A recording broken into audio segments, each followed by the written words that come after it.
All right. Thought that this event was going to start a little bit later. It did not start as late as I anticipated. But we're here nonetheless.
So they put the first fight as a guy that set the UFC record for the worst weight miss in UFC history.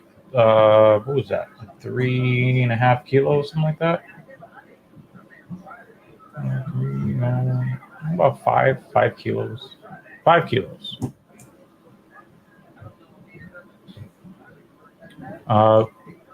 Now William Knight did, take the fight on short notice, but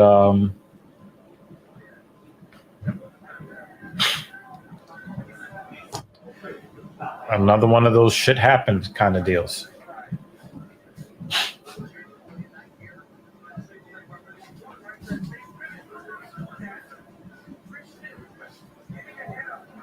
Wow, William Knight got that knee up there.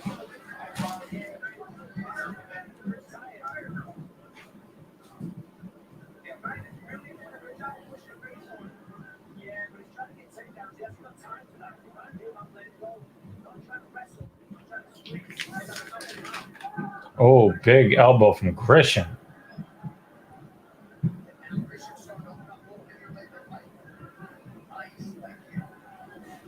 The thing about William Knight is that he's a big guy, muscular. He's not the most skilled fighter.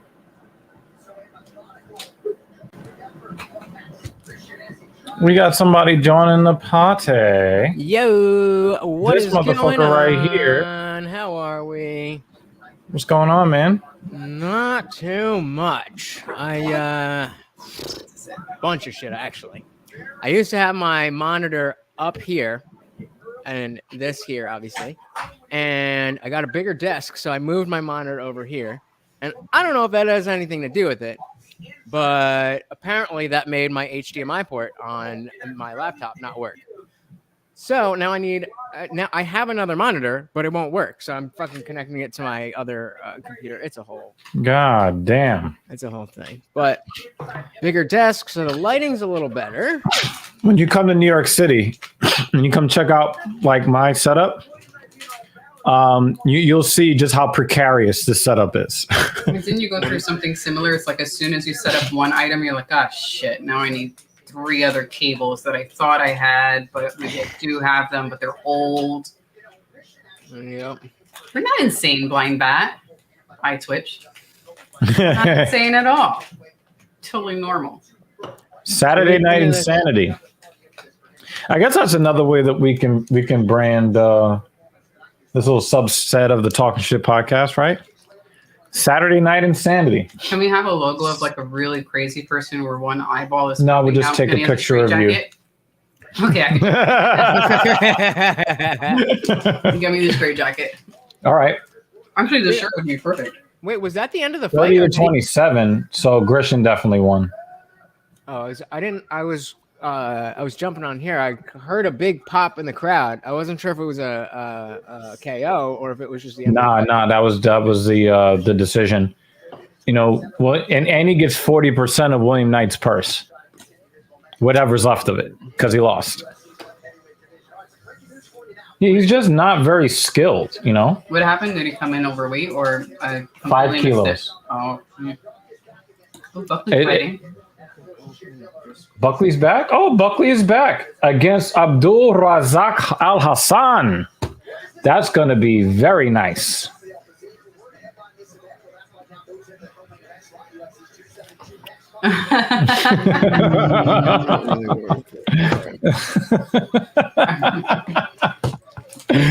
He's got no chill, Lutch. He's got no chill. We did. You ain't wrong. Let me know if Edson Barbosa is back, but his star has definitely faded. Yeah. Oh yeah. Ever since Khabib. We got Adesanya's guy. Oh yeah. Blood Diamond. Yeah, real quick, Steve. My TV audio is coming through my mic. Oh, one more. I don't know. I can hear you. Are you hearing my TV or just me? It's much clearer now, actually. Do it again. How about now? Yeah, you're actually louder now. I'm good. I'm asking if you can hear the sound of my TV is coming through the mic. No, I mean we got sound of our monitor coming through. So okay. Well, good enough. Yeah, we're not paying attention to that at all. All right. Yeah. So I like how his ring nickname. He's actually coming out to that name. I was just gonna say, like, that's on some Korean zombie shit. Like, yes. They just started calling him KZ, and that's how he goes. They don't even put his what is it, Chang Sung Jung or something? Yeah, like Chan Sung Jung. Yep. Fuck, we're gonna have to sync up. I can hear we're off sync. So you know the guy that got bludgeoned by the guy in Brazil, like in really humiliating fashion. His wife still, works for the UFC. Bludgeoned. And she was saying how Blood Diamond wants to take the term Blood Diamond and make it something positive. And I'm thinking to myself, you do know that they do extreme violence in a cage, right? You still have the word blood. Yeah. It's sanctioned. There's that what they're doing with those diamonds, that's sanctioned too. Whether it's ethical or not is that's a good point. You know how colonialism is. Blind Bat says, I didn't know what they were talking about, but it was very entertaining. You're talking about us last week, but this is what we do. He was Russell Crowe. Why is he wearing that coat? I've got a coat like that, but in gray. I dig it. Is it Timberland brand? It looks like Timberland brand. No. But it is American made, and it showed in the pricing. No problems with it. Sticky ass coat. For real.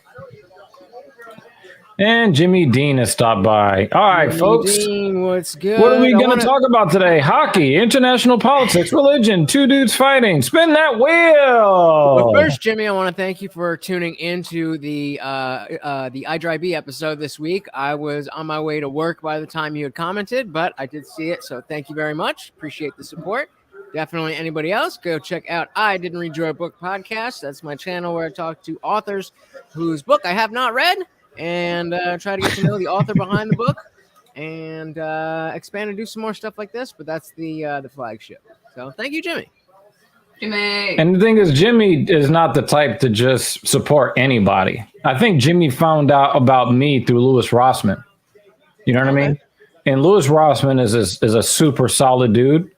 And Jimmy Dean respects where I come from with a lot of my thought processes. So, for him to come over and to listen to you talk to a black man about a children's book, it's significant. Like Jimmy Dean is like I say, I get the feeling he's not out there supporting every content creator, let alone, guys with 3 figures of follower counts. You know what I mean? Exactly, definitely. Oh, shout out to Jimmy Dean. Jimmy. Oh yeah. And speaking of which, it's my dad was watching that episode, and yeah, the guy Darshan, he was I don't know if I had talked about it before, but he was the guy who wrote he was the guy who wrote Girlfriend versus Wife Duties, and just about what the difference, what he, women were asking him, what's the difference? How do I become your girlfriend? How do I become your wife? And so this dude's very red pill. Yeah. And he's also, if you watch the episode, very self-made, successful guy. Absolutely. And so my dad was like, it'd be very interesting to hear him and Anirudh talk about like Look at this. CRT. Oh, and we've stuff. seen him wear this jacket before. Oh, I missed the tape. Okay. I'm really interested in this fight only because Izzy has Blood kinda diamond. hyped him Yep. up, and the fact that he they have him in the UFC with only 3 fights under his belt. Well, I think it goes. It's one step beyond that, because it's not just Izzy. It's the fact that he is a city kickboxing fighter. Like, it's not just some guy that Izzy's given the nod to. It's one of the guys. But Izzy is the one that really gives city kickboxing its luster. Like he's the guy. Yeah, just because he's more popular, but Volkanovski's That's what I mean. champion. But I'm saying Yeah, but nobody would care Volkanov- about city kickboxing without Izzy. Whether they would care or not, the talent, they have 2 champions. They have a guy in the top 10 at lightweight. They have a guy in the top 5 at flyweight. They've got fucking people in there. They're doing the damn thing. But and so the last time there was a black guy. I think Casey O'Neill is a city kickboxing as well, right? Right.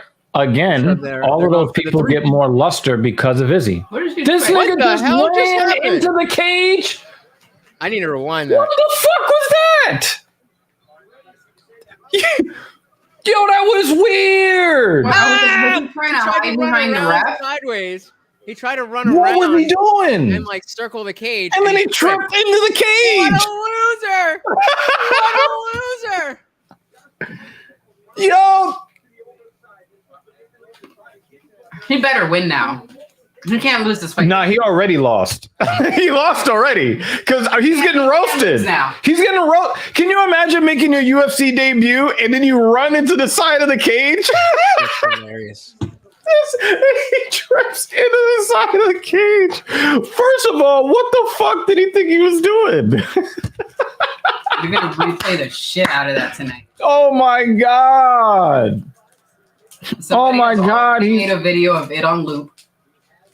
He already lost. When like dude, you're a meme now, son. You're a fucking meme. In this, we have watched a meme be born. Oh my god, what the fuck was he doing? I mean, and considering he's been in this position since, like, that doesn't bode well. And the fact that Blood Diamond's always already, I mean, Fuck. as far as worst debuts in UFC history, That is the we might absolute have- worst. Yeah, we might have. And the fight just started, and he's already had the worst debut. He could get a highlight knockout here, and it won't matter. Oh, and then he goes to the ground, and already in full mount, and fuck, man. and yep, and yo, can you imagine if he loses like this? Oh my god! No. Could you imagine? What's the time on your clock? 255. Fuck, I'm like 5 seconds behind. Why is it just? Oh, wait, And he's about to tap. We're totally spoiling this. He's about to Nah, tap. you're good. His UFC debut less than a round in. Oh my god! And he starts out by running into the side of the cage. He doesn't look like. All right, he's got wrist control. But yo, Wells has him in full twisted mount. That's he's got that locked, right? No, yeah, just a horde mount. Oh my god! Yo? Dana has already drafted his cutting papers. Well, if he wins though, that's the best debut comeback in UFC history. Yo, that was some Keystone Cop shit, dead ass. And Blind Bad's not even watching this, by the way. Okay, this is some Keystone Cop shit. Okay, Dana is like, fuck this. I'm just gonna find a pink piece of paper and write on it. He has a stack of pink slips right next to him. He's writing on it. Get this clown the fuck up out of here. Case of emergency. Now we gotta give him a little bit of credit. He's been in this really fucked up position for 90 seconds. Yeah. And he's still alive here.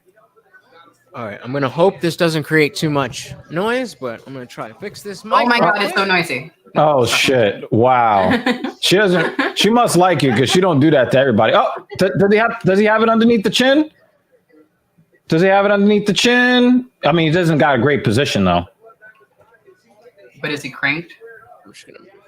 I think he's got his chin tucked. 55 seconds. I want to see Blood Diamond survive this. I think he's fine. Yeah. No, he's not. He's in full mount, getting rocked on. About to get choked out.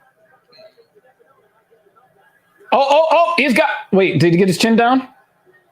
Did he get his chin down?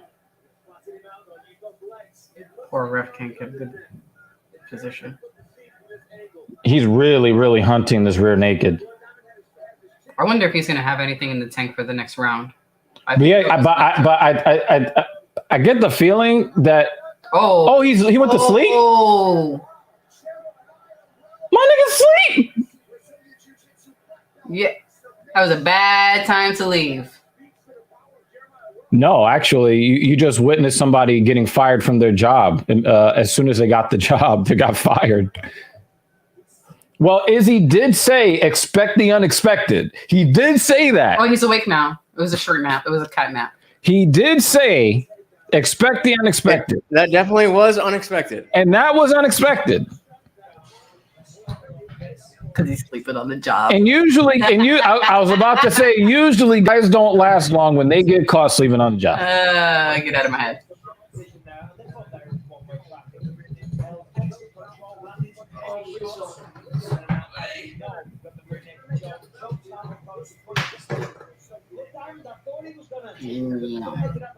I want to see the arm go flop. And there it is. You saw the elbow go down? Yep. Damn. He helped him relax. All right. There we go. That gets a little more. He did say during the pre-fight press conference to expect the unexpected with Blood Diamond. Was that what you expected? That is the opposite of what I expected. Yes. I expected a stand-up battle. Izzy does keep his profit points. What did she say? He keeps his profit points. He said expecting unexpected with Blood Diamond. That's what he said. Fair enough. Get that clown out the fucking cage, son. Get him out of here. Well, no, but that was him who tripped into the fence. Yeah, both tripped. Oh no, it was Jeremiah Wells that tripped. Yeah, that's what I'm saying.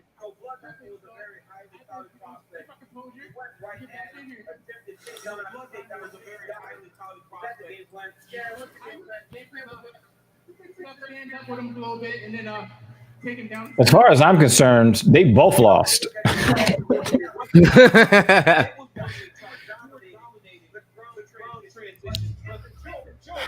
don't know if I like that. There's too much of this. Too much of the arm in the. Yo, I'm not even gonna front. You're having a difficult evening. Yo, as much as I do like Izzy, I really hope that Whittaker gets his belt back tonight. If it was anybody other than Izzy, I would absolutely agree, and I share the sentiment, and I won't be mad for I'll be happy that he has his belt back if that happens. But I've been on the Izzy train since before the first Vittori fight, and that's just my guy. What, you in here? I mean, like I said, I don't dislike Izzy, but I'm a fan of Whittaker a little bit more. than Izzy. He seemed scared in the in the presser. I don't know if it was just Whittaker. I don't know if it was just he doesn't like the media. He doesn't like doing it. I don't know if it was just that or if he was just rattled, but he seemed really loose to me.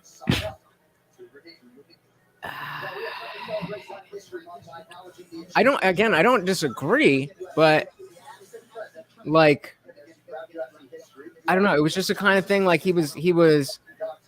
It felt like he already lost in his head. I don't know. No, I mean, I got that sense when he was talking to the press this week about the fight. I got that feeling like there wasn't like a real expectation to win the fight tonight, right?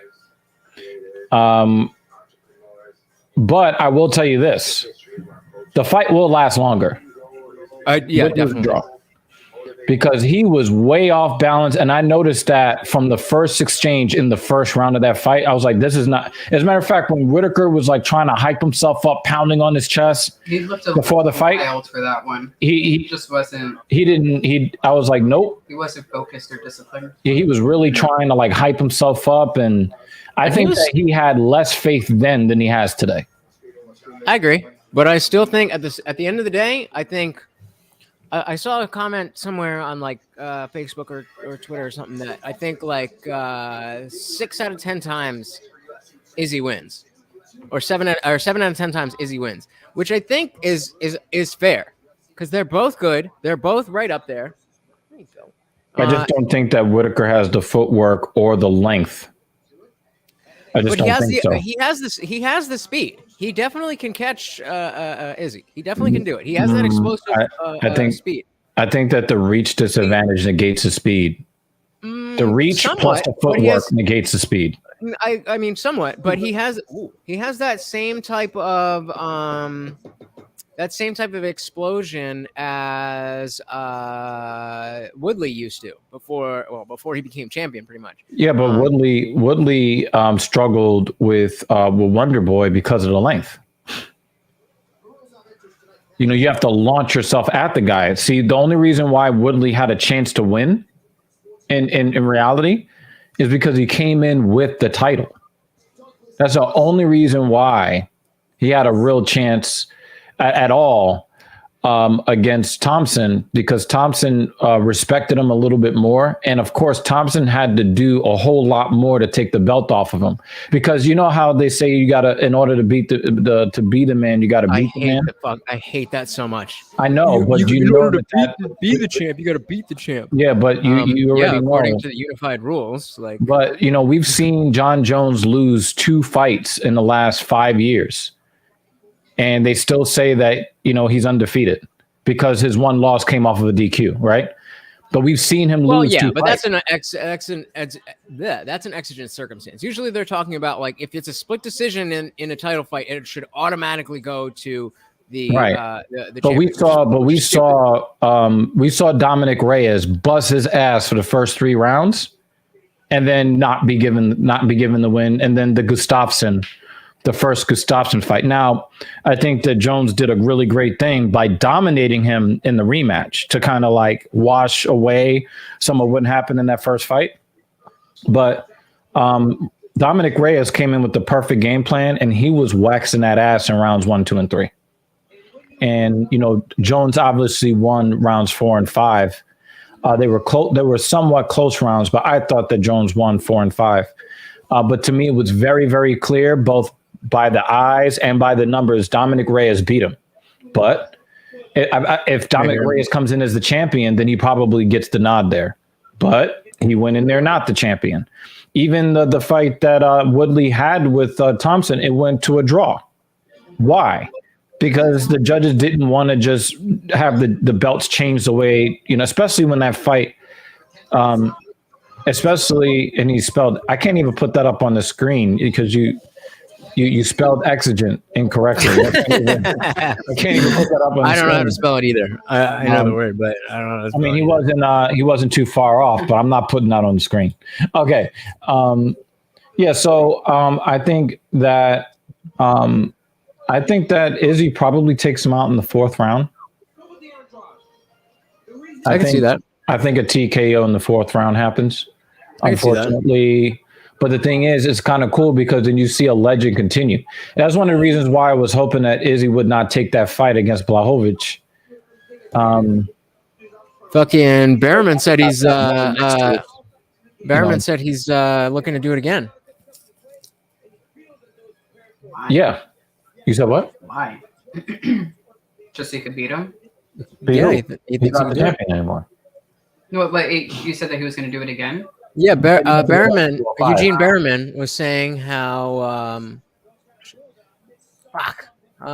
Eugene Behrman was saying that he still has eyes on 205 later on. Mm. But the thing is, the only reason why guys were looking at 205 is because no one respected Blachowicz as the champion. But the thing is, Teixeira, I'm not sure that too many people respect him as a champion either.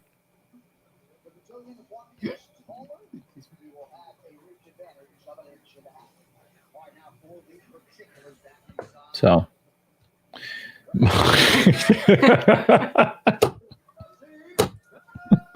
He's such a fucking clown. Oh my god. Oh my god. Oh my god. right. So I've heard good things about this Sergey Morozov? guy.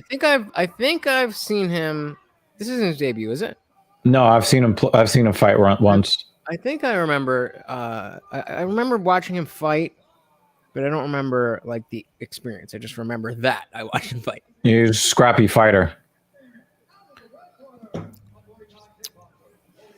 Did I pick him? Where is my? I don't remember where to do this shit. I do some fantasy shit. There it is. With some of my friends on Discord. Let's see. Oh, I'm in 3rd place right now. I'm 1-1. Let me see this. Which Mike Tyson fight are you talking about, Blind Bat? He had a fight against y'all must have forgot. And a lot of people said it was very forgettable. Roy Jones. I didn't even watch that. Yeah, I didn't either. I really had no interest. And especially when you're like, okay, guys, your job is to try not to knock each other out, okay? Well, you want two guys in the ring to shadow box? You fuck out of here. I ain't fucking waste of time. That was such an odd like rule, and I don't really understand what. I mean, I understand they were doing that because of the the commission, to avoid the commission, but like I don't know if they get in the ring. I mean, you got to go Ivan Drago with it. Telling fighters not to fight. It's a waste of everybody's time. Silva de Andrade, he has a lot of respect for Morozov. He has a lot of respect for Morozov's power, and he's a little bit off balance. He's loading up, looking for kill shots. And also looks like he's trying to disrupt Morozov's timing. This camera's making me dizzy. It's making Morozov's face look blurry. Almost like they're on a boat. I hate when the cameraman will have it the camera tilted. I hate it. Come on, guy, you got one job. Oh wow, Morozov got him hurt already. Nah, he dipped. He killed him! Yo, he just stuck him with the right hook. That first one, he dipped down to fake the shit! Andrade dipped down to fake the takedown. And he went right into a left hand. Yeah, after that, but he didn't get hit by the first one.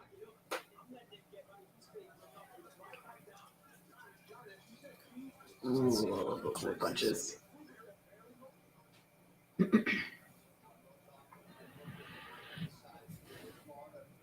Yo, he fucking cracked him with that right hook. God damn.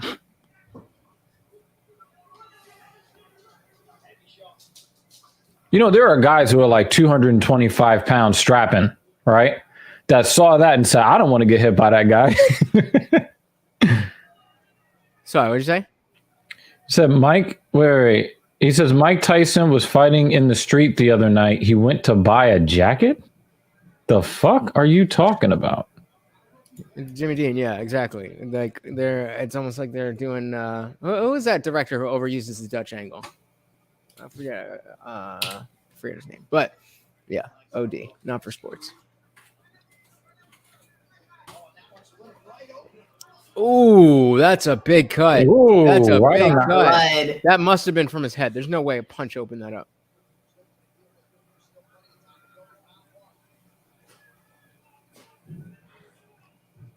Yeah, I'm not seeing anything about what you just said, Blind Bat.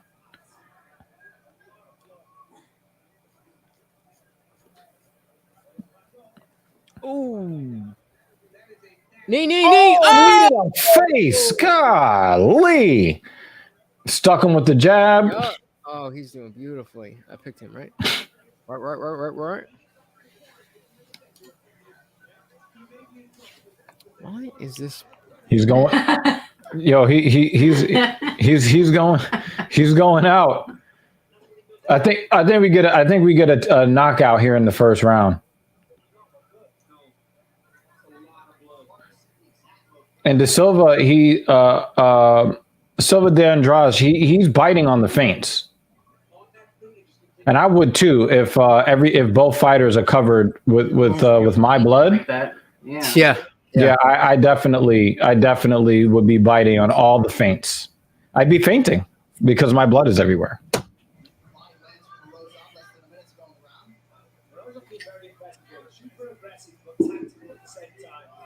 There you go. Overhand right for Andrade there. More like like a shovel punch. There it is again. Yeah, that's that left. Digs that. It looks like a body shot, but he brings it up. Oh, we gotta look for Jesse on fire. Oh, what a body shot! Picks him up, tosses him down. So we're gonna go. Is this a possible 10-8 round? Side. Is this a possible 10-8 round? We got two takedowns, a knockdown, And then again, going back to my scoring, blood everywhere. I would call this a 10-6. And have we talked about this? Have we talked about how I think the scoring should be? We have not. We have not. Okay. So we have the 10-point must system. I'm afraid now. It kind of works, but it kind of doesn't, because a really close round and a very dominant round can both be scored exactly the same, which is ridiculous. Look at that dash. So instead of It does kind of look like a vagina on the face, doesn't it? Instead of always going to 10-9, 10-9, 10-9, and then only if there's a round like this go to 10-8, we should be using more of the system. So only close rounds should be a 10-9 round. I would say most of the rounds would be a 10-8 or a 10-7. And then, a round like this would be a 10-6. And then if there's, I guess, something crazy, you could see a 10-5. But that would give a much bigger variety in terms of what the judges can score. And it gives more specificity on what they're scoring. Instead of just, you got to win 2 rounds out of 3. Now it becomes, okay, I got this many, if you were super dominant in round 1, then and the other person like barely ekes out the other 2 rounds, that doesn't necessarily mean that they should win. You know what I mean? Like if you win a 10-6 in the first round and then the other person gets 2 10-9s, you should still win. That's how sports work. In the rest of sports, I mean, except this, but that's how I think it should work. So why would you give a 10-6 in that round for instance? For the same reasons that you're questioning whether it's a 10-8. What? Say again? So why give him a 10-6 and not a 10-7? I mean, arguable. It could go either way. I mean, I probably would say 10. Andrade! Yo! Get the fuck out of here! He's got to get out of this and make if Andrade wins this fight, oh my god! Yep, you're here, and you've dumped. You gotta finish, or you gotta do something. Yeah, if your head is leaking that much, get the fuck out. Not even that. But like when you get a guy on Career Street, you have to make that that instant decision. Am I going to jump on it or am I going to wait and pick my You know, shots? Rozov is in trouble. Jumps on it, your adrenaline goes through the roof. And that's an adrenaline dump. So after this, there's still 3 minutes, 3.5 minutes in this round, and then a whole nother round. Yeah. And he's bleeding. So that So was his opportunity. you think that Andrade knows that he's on the clock? Yeah. I mean, but the thing is, Morozov was able to recover. Yeah, that's what I was about to say. Easy to say sitting from here. Oh, now we got a poke to the eye. On the side where he has the gash. Hold on. But did he get poked in the gash? Is that illegal? Is it illegal? No, he didn't. He didn't. I'm imagining. He didn't. No. He didn't. It went right. No, it went right in the eye. No, it didn't. That was over his eye. It was not, but it wasn't over the cut. It was in his eye. It was actually in. Oh, right. we need another camera guy. Not that one. That was a bad one.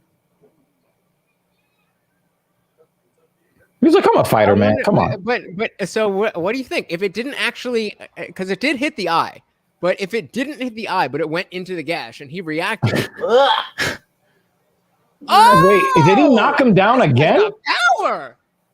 I know I like gruesome shit, but that's just. Oh, Wizard! Beautiful Scramble! Oh, what a scramble there! Yo, Morozov, man, he's like, I'm in trouble, but I'm gonna go out on my fucking shield. Needed a body.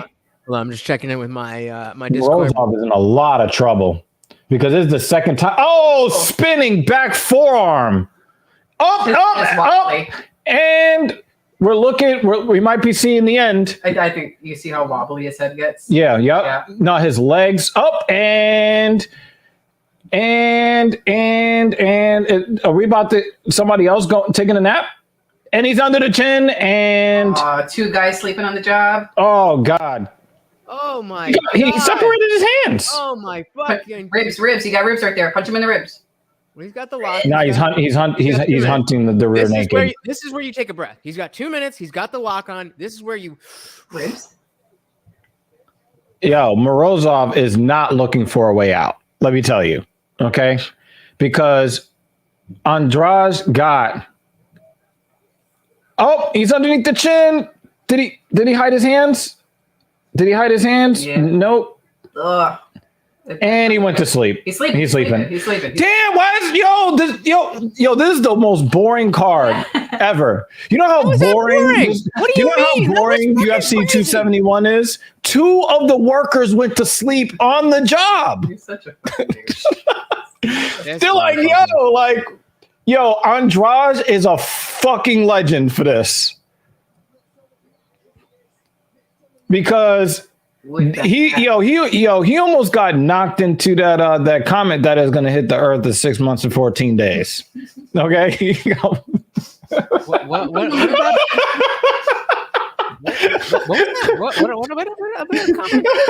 I comment when you said that. Yo, I got crazy respect for Silva de Andrade. Look at that fucking back forearm. Oh my God.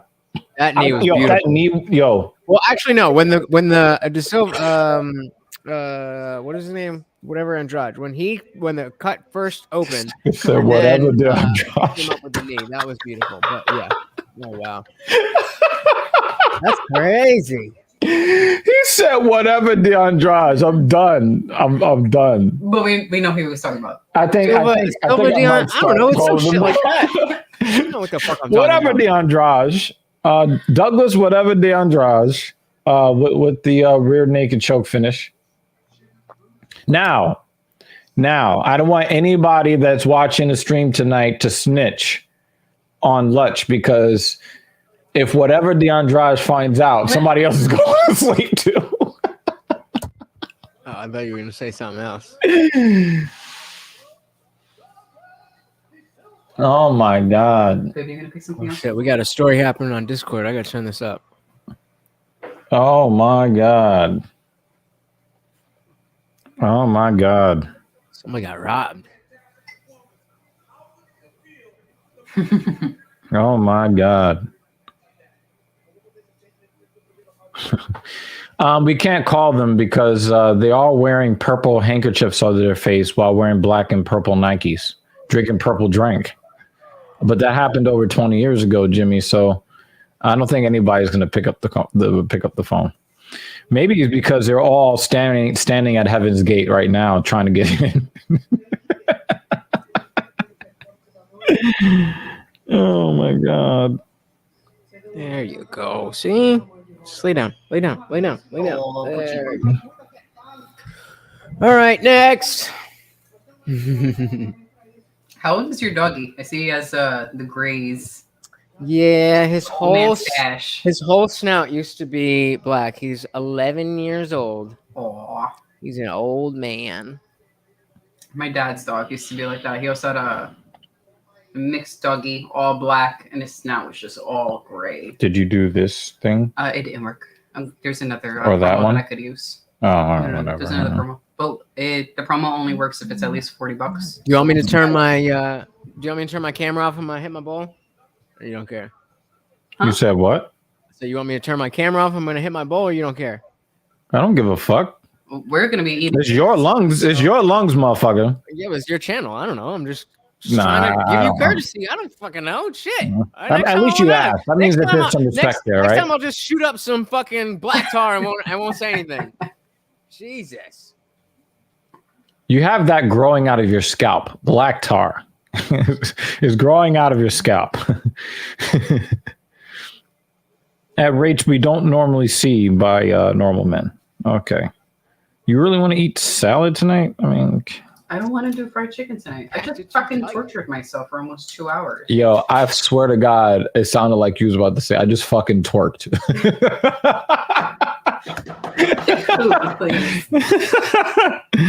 Oh my God. But these options are It's kava. It's so boring. Well, I don't want fried chicken today. Okay. I'm just saying, none of this appeals to me at all. You've had this before. Get some pizza. I'm just saying, none of this appeals to me today. None of it. I'm looking at this. I'm like, Well, you could do the brain bowl with the lamb and chicken if you want. You've had that before. it was boring.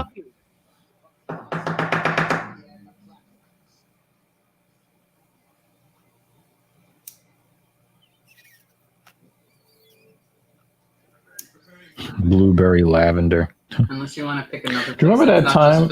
Remember that time we had like that bag of lavender, and then we had like and then it was mixed with the bread, and I'd rather not think about it because it makes me think about someone else. I'd rather not think about her. I don't even know who you're talking about, but the person we were talking about yesterday, one of the people. What did she have to do with it? I bought the lavender because I was making something for her. Oh yeah, I didn't. Okay. Yep. Yeah, whatever. But they have blueberry lavender. I was like, oh, that sounds I'm good. I've had lavender bread before. Oh, good. Yeah, that's what happened. I forgot I was smoking a moon rock in here, and then I went to put in some fresh flour, and the shit was all clogged up. Gotta finish the good with stuff. Lavender. Not quite. Not quite. Something a little different. Oh my God. Why is this so boring? Like I said, if you want to pick somewhere else, just as long as it's not a place with all fried chicken and shit. I'm just looking, and it's just boring. What do you have, cereal? No, I've already got too much milk intake today. What kind of milk you drink? Whole milk? What are you, a fucking... I don't know. She's like, insert insult. I'm about that. I was also organic. It's got to be organic. Ooh, bone in it. And it's even better when it's grass fed. I've been drinking almond milk because it stays longer, and I'm just me, so I could buy a big thing, and then I usually just use it for my shakes in the morning. Yeah, I don't really love almond milk that much anymore. I mean, I don't really taste the difference in the shake, and I don't really like drink glasses of milk. So. Yeah, it's just that it's kind of devoid of nutrients, and so it's like kind of like a lost opportunity, especially for a hard gainer like myself. I was gonna say they other than I guess I am trying to, but Hopefully you won't put your hand in your mouth after this little episode that's happening right now. It's good for the immune system. It's good. No, don't think so. It's good. But that sounds awesome. Jimmy Dean is eating elk in support of Joe Rogan. Hell yeah. I'm just saying, just don't put your left hand or now your right hand in your mouth. Oh, what? Because of my dog? It's so late. Yeah. Wash your hands, okay? Wash my your hands. fucking ride or die. Yeah, nigga. Oh. It's my ride or die, bro. I know, our local butcher shop has all the same shit that the local supermarket has. Regular shit. Oh yeah, yo, Jimmy Dean. See, this is why I fucks with you. He knows. He knows. The Horizon Organic, that shit is grass. Yo, there is just a different taste. Grass-fed milk does. Oh. But again, I'm not like I don't taste milk in anything that I drink. Oh yeah, because you mix it with other stuff. Yeah, because I gave up coffee a while ago, and then every protein powder in the fucking world is so fucking sweet. I don't understand it. But so instead of just using milk or water, I'll brew some decaf coffee, like a whole shit ton of super strong decaf coffee, keep it in the fridge, and then I'll mix that with the milk, with the a scoop of peanut butter and some the protein powder, and that's my morning shake. And it's way better because it's the bitterness of the coffee cuts the sweetness. That sounds delicious. I have a chocolate peanut butter protein powder, which is super sweet, but I love chocolate peanut butter. And then sometimes I put in a little bit of coffee in that. Well, I used to get the chocolate, but even the chocolate's too sweet, so I get the chocolate malt now because it's. Are you gonna finish? Do I have to press this button? Huh? Do I have to press this button? Oh, as long as you added it to the cart already. As long as it's in the cart. Oh, you're good. Yeah, I'll do it.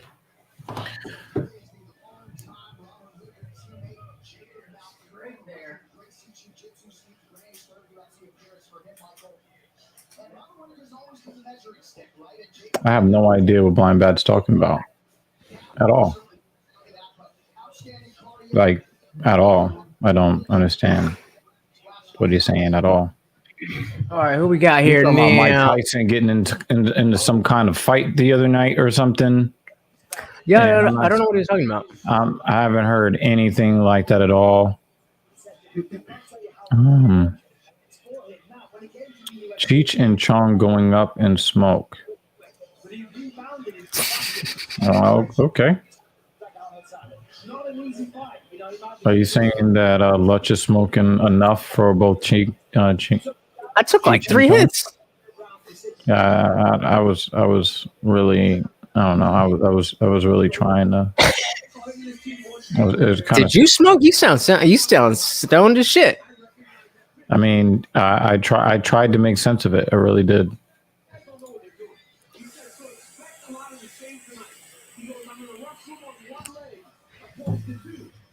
Is this the guy that's who grows his own t-shirts?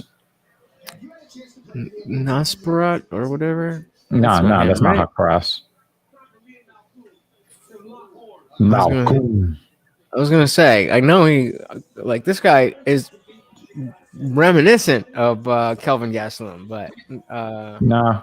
Kelvin Gastelum doesn't, and neither one of those guys grow their own t-shirts. No, but Nosferatu looks. AJ Dobson looks like he's about to go into a law firm to apply for a job. The dude that looks like Gaslam's twin. Yeah, the dude that looks like the dude is playing another dude. Dude. Mark Coleman. That's a guy to have in your corner.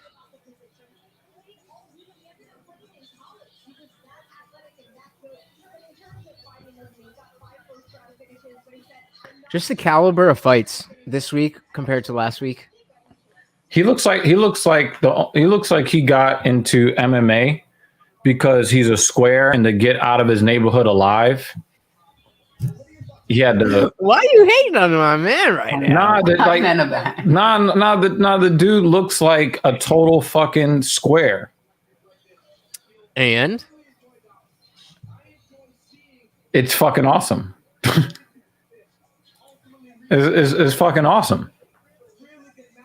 I think I picked him. And it looks like after he whoops your ass, you know, he's gonna go put his suit and his shirt and tie back on, and probably provide some desktop support. No, then he would just have on regular clothes, maybe some slacks, some polo. khakis. No, but he looks like the type of guy that they say, hey, you know, you can wear a business casual, and he's still. She sounds hideous. You totally missed it. She sounds hideous. But he looks like the guy that when they tell you that you can dress business casual, he still comes in a shirt and tie anyway to prove a point. We call those ballers. I'm just kidding. Now, you know that guy, Jesse on Fire? I've been sharing a bunch of his videos. Well, we got to pick him. He's in. People really don't know what's about to happen. Vegas has this as a pick 'em. What do you think? They have the same exact odds, though. What do you think of this? Nah, he's I guess he's a slight favorite because his odds are higher. What do you think of this camera that they go to? Well, she hates it. I don't like it. I don't like it either. It's off-putting, and I don't understand why. Frame rates are really, really fucked up. This looks so much smoother. Yeah, it just looks really weird. There are certain points for certain shots where it actually looks good. I think when everyone is just still and the background is kind of dark. But action shots, nah. I heard that they were trying to make that part look more like the video game for whatever reason. I don't know where I heard that. Yo, dude, that's what the fuck it looks like. But why? Why wouldn't you want to make the video game look more like the real thing? Well, the thing is, if you meld them together, you might get people more impressed. God damn it! With the video game, that makes too much goddamn sense. let's fuck up our cameras so that it'll be easier on the video game guys. Hey, you know they remember microtransactions, man. Oh wow, you just picked them up off the ground. Yeah, we didn't go nowhere. They got a lot of fights happening at 185 this week.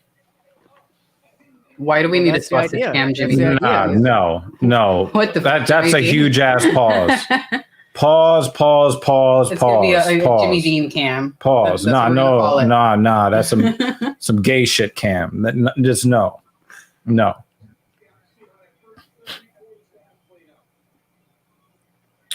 Good takedown defense from Dobson. Very, very good takedown defense. Goodness gracious. Ooh, nice left. And he just kind of threw it out there too. Yeah. It stopped Dobson right in his tracks. Blind bat, I think we know that. I mean, the way you're typing, it makes it look to me like you've been smoking a lot of weed. Yeah, what do you want, Blind Bat? He said Cheech and Chong. This isn't weed, by the way. I don't know if that's a part of the confusion. This is just nicotine. Yo, Dobson's fucking balance. But again, he's from the hood, so you know what I'm saying? He's got long legs. Look at where his waist is compared to where where Dobson's is, which makes it easier. Dobson's hips being so high should make getting a takedown even easier for Malkoun. No. The overall height should make it, but the waist height makes it harder because his legs are longer. So Dobson can be higher off the ground and still find his footing. No, but at the same time, it'll be easier for Malkoun to get under his center of gravity to Right, get him and because take he's him off shorter. his feet. Right, he's shorter because he's shorter. But I'm saying that is that's being counterbalanced more so by the fact that his long legs are so long that even though you saw him take him off the ground, he can still find his footing because he has to get him completely sideways in order for his feet not to be able to reach. No, the but when he got him in the air, both of his feet were in the air. right, Both of his feet were in the air. What happened with that takedown? Nothing. The fucking Dobson's fucking balance is ridiculous. Oh, he's got really good accuracy on his strikes too. I mean, he's from Brooklyn, so he has to. I mean, he's not from Dagestan, but you know, his accuracy is so good. Where Brooklyn at? Where Brooklyn at? Yo, I'm in that weird. Malkoun has a hard straight left. And he's not even putting anything behind it either. Malkoun's got some really good instincts too on defense. Oh, look at that! Nice. Shot. Boom, beautiful. Yeah, I'm at that weird time of year in a new place where the weather's changing and I don't necessarily know what to do with the thermostat. So I'm just like bouncing back and forth between being a little bit too cold. We're kind of in the same place too, but we try to like not turn the heat on the whole time anyway because it saves money. Yeah, it kind of takes everyone in the house complaining about how cold it is before I'll press the button. Because if I see them press the button, I'm like, no, it's not that cold. That's the beauty of living alone, and the fact that I hate being let's see. If Jimmy Dean is such a Jimmy Dean is a fucking clown. That's my window. You let me know how to open that window. Well, I mean, he's 4'2", Jimmy. He's not reaching up there. You know what I'm saying? Notice how there's no curtains over there. I've been here for about a year, and Lutz doesn't even care to climb the corporate ladder. He's definitely. Oh shit! He finally got him down. Good scramble from Dobson, though. I'm definitely giving Dobson what about me in the corporate ladder? What about me in the corporate ladder? What was that? I mean, you tried to slip that in there real quick. Hey, man, I mean, I try to slip things in a lot of places. Oh my God, I'm gonna check on the order. It's gracious. No, wait, what's he saying? What? Cancel yours.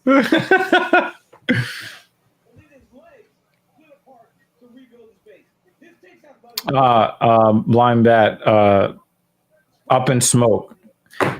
Yeah, I think those guys were talking a lot about the legs been locked up, body goes back down, and then wide base, keep himself upright.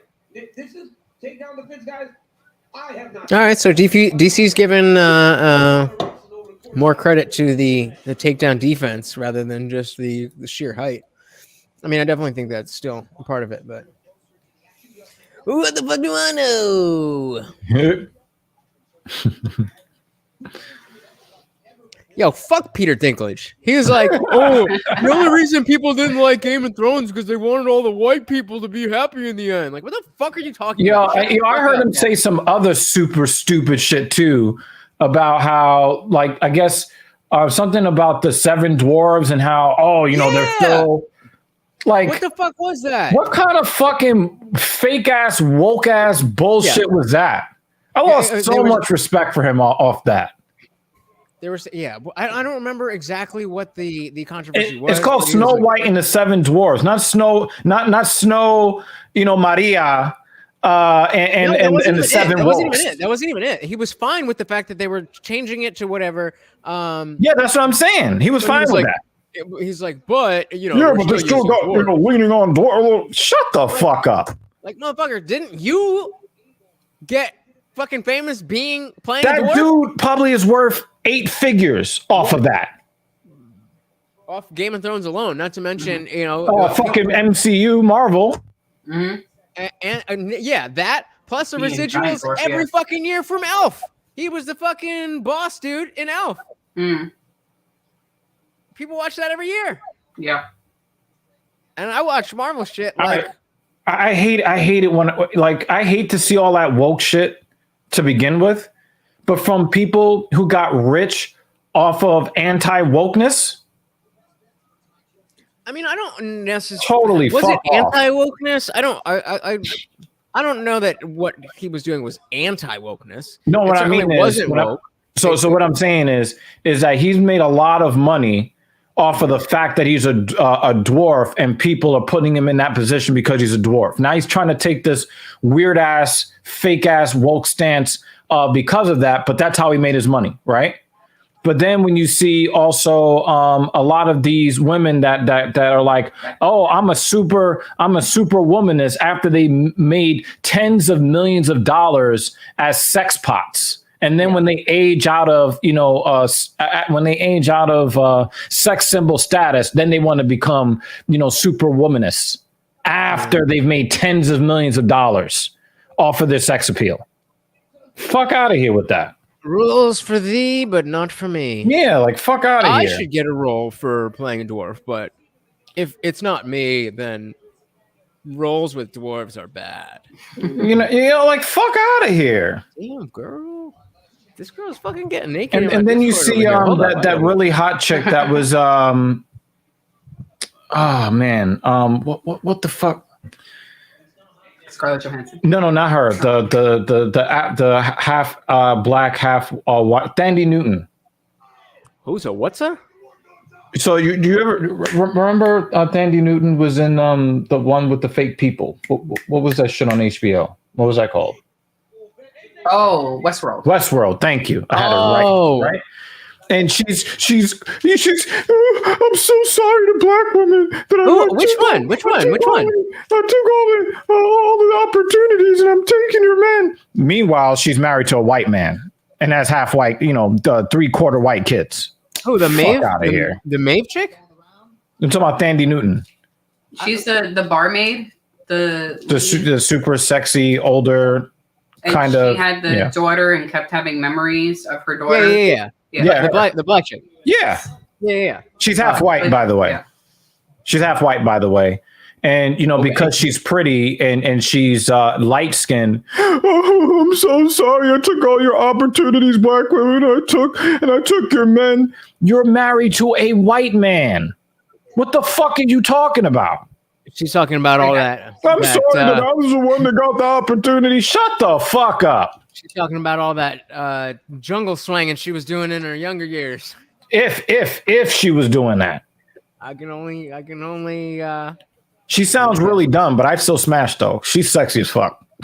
I mean, I'm going with Dolores if I got a choice, but hell yeah. You said what? I said I'm going with Dolores, whatever I don't know what the actress's name is, but she's all right. She's okay. I mean, I kind of like celebrities do really know best. That little southern drawl thing she had going on. I kind of sort of liked it, but I thought that she was kind of like a plain Jane, but not in like the wow, you're really sexy because of how plain you are. There are some women that are like that. I can definitely feel that, but I like that flavor of plain Jane kind of just like reminds me of some of the girls that were like girl next door in my life. Yeah, just like the dark hair, just unassuming. Yeah, Jimmy's got it right. I think you both have it right. There you go. It's just a different flavor of cute, but she just didn't. You know what? I'll give you an example. So they're redoing the whole Jack Reacher thing on Amazon, right? And one of the main chicks who plays like a police officer, when I see her, I'm like, damn, definitely want to hit that. And she's not like, a looker. She would be like Georgia cute, as Jimmy Jean would probably say. Right? That was a shot to the back of the head right there. Yeah, he was doing a bunch of those. I don't know. I've kind of been out of. I haven't been dating, so I haven't really been like on that track of mind really. So like obviously, if I see a hot chick, ooh, hot. But like I'm not really. Part of that is because you've probably been stuck in your house for the most part this winter. No, I mean. Not stuck. I mean, I'm kind of just a homebody anyway. I work. Yeah, I am too. Podcast anyway. But yeah, I don't know. I'm not. I've become significant. So I'm just laughing at this Discord girl right now. She's wilding out. I've become significantly less social in the past few years, and by choice, but only because the people I was hanging out with were not great people. You know what I mean? I'm sorry, Jimmy Dean. You're right on point. But sometimes even the long jeans, if they hug the hips right. Oh, I don't care. All I wish is that we would go back to 2005. Yeah, this fight is over. Dobson is done. Yeah, I don't see him. Yeah, he's done. He started strong as fuck, but yeah, he's just been hit too many times, and now he can't keep his balance anymore. Yeah. Whenever the style of women's jeans went from low rise to fucking sky high, I didn't really like the low rise jeans so much. I am the complete opposite. The most girls who wear, especially the shorts, like the jeans are not like the long jeans aren't as bad, but most girls, I'm comfortable saying most girls who wear high-waisted shorts look like they're wearing a diaper. They don't have the ass to pull it off, or they don't wear it. I don't know. Even with low-rise jeans, they still can't pull it off. Well, they can't pull it off, but at least we're seeing some goodies over here. And like, it doesn't look like a diaper. Over. Ooh. We also sometimes we got the Mrs. Evil super fan. Super curly one is back. How you doing? Hi, super curly one. Super curly one. I am Lutch. Nice to meet you. Whatever. Because he's very not super curly. Lutch here.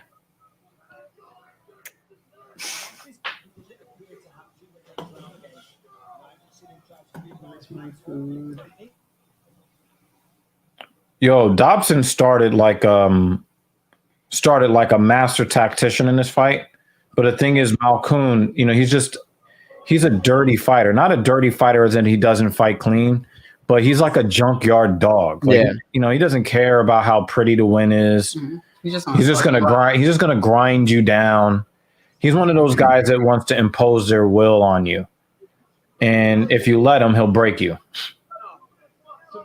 And if you look at Dobson's face, he looks kind of broken. Oh, now he's got forearms on the face. Oh man. God damn. It's not the old body head. We're trying to keep the official. Wow.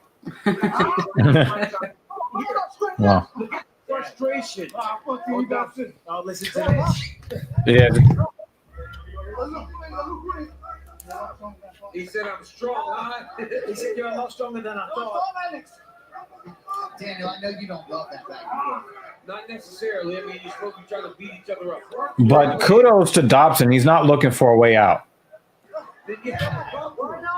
But this fight is over. Yeah. That's losing in that position. I also get the feeling that Malkoun figured out that he can't strike with Dobson. And and I've said it a bunch of times, and I don't really need, like a lecture on this opinion, but I'm really starting to get really bored with a lot of these fights where when you're standing on the feet, you see that the guy that clearly cannot strike will then start sniffing for jock straps and cups, and then lay on them, Now give credit to Malkoun. He's trying to get that ground and pound, right? Yeah. But this is not entertaining, by any means. But at least he's trying to do something. Like I'm saying, that's why I'm giving him that credit. Yeah. You're going to get that credit from me. But that's why I'm not calling him a bitch. He's still talking. But yeah, it's like you got to be one of you has to be able to capitalize on this position. If Dobson needs to be able to capitalize on the nice move by Dobson, like that. But he waits until the fucking timer runs out. Was that the third? Was that the end of the fight or the second round? No, that's the end of the fight. Actually, the end of the fight was about 4 minutes ago, but you know. Jimmy Dean. Oh, you just caught that. He just caught that. Oh my god. I think Jimmy Dean left so he can go fuck his wife because you got him salivating like, oh yeah, I remember that. When she wears a diaper. And then you kind of hear in spirit Bruce Buffer in the background. It's time. And he's about to go 5 rounds. Oh my goodness.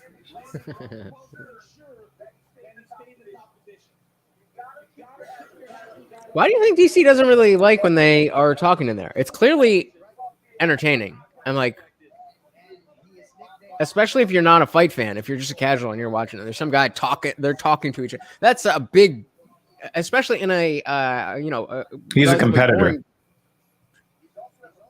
And he's like an Olympic level competitor. He's a wrestler. He's more of a let your skills do the talking, right? But it's not like it's not like anybody's asking DC to talk. It's like there's these other guys that are in here. They're not, as you said before, it's not like they're looking for a way out. They're fighting. They're just evenly matched, and that was not evenly matched.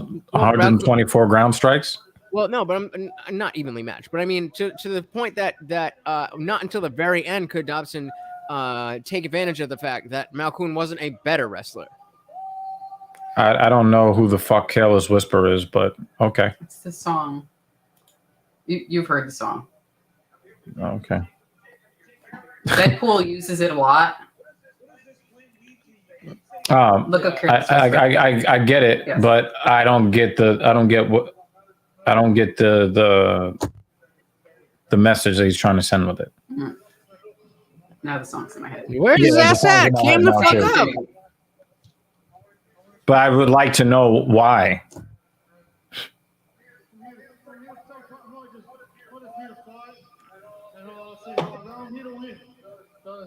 Yeah, Malkoun, if he becomes champion, he's going to be the most boring champion ever. Yeah, he's not going to become champion. I know he's not, but I'm saying if he ever did, it would just be like, hey, everybody, don't even bother buying the pay-per-view. Mm-hmm. You know, he's going to lean on you. He's going to lean on you. Throw a couple of forearms.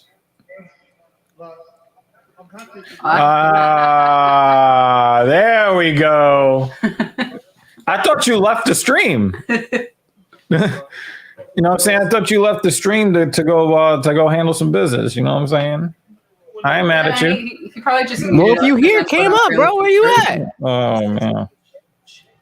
I'm not mad. It's okay. Enjoy yourself. Big win for the Gracie Jiu-Jitsu Smeet and Grange Brothers. All right, later tonight, co-main event. Derek Lewis and Tai Tuivasa, and no tie, no more. Derek Lewis. Oh, and by the way, I resent that whole ain't qualified to be background music. Mm-hmm. We've used Robot Chicken as background music. I think I'll leave now. Fucking Family Guy. No. Where's our food? There's anything works. Shit.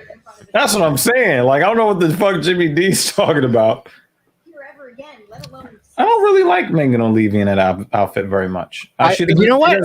She doesn't have the boobs for it. Yes, I completely agree. And I didn't know that I thought that until you said it. And the moment you started saying it, I already knew what you were going to say and knew that I agreed. That's fucking weird. Oh, fuck out of my head, that's the first time we've agreed in like 4 streams. He's hot as fuck though. He's hot as fuck. Oh no! I hope Buns feels better. I really read that as Buns is sick, registered nurse. That's what I see when I see RN. I see nurse. What are you making, Jimmy Dean? Are you making sausages? She's so hot. Well, all right. You can only pick one: Megan O'Leary or Laura Sanko. I don't know who Laura Sanko is, but I'm probably going to choose Laura Sanko. How do you not know who Laura Sanko is? I only know that she's in MMA. Google her. You don't watch fucking Contender Series? You could just type it in the top. You don't have to. Oh, it's my thing. Oh, I got you.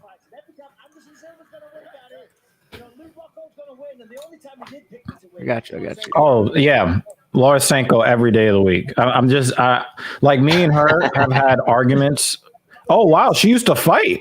Yeah, she used to be Invicta. Now I'm very attracted to her. Before I thought she was okay. Now I'm like okay, because I'm about to say something y'all ain't gonna like, but I'm a fan of no ring girls. I think ring girls are ultra useless, especially in the age of rampant womanism. Don't sexualize me. Don't objectify That's exactly. me. See, this is what I don't understand about you. This is exactly why you should like the ring girls. No, they're just there. Make them go in there and fight each other. Why? They're not fighters. They're just there to look good. What's wrong with that? Most of the fucking fans I'm of here MMA, to watch fights. Most of the okay, so you not like If I want to see a good looking woman, there's Pornhub. That's what that's for. And then I actually get to see them naked. And I get to choose women with real body parts and not fake ones. This is the weirdest fucking opinion I have ever heard. I'm here to watch fights. So what exactly do the ring girls take away from the fight? They're useless. They don't serve a purpose. That's not what I asked you. I didn't ask you that. The uselessness of it. Like when I see guys wearing gold watches, the fight watches, isn't happening while the ring card girls are on screen. They never need to be on the screen. It's useless. That's not the point. There's a whole bunch. Only 1/3 of a broadcast is actual fight time. So 2/3 of the fucking 7, 8, 9, 10 hours we sit here and watch this shit every single week, 2/3 of it is not fighting. Right. And so you want to complain at the fucking few seconds that it's just a hot girl just being hot. Yeah, I'm not a fan of it. I'm not a fan of it. It's useless. Okay, dude. Like when guys spend $500,000 on gold chains, to me, I think that's the stupidest shit ever. It just lays on, like its purpose is to sit on you. And that's it. It doesn't have a function, doesn't do anything. I think it's the stupidest thing ever. If I needed to tell time, I have a cell phone for that. Okay. It's the uselessness of it. And then when you pile I think on having this strong of an opinion about it is more useless.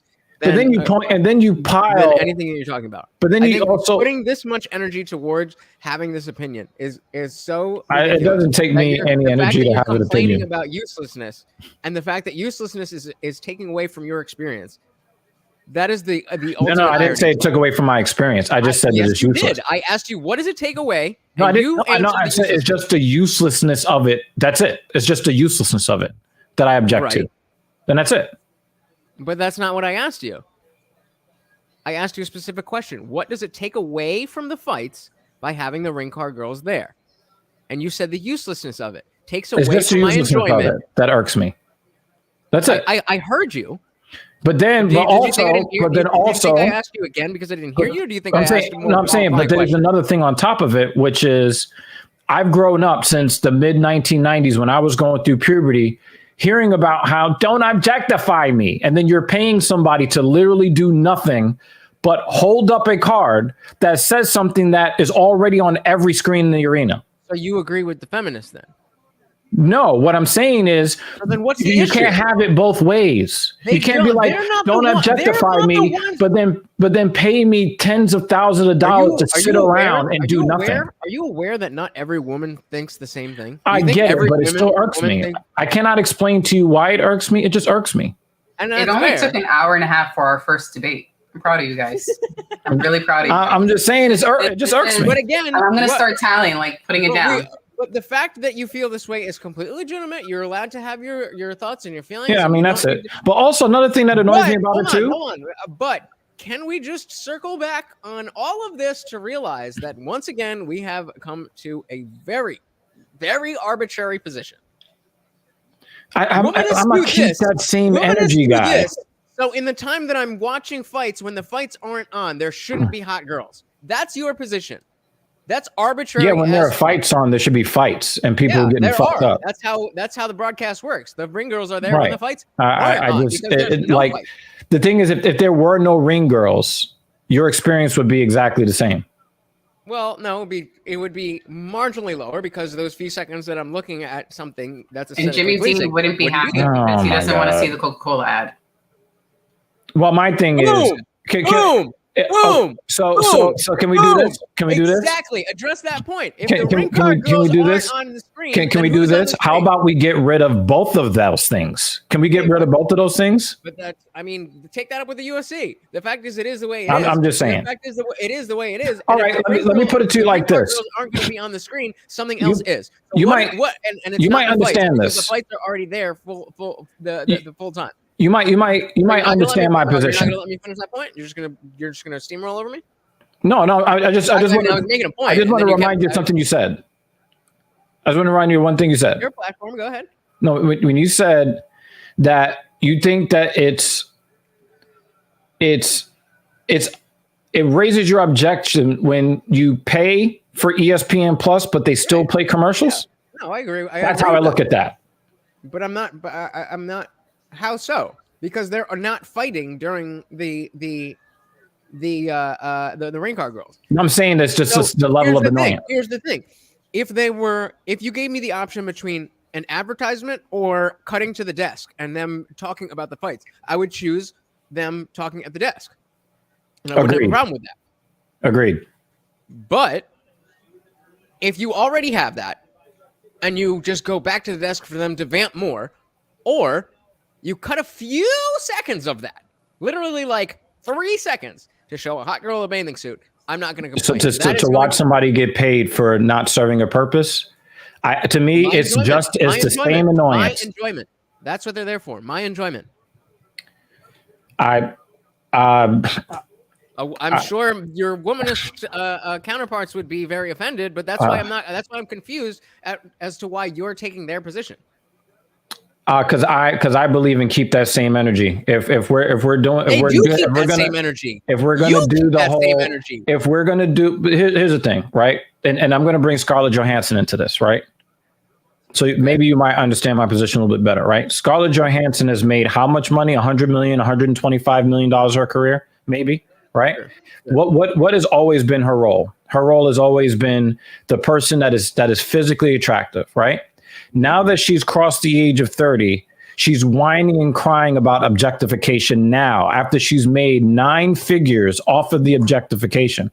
What does that have to do with the ring card girls? The ring card What I'm girls. saying is that I'm really tired of hearing about objectification, and then everywhere I look, you're not people are hearing it getting from the paid ring off card of girls. objectification. So it comes back to the fact that just because they're all women doesn't mean they all think the same thing. The ring card girls are not the same womanist that Scarlett Johansson is. I don't disagree with you. The issue is with the womanist, not with the ring card girls. I understand that, but I don't want everywhere we go, we hear that kind of garbage, and everywhere I look, somebody's getting paid to not serve a purpose, to not do anything worth anything. And it just irks me. And you're right. I do understand your position better, but I have no idea why womanism was brought up with that. Because I think that, if we're going to do all of these things, like, all men are guilty, believe all women, all this other stuff, then we should get rid of objectification society altogether. Also, it's a tactic, because there's a tactic that comes behind that. None of that is coming from the ring girls. No, I didn't say that. But if we got rid of all of the objectification, then we can actually see how absurd all of this womanism shit is, and we can bring it back to balance. Well, no. Apparently, Jimmy Dean, And doesn't I want think that. you understand my opinion reading what Jimmy Dean just said, because I agree with him. But according to what you're saying, just showing their teats for money is useless. Now, see, the thing is, I would not care about that as much if I didn't hear all this anti-male bullshit in the mainstream every fucking day. From the ring girls, you don't hear it. I know that, but what I'm saying is, the fact is they're inherently connected. You have to aim your guns at the right place. No, understand where I'm coming at, right? if we got rid of the ring girls and we got rid of all of the profiting from objectification, then you would hear regular women speak up against all that bullshit. Against all what bullshit? All the womanist bullshit. Because the thing is, women have a built-in advantage in society because they're women, whether they perform a function or not. Now, that wouldn't bother me if everything was balanced, but we don't have a balanced society. You get what I'm saying? That's what I'm saying. Guess, I'm saying, but well, what do you mean by balance? See, Jimmy Dean's got it. I'm saying, like, I'm not like. I want it to go so absurd that it makes the world look at how absurd it is, and it brings it back to balance, so that the ring girls make more. End goal? What is your end goal? Because the end goal is to remove all of the absurdity by showing you how absurd it is by leaning into the absurdity. I don't know. Can you speak in practical? What is the absurdity? So the thing is that there are women out there that are out there changing societal unwritten rules and now written rules about the value of women in society. Now, we understand that women are very capable. Women can do a lot of things, thumbs up, right? But their main value to men is how beautiful they are. I think you and I can agree with that, right? But they want to make us look bad and feel bad, and they want to demonize us for being attracted to those women, right? So if you take away all of the objectification of society, and then you looked at women strictly as, professional, whatever the fuck they are, and they stop getting the attention and they stop profiting, or enough regular women that don't subscribe to feminism see that they're not profiting off of the things they normally used to profit off of, they would start speaking up in society and saying, you know what, I don't buy any of this stuff. And finally, we can get a counter to all the bullshit. So then you actually get rid of the bullshit. We restore balance again. And I don't have to hear Lutz talking about, well, I'm not really dating right now, so I'm not really looking at how hot they are. No, I want you to get some of that poon, the poon that you should be getting. But sometimes you gotta let things get so fucking absurd that people who are absurd can see how absurd it is. Right? Like, let me give you an example, right? Do you think that biological men should be fighting women in a cage? What do you think? No, I just want to hear you say it. I just want to hear you say it. Okay, no, right? I want to see more of it so that people can see how fucking absurd it is, and then stop with all of this. Well, then you should want to see more ring court girls. No, you should want to see more of it. But you don't oppose the bullshit. Go further. You should want to see twice as many ring card girls then. You're going to bring it back full circle. I'm going to bring it back full circle. If you take away all the ring girls, listen to what I just said. If you take away all the ring girls, yes, and then the regular women that don't subscribe to womanism, their pockets get hurt because they can't make do the way that they normally may do off of their physical appearance. Then you'll start seeing them speak out against it. Right. So like Jimmy Dean said, if you get rid of OnlyFans, because remember, OnlyFans was about to get rid of all the sex workers. Okay. You remember that? And then what happened with that? Who started whining and crying? And all the fucking bitches on there. And what happened? And then they went back and they changed it. Right. So to cancel OnlyFans is only to open up a vacuum for the next OnlyFans. I don't shutting down OnlyFans is only going to create a new. I mean, look what's happening with YouTube. The fact that YouTube has clamped down on whatever they wanted to has brought about Rumble. I was just thinking about today. And the offer that Joe Rogan got from Rumble. Yep. And just today I was watching Tim Pool video. He's like, if you're a new creator, do not start on YouTube. Go on Rumble. It just doesn't make sense to start on YouTube. They've as Jimmy D was talking about before, they've pulled the ladder up. So I'm like, and my channel's not really growing. Like, I'm like, shit. Maybe I need to, I'll still post to YouTube, but like Rumble's gonna be my main thing. So Jimmy Dean says, lean into the absurdity so far that it makes even the crazy womanists go, okay, that's too far. But no, actually, my point is a little bit different than that. My thing is that I want the absurdity to be turned up so high that regular women who don't subscribe to it will finally speak the fuck up. Because the thing is, Lutch, if you go out in the public square and you say, so wait. woman, Hold on. Let me. So you want it to be so bad that the regular women who are not women then start speaking up against the anti-male bullshit. How is that not a clearer route by having more ring card girls than hoping that getting rid of the ring card girls and OnlyFans will, but then have a ripple effect and they will then connect that to all the. I don't think that that's going to happen. You may connect those dots, but I don't think that normal women are going to be like, oh, they got rid of the ring card girls. We aren't going to be able to do this. They got rid of OnlyFans. That's just. I don't think that's the way it works, and I don't think that's the way. It's a symbolic thing. Getting rid of the ring card girls. What I'm talking about is getting rid of the objectification of women across the board. I hear you. So right? So that means no guys offering you drinks at the bar. That means nobody coming up to you trying to get your number. That means nobody in your inbox, nobody in your DMs. Nope. Now you are just whatever your profession is. There is no sexual attention that you get. And then when women are left out there in the cold and they understand what it means to not be able to get. The way it is now. That's more the way it is now but I'm saying lean further into it is what I'm saying. Okay, but make it so fucking stupid. And my point is that leaning further into it is a more direct way of leaning into it is more ring card girls, not less. No, what I'm saying is you get rid of the objectification of women completely. I understand you and I hear you, but I'm saying that's a more circuitous route to your goal than what I'm proposing. You may disagree, but that. I hear your point. I now understand what you're saying, and I think your way of getting to that goal is a more circuitous route than putting more of it there, so that it's not only the crazy pink-haired womanists who are like, really, do we need the ring card girls? And it's like your average fan who's like, geez, half the broadcast is like ring card girls. That's a more direct way of doing that, and you do that across platforms, across whatever. You do more of what they don't like. And more of that for the average woman to have a problem with it. But they're like, yeah, maybe we shouldn't just be objective. Whereas now the normal girl is just like, it's just a couple seconds. They don't really care. It's there if you. OnlyFans is there if you want it or if you don't want it. Ooh, nice slam. But see, the thing is, you actually just made the point that I was about to make, which is why I don't think that your idea works as well. Because the only way to affect change is to hit people where they hurt.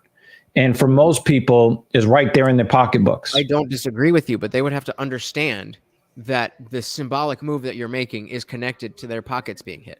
And I don't see how anybody's pockets be hit if women can still just profit off of their looks and benefit off the other side with the demonization of men on the other side. If they're not, if there's nothing for them to lose and they just gain more. Because the market will become more selective over time, and the same women who used to be, that Midwest cute is no longer good enough for ESPN. You've got to be a 10 because you've got the standards of everybody watching hot girls all the time. Why do you think porn has gotten so keeps getting more and more intense? Because they need to raise the lid.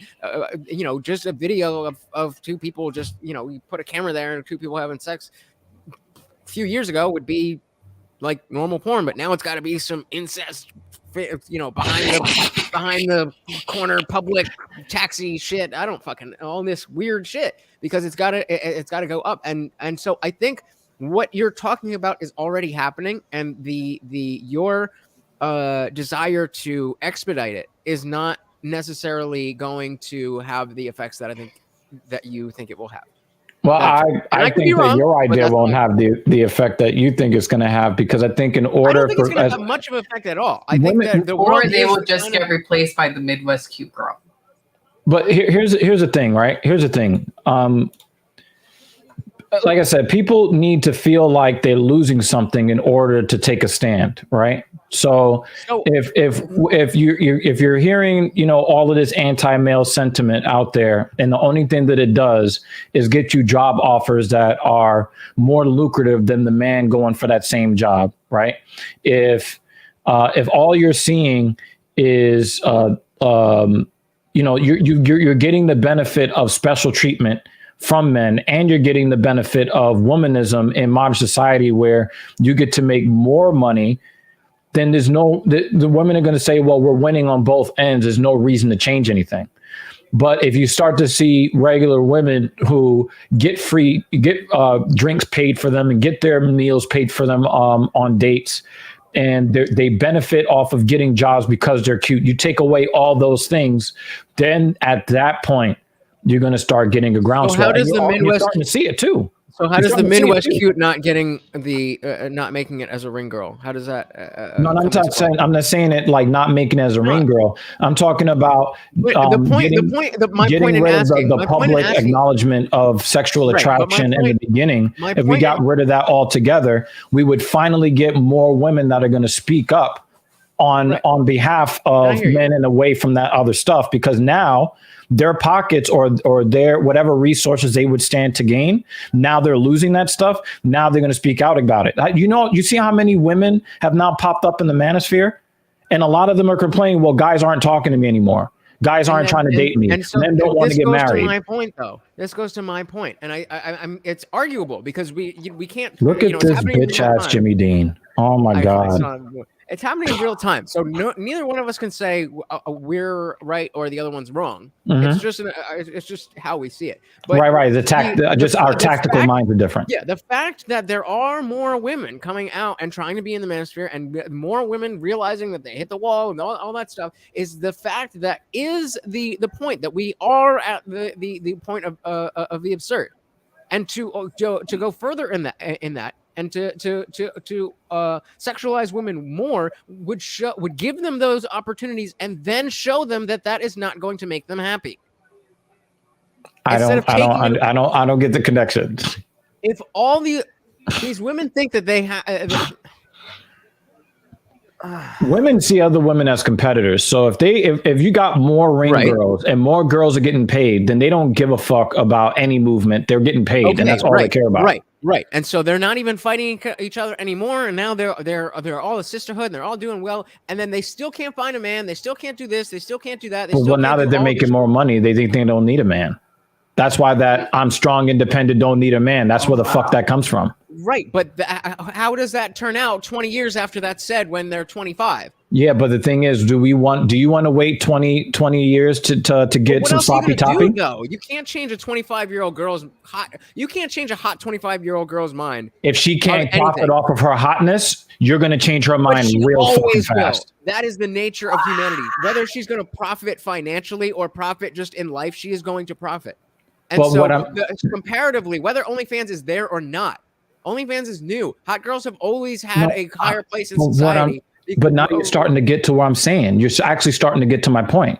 My point is, if that hot girl doesn't have guys approaching her anymore, not buying her free drinks, not taking her out on dates. Why in the world would that ever happen? There's always a guy who is ready to go. I know that. So that's a non sequitur. If all guys were going to stop talking to girls, then yeah, okay. But that's not going to happen. That's a ridiculous notion. And so to get that to happen, that's why it's a more circuitous route, because you would have to do something that would make all men be like, okay, we're not going to engage in any of this objectification.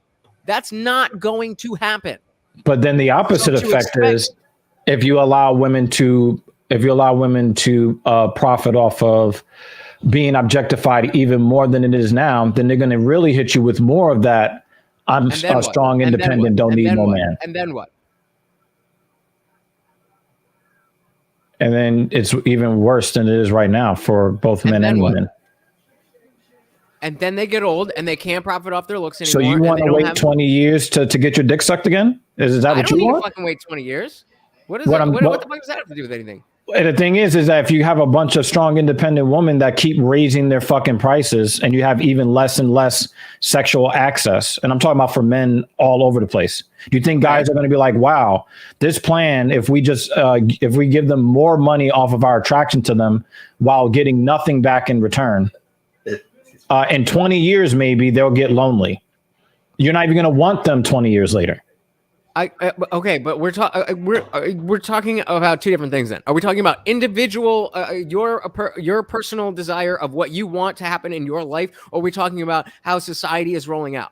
I'm if we want to change the way society is rolling out, then it doesn't really matter. Like, shit's already fucked up. I'm already 32 years old. You're already in your late 30s. Like, what the fuck? I mean, It is what But it you is know now. what will make So if we women wanna respond change very things, quickly? then it has When they to- become invisible sexually in mass. That is not going to happen. That is Well, a that pipe means that we're in dream. a lot of trouble as society, Yes, aren't and we? that's why. And again, Jimmy Dean, the idea of canceling women so they will stop profiting, that is not going to happen. They will always profit. They will always get stuff, whether And it's you know what? attention, If that's whether true, it's money, whether it's sex, whether it's they will all. That's how the world works. That's nature. Rumbling, rumbling, Rockland. What's going on, buddy? hey, but I will tell you this though.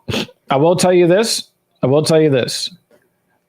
In practice, I agree with you 100%. But no, I agree with you 97%. Here's the 3%, right? When you look and you see that there is a groundswell of women all complaining about the attention they're not getting and how fucked up they are over it, there is an impact being made in this country. There is an impact being made with women getting less attention that they have not earned.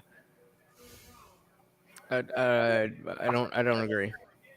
And there are a lot of women on your TikToks out there. There's a lot of reasons why you're seeing a lot of women trying to join the manosphere. You're seeing Because clips of of things- women howling and crying because they're getting right. But these are the women who were the the ones profiting from all their and then it dried up 20 years ago. And it dried up. No, some of these girls are in their 20s. I haven't seen that. Yeah, I've seen a lot of it. Like, why? I remember this one. This woman, she was like, "Yeah, me and all my girls were all look cute. We go to the bar, and no men approached us." And she was whining. There's actually a subset of feminists that are now complaining, and they're blaming us. By the way, they're blaming the manosphere. They're saying that men are making it difficult for feminists to date because men refuse to date women on the basis of their feminism. Yeah. And there's a lot of complaints about that now. The complaints are building from the attention that these women aren't getting. And what I'm saying is, if more men stepped up and say, you know what, if you want to be strong and independent and all of that, oh, you're a hairdresser, then you do your profession and you die alone.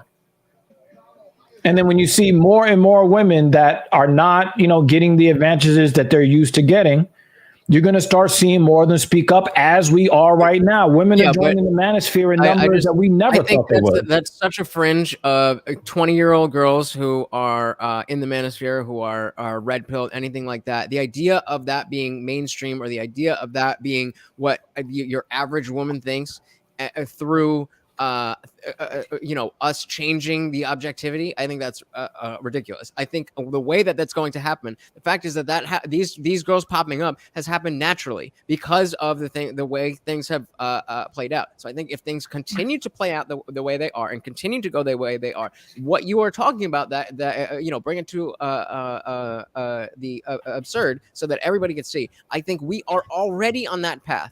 Yes, and there are not. There is. And so far so that we are not able to fix it. It's not like you can fix this generation of girls. They already are who they are.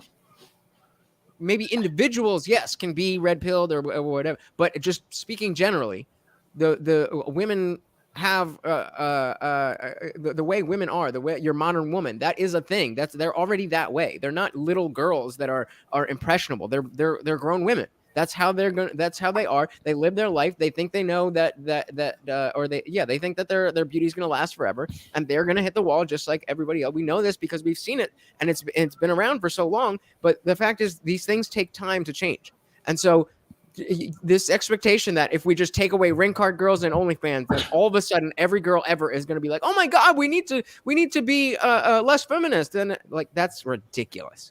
Because there's always going to be men who are there to simp and give whatever version of profit we're talking about, whether it's attention or money or time or whatever else. There's always going to be those guys there, and so to act as if there is any way to get rid of that is just not. I just don't accept that. I don't accept that that's realistic. Yeah, I mean, the main reason why I disagree with you is because of the way that you started the explanation.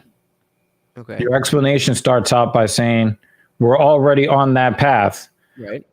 right? And then you say, well, there's always going to be a simp. Well, with a lot of the complaining that we're seeing, a lot of these women, and also remember this too, and this is why the simps, they can't derail the movement as much, because number one, some of the simps are waking up because there are men that they look up to that is like, nah, we got to get off that simping shit, right? Because if you go back to the 1990s, all the R&B was about simping. So the thing is that it kind of groomed guys into thinking, well, if you simp, you'll get laid. But what's been happening is that women have raised women have you down slow. women raise their price in response. They're like, well, if we can get a lot out of these guys and offer nothing in return, so that changes the way that they operate it, right? Mm-hmm. So a lot of these guys are starting to see, and remember, like you said, there's always going to be a simp, right? But the thing is that at our core, as men, we will want to do everything that works, not the stuff that doesn't. So what the manosphere has uncovered, and it's starting to go mainstream again. You just saw Kevin Samuels do a music video with Future, right? And this is after DJ Academic said Kevin Samuels will not go mainstream. He doesn't have the chops, right? Right. But then he gets invited to go to, the Narsagram Live with Nicki Minaj, right? He ends up on her Narsagram Live. He ends up in Future's music video, right? Now, there are some people that think the manosphere won't go mainstream.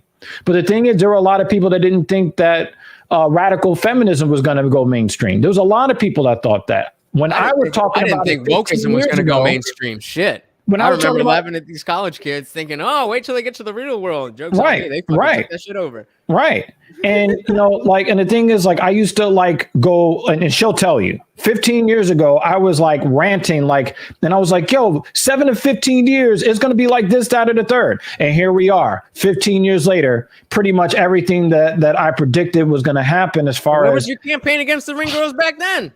You could have saved it. It's too late now, but no, but it's not just the ring girls. We were watching regular boxing at the time. That's what it was. I mean, even then. But my point being is that if I'm talking about symbolic, right? So the symbolism is if you also, Jimmy Dean does make a good point here. I'm not even going to front. He makes a good point here. If you take the ring girls out, there's going to be even more. The ring girls are going to be pissed about it. The men are going to be pissed about it. And this is what I'm saying.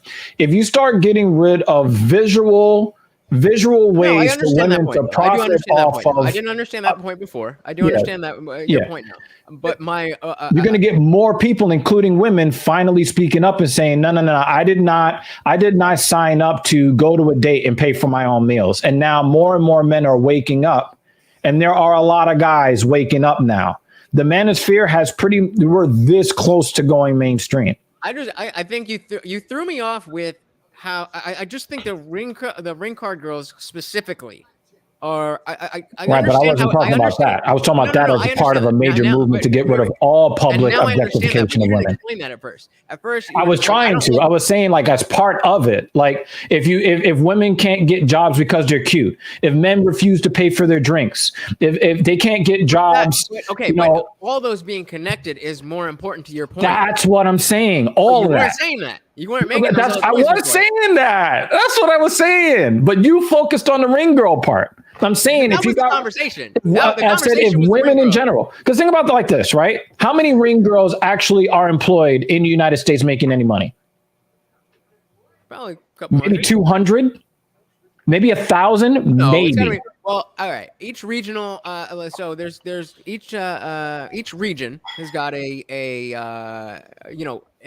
B league, and then your smaller things. So let's say half of the C tier have ring card girls, all of the B tier, and then you've got your Bellator's UFC 1, or I don't know if they do it, but all your main things. So with all the B tier regionals, I'd say there's at least 5,000 ring girls in total. But a lot of those girls get paid $50 and they got to suck the promoter's dick at the end. So they're not really, I mean, you know, they're not, they all want to get to the UFC. And the UFC is employing what, 20, 25 girls, maybe, maybe. Right. So my thing is that, not even, but yeah. So my thing is that there are, and you know, Kevin Samuel said this, he says, do you know what percentage of change you need for a tipping point? What percent of change you said? Yeah. Don't say. I think I haven't heard this. I would say that he would say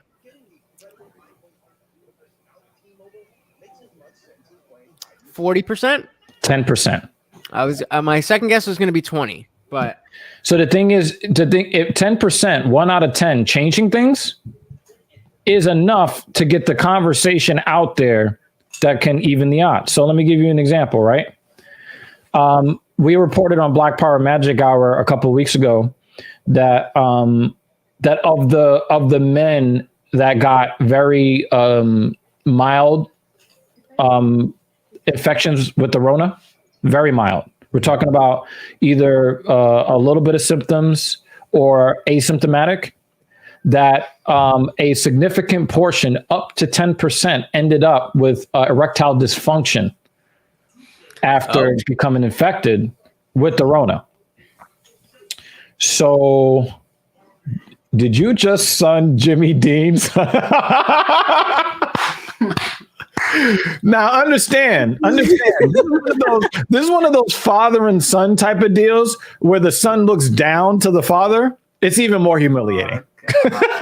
Sorry, I was reading his comment. What did you say? No, so shit, I lost. I was. Oh yeah. So the thing is, Anaruto was here for this one. If guys knew that you had like a 8% chance of getting ED after just getting the sniffles from the Rona, right? That is a large enough percentage to get some of these guys to think, you know what, maybe I should put on 7 masks to protect my dick. Right? The thing is, you don't need to have every guy. You just need to have a significant minority of guys to change up to bring into the national conversation. I'll put it to you like this, right? Did you see that Cam Newton just interviewed Brittany Renner? No, I didn't see that. Cam Newton has a show. I didn't even know this. Neither did I. I was like, wait, who did? Yeah, no, I didn't know that. Yeah, Cam Newton, because you know. Right, hold on, we got another CKB motherfucker coming to the stage. Jimmy Dean is exactly right. Black people make up about 12% of the population, but you know how everybody courts that vote. Yeah, so Black lives matter. Black votes matter. So, if you get so you had Cam Newton, right, talking to Brittany Renner, right? Do you know what Brittany Renner said when she was talking to him? I do not. She said that she is going through a dry season. As a matter of fact, look up Manosphere Highlights Daily. He did a video on it, breaking down their interview, and it was splendid. Brittany Renner is saying that she's going through not stepdaddy season, she's going through dry season because the DMs dried up. Brittany Renner said that her DMs dried up because what? And you also have to make sure you say that correctly. Please. There's two things you said wrong. Right. But you have to say it correctly. Right. First of all, when you say dried up, it's got to be dried up. And then when the other thing is going to be There's also waiting for the douchebag. Dried up douchebags. That's what I was waiting for. But the thing is that Brittany girl is looking good. And you know, oh my god, that was enjoyment. Sorry, I was enjoying my product here. Sorry, what were you saying? So check this out, right? So here's the funny thing. Brittany Renner was trying to fish for a compliment from Cam Newton, right? Oh, it's dry season. Nobody's hitting me up anymore. You know what his response was? You damaged goods. When you're right, you're right. And he said, and What did she say? and then he goes on to say, if I was them, and the thing is, he couldn't wait to say this too. He's like, if I was one of them, I wouldn't hit you up either. I don't want to end up in your book. Hell no. And the thing is, Cam Newton, even though he's a washed up has-been, I haven't watched any of that sport since since Colin Kaepernick was blacklisted from the league. I haven't watched anything. From what I understand, he's washed, right? But I'm pretty sure he's still worth 9 figures comfortably. Tomorrow. Shit, I forgot about that. Right? Like Cam Newton is comfortably washed in cash, as washed as he is at his position. Okay? So he is one of the guys that step up and say, more of us are not going to be PJ Washington. We've woken the fuck up. Yes, your DMs are dry. She said, and you know what she said? She said that dudes don't even want to smash no more. Yeah. I mean, that was an issue in his last fight because he went out there. makes sense. It makes sense, but as you said, there's always going to be a simp, right? But Brittany Renner is showing that enough men have changed their behaviors and their mindset to start shifting the conversation. That's all I'm looking for, to get it back. Okay, and this falls right into exactly my point. Her DMs have dried up. Dried up? Do you think that there are? Do you think? Let me ask you. Do you think when she says that she means there are 0 guys in her DMs, or do you think that she means the caliber of guy in her DMs is not up to her up to snuff? And that's what Manosphere Highlights Daily said. Of course, that there's all, but you know, but the thing eventually, but you know what's gonna be all like, that? well, boom, I'll pick this. But she's not going to do that because she's too proud. And there's too much right now, because she's coming off Steph Curry. Isn't that or not Steph Curry? Fucking imagine. Could you imagine? I don't know. No. Whoever the fuck it was. Ooh, that was that. I don't know. Why is he still what? You kicked him in the dick. I don't know. I'm rewinding it. All right, I'm gonna need you to time me because I'm rewinding that. Hold on, I need to see that again. And he's it's still, definitely not. Yeah, it great. I mean, he's swinging them hams. The ball of the foot and the toes did land on the stomach, but like the heel hit him in the cup, or not even just like the inside, like the middle of his foot grazed his cup. Yeah. Right. Hold on. Give me. But you have to understand. Hold on, real quick. Like, Give me count. He's blacker than almost everybody there.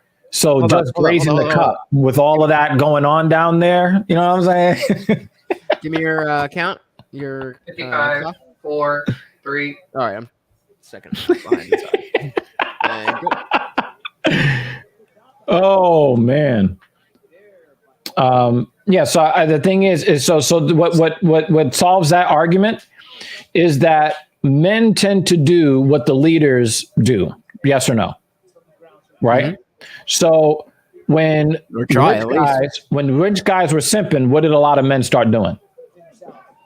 Same shit. Right? Because when women saw that the top guys were showering women with money, they say, well, I deserve that too. Obviously not on the same scale, but they think that they deserve that kind of treatment too.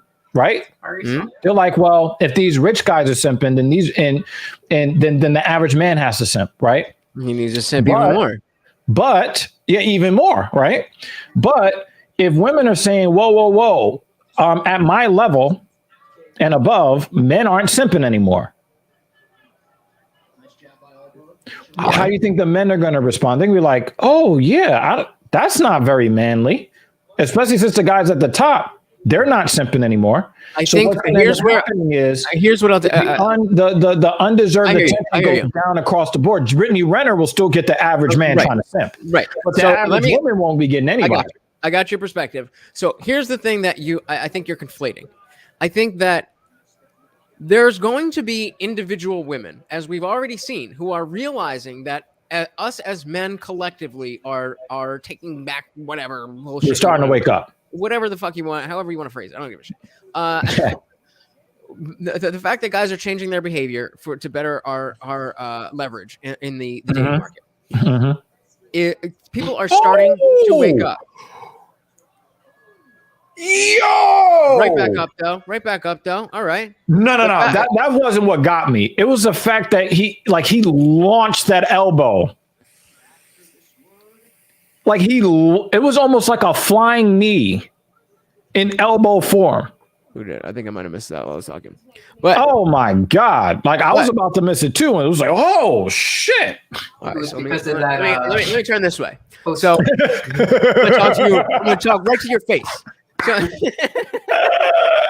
but if fuck, come on, man. I feel like you did that on purpose. What was it? What were we just talking about? I was just making. No, we were talking about leverage. So you're like, hey, you know, Oh, okay, guys yeah, are waking up, whatever. So individual women are going to start figuring out. Oh, okay, guys are doing. I'm noticing the girls who are in the middle, your 5, 6, and 7s are going to start noticing. You're maybe, Well, the girls in the middles are your 3s, 4, 5s, and 6s. Well, I mean, you know, whatever. Because the however 3s you think wanna- they're 7s. Fair enough. Fair enough. So yeah, definitely you're right then. So your 3s, 4s, and 5s are the ones who are going to start waking up and realizing, oh shit, this thing that we thought was going to work doesn't really work like that. The girls who are 7s and above are already the ones who are there now. They are already who they are. And so it's the upcoming. I mean, and this sounds terrible, but we're just talking about time and the people of their own appropriate age, just to be clear. But those who in the next generation are going to be the 7s and above. Those are the only ones that we can worry about, because the ones who are 7s and above now are already who they are. And so this concept. No, but what does that mean in terms of how they're gonna? Let me tell you. So the doing something to try to change the behavior en masse of women who are already who they are, who are already of age 22 to age 18 to 27 or whatever, to try to change those women's behavior. Those women are fucked if they don't already have their head on straight. If they haven't already figured out, or if they are already who they're gonna be, they're getting enough benefit in their life that if it dries up somewhere, they'll find enough and they'll survive and they'll hit the wall, and that'll be their experience. Now, there may be a way of what you're talking about that affects the younger generation, so that the next generation of women who are coming up and starting to date already have this type of I don't even want to call it red pill awareness, but just awareness of the changing of the tides, and that this rampant womanism isn't flying anymore. The women who are in that prime age now are they're already at the dance. Do you understand why that's relevant to what we're talking about? Not yet until you answer this question. Okay. What would you rate Brittany Renner? If we're talking about remove her reputation, remove her reputation, what would you rate Brittany Renner in physical appearance? I gotta look her up. God damn! Holy shit! Damn, it's gonna be 36 tomorrow. We're gonna freeze to death. It's gonna start snowing tonight. We went from beautiful spring day to snow. She's not really my type. But she's fucking slamming. I would, Objectively speaking, yeah. there's some 8s and 9s me and you wouldn't fuck because it's not our cup of tea. Okay. I would fuck the shit out of her. Oh, okay. So what number would you give her? I'm trying to decide, because this ass is throwing me for a loop. Are her titties real? Are her titties real? That's a good question. I don't think. Probably on her wiki page. I don't think I never got the impression that she had fake body parts. I never got that impression. Oh yeah, this one looks pretty real. I would give her a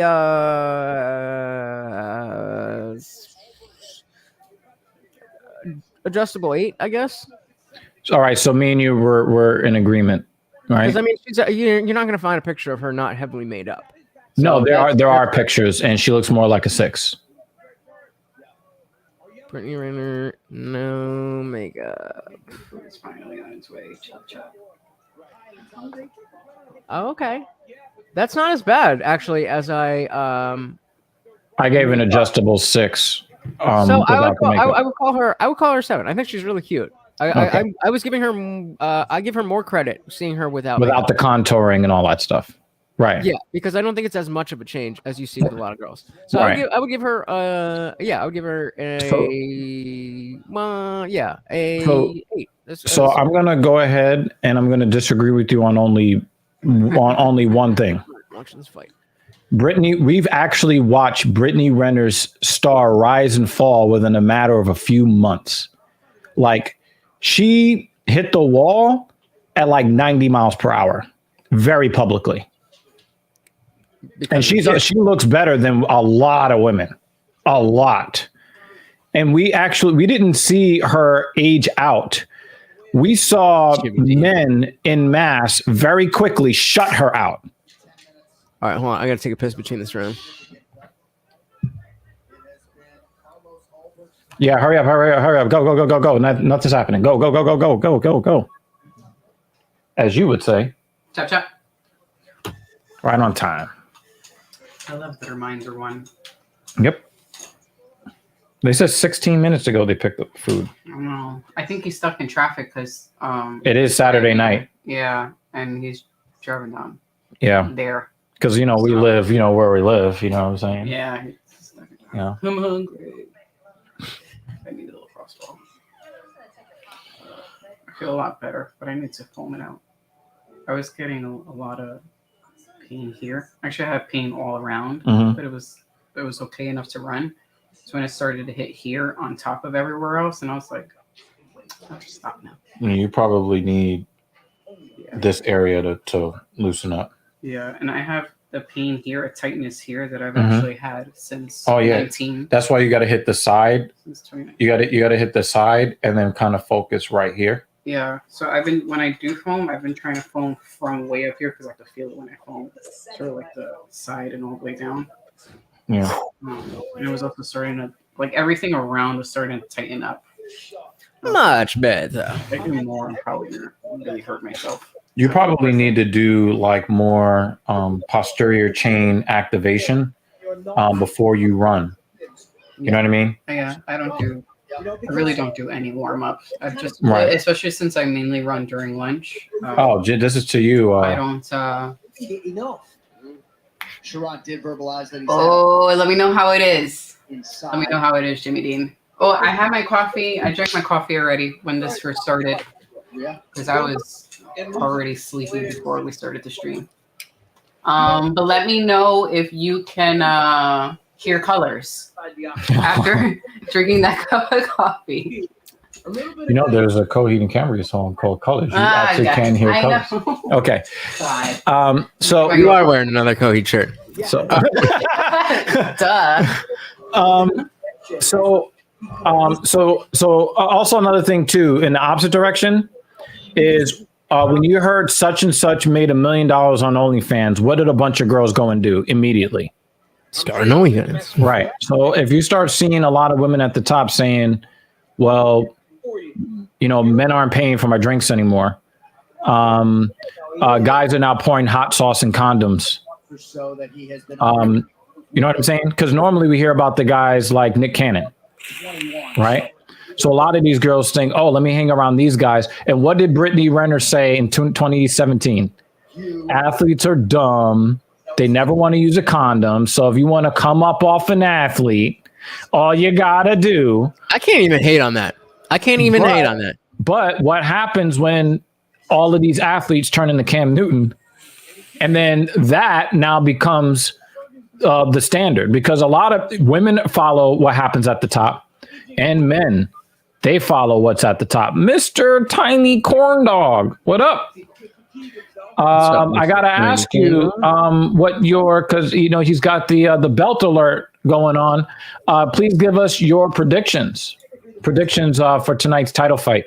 Who you got? And I would also like to know about your home. Give me what you want to happen, and then give me what you think is actually going to happen. Yeah, and this is what Brittany Renner said. But the thing is, athletes, they do circle the wagons. They do come around to protect each other. They try to give the game to each other. And if you start seeing more of these guys talking about, one of the worst things that ever happened to men was James Harden cash apping one of these rapper chicks $100,000 for no reason. James Harden. Basketball player with the fucking big ass beard. Yeah. He sent her $100,000 for no reason. For no what reason. What do you think that does to us men? She didn't fuck him. She was fucking somebody else. He sent her $100,000 for the chance to go on a date with her. What? Like, I don't get it. What do you think that does to the rest of us men when we go to talk to a regular chick and she's like, well, this chick just got $100,000 because she exists. Maybe I'm not going to get $100,000, but you need to give me, your week's paycheck. Right?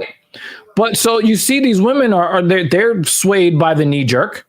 Well, you're starting to see more men talking about, nah, son, not doing it no more. Nope. So how does it? I take your point, but how does this even relate to? Because you were talking about like my situation and how I'm not dating and whatever, and I'm not dating. Because no, saying that your way that's out there. Your way was playing this long game. Let's wait for these women to age out and become lonely and then laugh at them. Wow, you think Adesanya gets the same? You think the same thing is gonna happen? What? Oh my God! Look who showed the fuck up! What's going on, bro? You think Adesanya is gonna get the same exact? Wow! I didn't. Wow! Wow! If that does happen, they're going to call Izzy the greatest middleweight of all time. It's not even going to be a discussion if that happens. He got me feeling like Kirby right now. Like dead ass. If Adesanya gets the exact same result on somebody the caliber of Robert Whittaker, they're going to be talking about him as like moving up the pound for pound list, like dead ass. I think I would agree with that because it's very rare that after knocking someone out, you also knock them out a second time. Usually the second time it goes to a decision because you have some familiarity. If that happens, Izzy is on a different level. Yeah. Then at that point, it's like, wow. Nobody, maybe Pereira, because he's got the kickboxing, and neither one of these guys are going for the takedown, right? But then you also a dark horse at 185 would be Khamzat. Khamzat said that anybody at 185 or 170 can get it, and I don't think that Izzy has the style to fend off Khamzat. I just don't think he does. But even if he did lose to Khamzat, they will still say he's the greatest middleweight of all time. If he gets the same round 2 knockout that he got last time, holy shit. And remember too, and Izzy is right about this, he did knock him out in the first round. He knocked him out twice in one night. Yep. Mr. Tiny Corn Dog, which I'm not going to say why he might have that name, because it's none of my business. But he says Whittaker will slip up, and Israel is hot right now, maybe even round one. Now, that does make sense on some level, because like I said, Whittaker is at an extreme reach disadvantage and footwork disadvantage. So if and you know how Adesanya gets, because he got Costa the same way. He frustrated Costa into getting knocked out. Yeah, but that's not fair. I mean, he did it to Whittaker already. Whittaker's not fucking Costa. But he got him. He did him that way already. But he that's again to the point that he's already been in there. He already had the. Yo, I'm getting a screenshot of that. I'm sending this. I'm sending that right to Captain Paul. Like dead ass. Oh my God! It's about to go down. It's about to go down. Did anyone else not pay attention to that last match? It was just. Almost like a commercial break for me. I mean, it was. I was paying attention, but for the most part, but it was pretty. I mean, it was a fight. It wasn't. You know what I mean? There wasn't much. There was action. It wasn't boring, but it was just kind of nothing spectacular. Yeah. Two guys had an argument in the bar, and I just chose to walk past. They didn't call the winner yet, right? 15 knockouts and 6 2 decisions. Well, yeah, I think. Yeah, he's 21-1. I do think Whittaker is going to not show up again in a similar way. I just feel like the way that I've seen him in the press that I've seen so far, he's just had this weird air about him, and he's always not really this into the media. But thinking back to the last fight, the post-fight press conference, they asked somebody asked him about the rematch, and they're like, "Would you fight him again?" And he was like, "I mean, I don't." And he gave some like non-committal answer, and he's like, "I mean, like I would do it, but people made too much about that, though." I mean, well, that by itself, but that is the same exact demeanor that he's walking in with however long later. And so you're saying that he's not pressed, like he's not pressing. Like in that first fight, he was pressing. He was off balance. He was tense. He was coiled up. Right. What you're saying is that once he lost the belt, a lot of that champion pressure went away. So if you got a guy that doesn't have much to lose, and he really is as loosey-goosey as he's portraying himself to be, then it's not going to end the same way. I feel stupid for asking, but was that the fight that won Izzy the belt? Hold on. I just got a response from Captain Paul. This is for you, Jimmy Dean. He says, "Damn, I guess uploads every day don't count."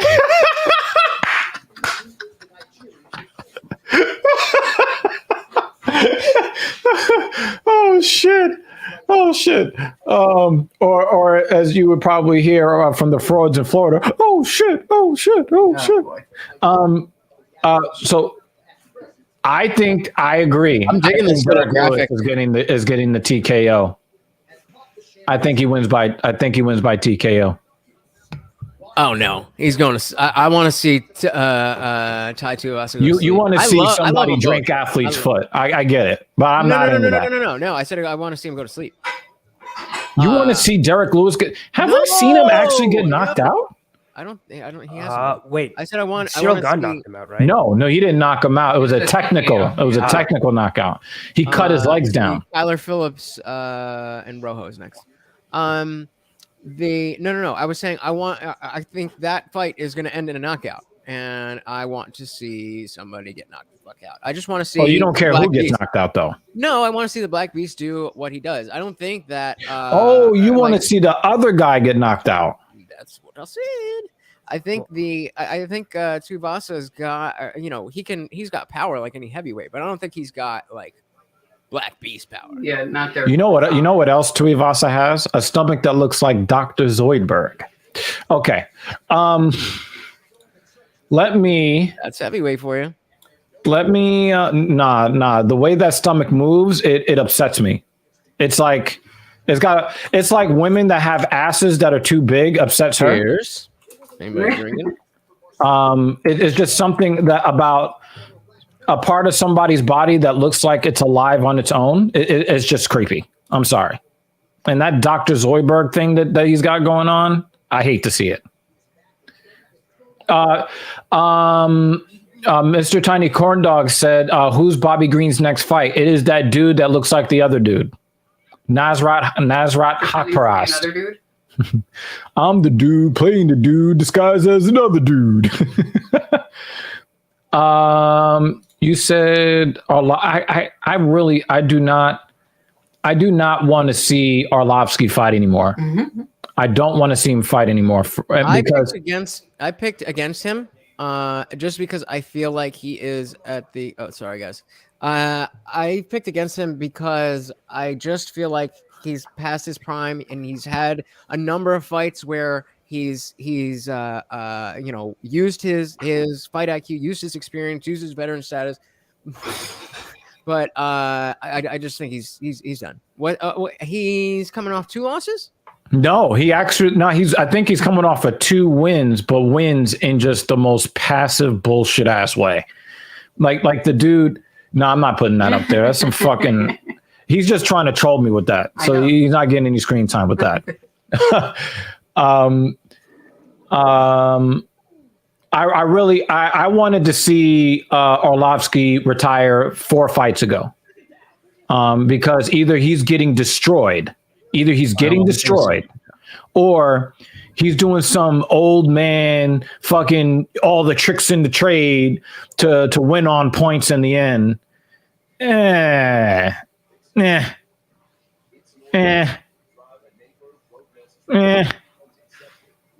hope he does retire after this fight, though. Anarud, talk to us. What the fuck is that? What's that? That is Sorry, delivery. Oh, I was so confused. It's not delivery. It's DiGiorno. Look, can you guys see this? We got the Our dinner finally came. Switch to Morty. Look at him over Yeah, there. I can see him back He's there. so cute. Wait, no. Oh, You can see him right there. yeah. You can see him over your shoulder. Mm-hmm. What? He's the star of the show. Showing up. Dougie in the back. No digs. I got you guys, and then I got my Discord guys in the corner. Ah, Oh, Anarud, you gotta add me. I gotta add you back on Discord because my account got deleted because somebody in my New Jersey Cannabis Club ratted out the entire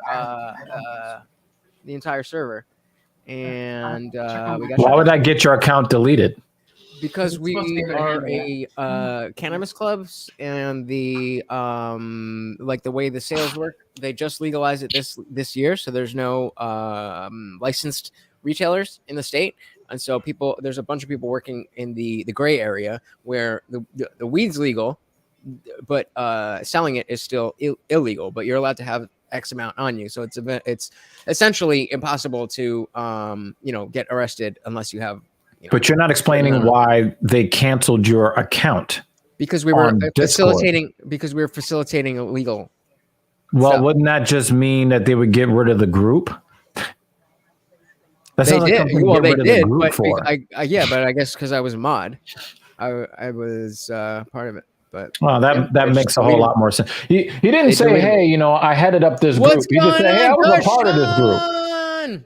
So Anarud, I was talking to my dad earlier, and this week I released the iDry episode that I did. Darshan McAway, how you doing? With Darshan, and we were talking about his kids' books and how he's become very successful. Oh, that's right. Let me talk to him. Let me talk to him right quick. Well, real all quick, right? I just want to tell Anarud that my dad was actually watching that episode, and he was like, "I would love to see Darshan and Anarud sit down and have a discussion together."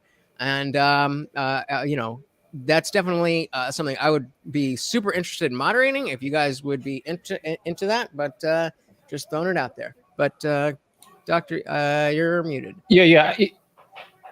I gotta say this. What would the conversation be about? I think just a general culture. He thinks that you're kindred spirits. Very self-made men. Very self-actualized or yeah, and I mean, well, my dad specifically was asking about like CRT and stuff. I talked to Darshan a little. He said he's not really that into politics like that, so I don't know that we want to have like a policy discussion, but just the the notion of the thought process of oppressors and this and the outside of policy, the cultural ideas behind taking personal responsibility and doing things like that. And and the guy Darshan, when you watch I don't know if you've watched the interview that he did with iDry. but he's definitely a guy that has taken control of his destiny. Now, Darshan, I'm going to talk to you directly because I watched that's the only episode I've watched of I Dry B. Well, thank you. That's the only one I've watched. He's got another one. The one with wife and girlfriend. Yeah, girlfriend versus wife. I was texting back and forth with Lutch, and I was like, that dude is a solid ass dude. That's a solid dude right there. Like everything from like the mentality to take something that is meant to not just help people, but you when you came up with the idea, you did so with the express desire and intention to get paid, to get fucking paid. Okay. And when I, you guys may or may not know, but I actually do get paid to host a show. Okay. Well, la-di-da. And it's called Black Power Magic Hour, and it's on a political. It's on a political platform. We're paid by the blue side. Let's just put it like that, right? The show was given birth to, by the fact that when George Floyd was murdered is that a year and a half ago now? Yeah, it's a year and a half ago now. The dude has been dead almost 2 years. That fucks me up. Like, time is just fucking salted away, right? I got really pissed off in the wake of his murder when there was a segment of the population that didn't say anything for 3 days. They said absolutely nothing until a wooden pallet was burned and some windows were broken. All of a sudden, these people that were dumb, deaf, mute, and blind, they found their voice. And because they wanted to stand up in defense of all of those panes of glass and those inanimate objects. Now, they didn't have anything to say about how heinous the loss of human life was. They didn't care about that at all. I think they did. But they I heard a lot of that. I heard a lot of that. No. I'm talking about a subset.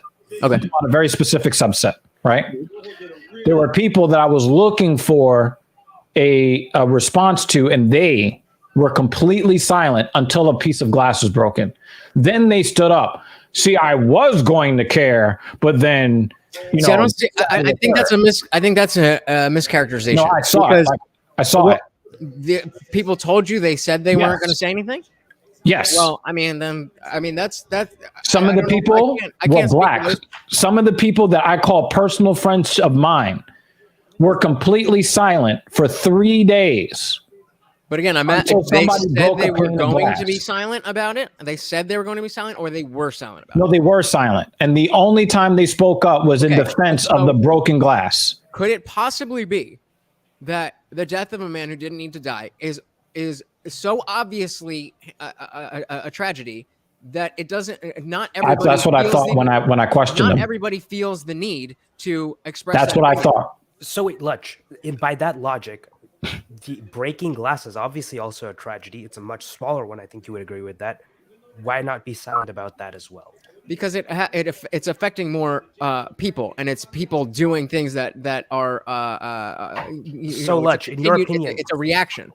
And so broad the idea, property damage is more destructive than the loss of life. That's not what I said. That's not what I said. You're saying the rationale for why one got a response was because it affected more people. So you're saying the magnitude of that was greater than the loss of life. No. And I disagree that it affected more people. I disagree strongly. It directly affected more people to have cities burning than no city burned. That's number one. No city actually burned. None of them. Not a single one.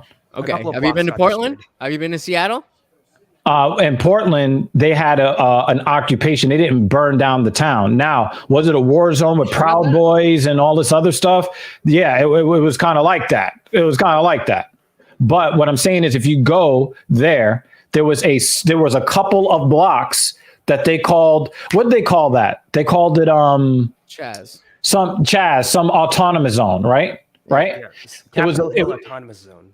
right. It wasn't the entire city. No cities burned. We're not talking about like the LA riots. We're not talking about when they 35 people died. bombed Philadelphia in the mid 80s.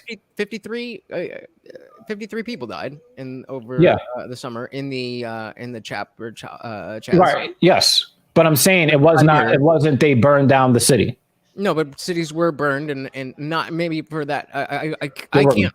Pallets burned. There was some cars burned. There was, individual looting in certain places. Some of the looting was done by law enforcement officers. So the idea of somebody dying at the hands of the police the way George Floyd did. It affected many more people. Okay, that's your fine. Because they had 30 million people in the streets around the world, right? So again, I was trying to tell the story anyway. So 30 million people around the world are protesting the death of this man. By Friday, I was paying attention for when the first glass was broken, and I paid attention. And I saw actual video footage of men dressed in tactical gear, all black, who were taking hammers. Called Antifa. I'm gonna finish what I said. And they were identified as Minneapolis police officers, who were dressed in black tactical gear, taking hammers to glass, burning pallets, breaking down doors to try. You're not going to hear me defending the cops. You're not going to hear me defending the cops. No, I'm talking about the footage that I saw. Right. And I'm telling you my mindset at the time. I'm telling you what gave birth to Black Power Magic Hour, right? Okay. So I'm just kind of setting it up. Okay. So I paid attention to what the public sentiment was on all sides. And I was impressed by a lot of people who would not, usually stand up when unarmed black people are killed by police for no good reason. And then you started seeing more people stuff. So I notated that. But specifically when the things were happening in Minneapolis, and then I saw that they had footage of police officers breaking into sneaker stores, loading up their cars with Nike shoes. They even had one guy who was holding a blunt. I will never forget this as long as I live. It was one of these hood dudes with a blunt in his hand, challenging one of these police officers who was not in uniform. He was dressed in all black, who was just tapping windows and kind of like sidling up the block, tapping windows to break them. So to try to encourage people to start the looting, because nobody was doing it at the time. So he had a black dude that he thought was going to join in and loot, challenging him to a fight. And then he hits him with the legendary, somebody hold my blunt, right? Mm-hmm. These are the things that I saw because, he was murdered on Monday. People found out about it on Tuesday. There was uproar on Wednesday and Thursday, but then the silent people then spoke up on Friday when the first glass was broken. But I was paying attention to who was doing the glass breaking. And I thought that was kind of funny. But even if it was black people looting or whatever, right?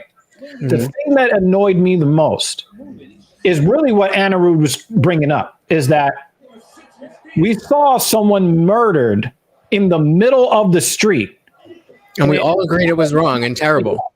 That wasn't enough to speak up. But then somebody... But that was my original point. If somebody... not everybody views their social media in the way that they need to speak up on something that we all already agree about. It's when something's happening that it's like, wait a minute, people are taking that when people are then saying like, oh, he was a drug addict or he was this or he's that. There are absolutely credible claims to the fact that he was saying, I can't breathe. Please take me out of the car. The forensic evidence shows where Chauvin's knee was. That doesn't change the nature of the situation. It was a terrible situation. It was a tragedy, and there's no two ways about that. And so I don't really feel like there's not a conversation there to have. Then when we all agree about, hold on. Then when we all agree about that, and then people are reacting in different ways, then there is a conversation to be had. So the people who are saying one thing about George Floyd are all gonna be saying the same thing. I had to get a refund for it. And the people talking about the riots are going to have different opinions. And so that's where the discussions are going to happen. So for you to say that because people aren't talking about the thing that everybody already agrees about in place of the thing that we don't agree about, and therefore we're fighting over the disagreement, I was going to explain it to you. Fallacy. It's not a. I was going to explain to you why I took the position, because I was very careful about the position that I took. It was very careful. We'll get to it, man. I'm okay. trying. So when I actually got into conversations, you remember Richie, Yes. right? Is he black? Yes. Okay. I got into conversations with people on it to make sure that what my suspicion, because I don't like to put intentions in people's mouths. What I like to do is I like to let people speak for themselves. So when I was questioning people on it, I actually had people respond back to me. I was going to care, but now since this and that is happening, now I don't. There were people, when you look at all the conversations they had, they were completely silent. But then they're like, oh, now my opinion of this man being murdered has changed. They said I was going to care. But the thing is, there was no rioting or looting on Monday when he was murdered. There was none when the world found out about it on Tuesday. There was no rioting on Wednesday. Right. That makes sense because we all agreed that it was bad. And we all agreed to say fuck Chauvin. That's why there was no riot. There was no reason to riot because we all agreed about that. You are speaking from a reasonable person's perspective. Forgive me. Right? The people that I saw, including people that I was friends with over a decade, when I actually dug into it, when I dug in and found out where these people were,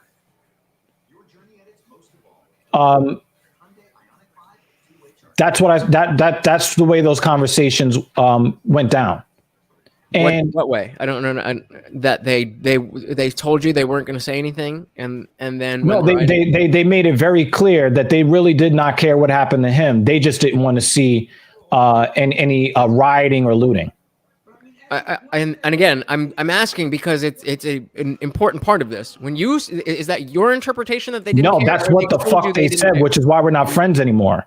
So that's what the fuck he said. So if somebody says they don't care that somebody who didn't need to died, they don't care about that. They're a bad person. That's not really representative of any type of meaningful group that we would talk about like that. I don't understand. Like, people are asking. And Jimmy Dean's right here. He's right.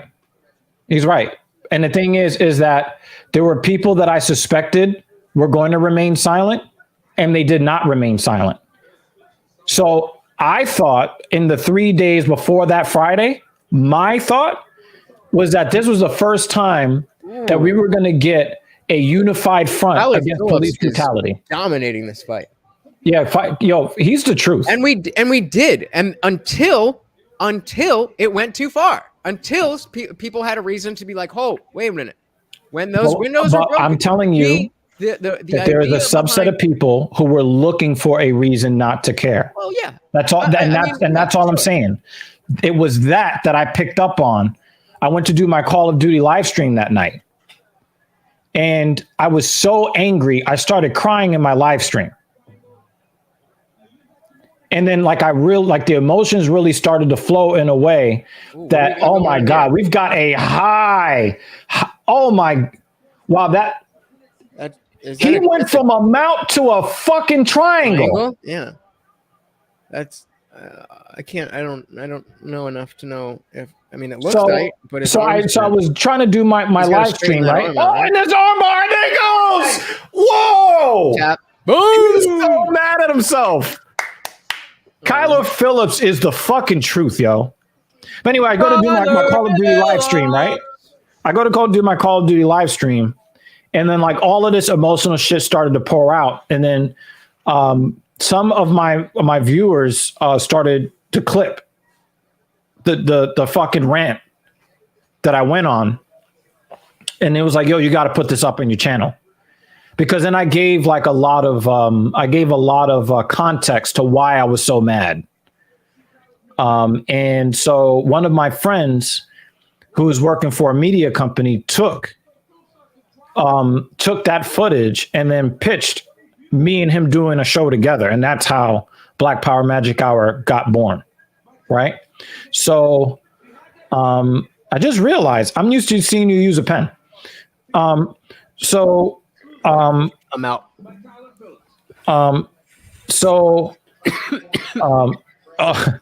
He's smoking that good shit, Anirudh. That's how that show got born. And I made it very clear when I signed on, like, yeah, I do want to do good and I do want to put a voice out there that is positive. But I want to get paid. And I've made no bones about it. Like, people are trying to come after the leader of what is that? BLM Incorporated or whatever the fuck it is. Oh, she bought a $3 million house. I don't give a fuck. Get paid. Right? As long as that's not what they say, though. They're all about socialism and spreading the wealth. Hey, but you know what? We live in a capitalist system. Get out, you get it. Get out, you get it. Right? Where was this energy when you're talking about the ring girls? Keep that same energy. No, because I'm looking for a different outcome. I'm looking for a very specific outcome, and then you can bring back. Shit. Yeah, thank you. Wait, what was that take?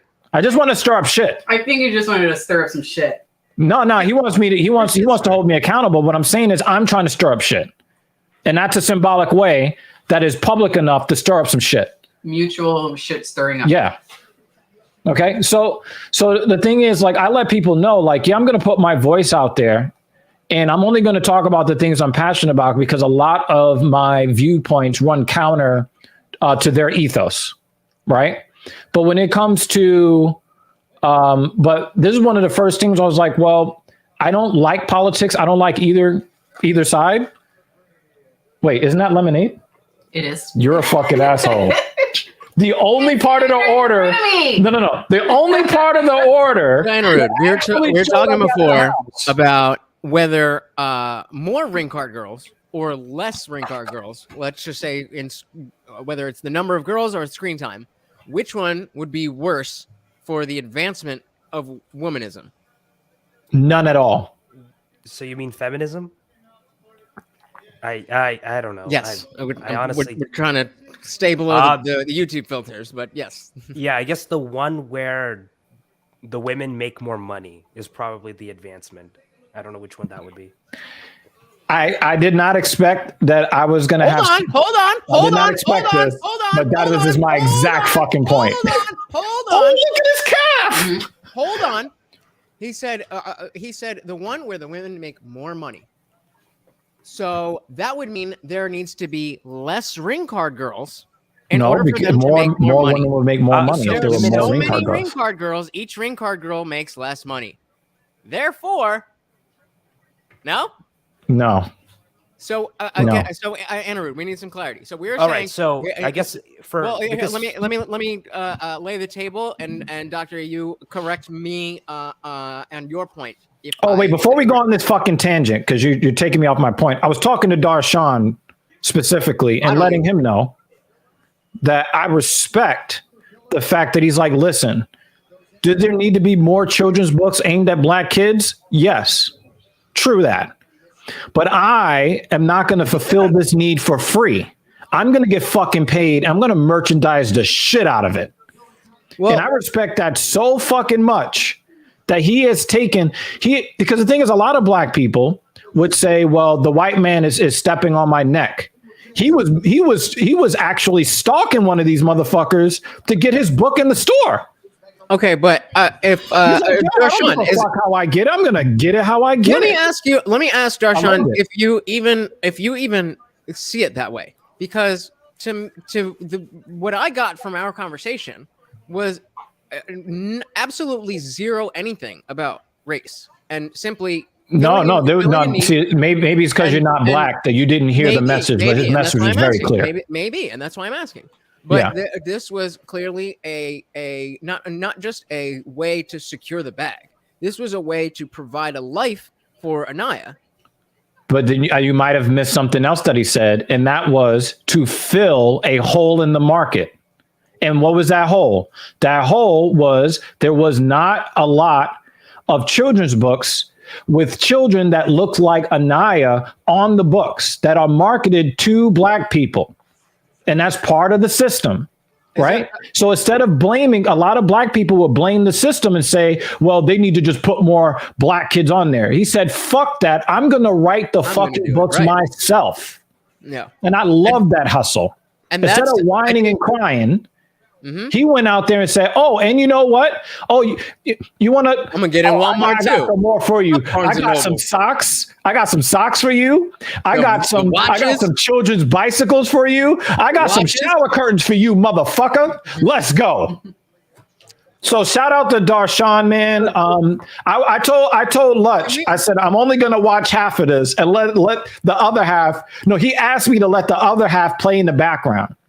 But the more that I listened, gotta get that watch time, but the more that I listened to what the fuck was going on in front of me, I said, you know what? I'm actually going to watch this all the way through. We're going to get Lutz the credit that he deserves. He's going to get all the watch time. He's going to get all 1 hour and whatever, right? Right? Because the thing is, some people could make the case, well, Lutz is non-Black and he goes to a Black platform to get on. But then what did he turn around and do? Put another Black man on, right? When me and him were in the back, trying to get on with TLA, he said, "Yo, I got this panel coming on to talk about blase blah. Let's work together, right? This is the kind of shit that I love." But here's again where I never really. Like, I didn't watch Lead Attorney because he's Black. No, but you got to understand the Black view of it, for the public optics, right? And you could have just used a Black man to get on because that's what the expectation is. But that's not what you did. That's why we fucks with you. I mean, I see what you're saying, and I don't disagree. But you don't really feel the soul of it. Well, I feel that I definitely agree that there's people who who would see, you know, the racial the racial component to it, and I think that also a cultural component. You're gonna have to explain that, but let me get my the point out that, and I think obviously if you are Black, then you're going to see the racial component and things in general more. But I don't. I think that is something that isn't necessarily a good thing, because the basis of a meritocracy is that you don't need special treatment because you're Black. You're not at any disadvantage for being Black. You are just as that lets me know everything I need to know about your knowledge of the Black experience. I mean, the fact that you can say that you're speaking from pure naive ignorance. Wait, because that is not the Black experience in this country. Not pure. Wait, so I mean, how much of a Black meritocracy? Experience? Yes. Wait, how much of a meritocracy do you think America is? From 0 to 0, complete nepotism, like royalty, aristocracy, to 100% meritocracy. Where do you think America falls? Sort of give probably like a 25 to 30. Okay.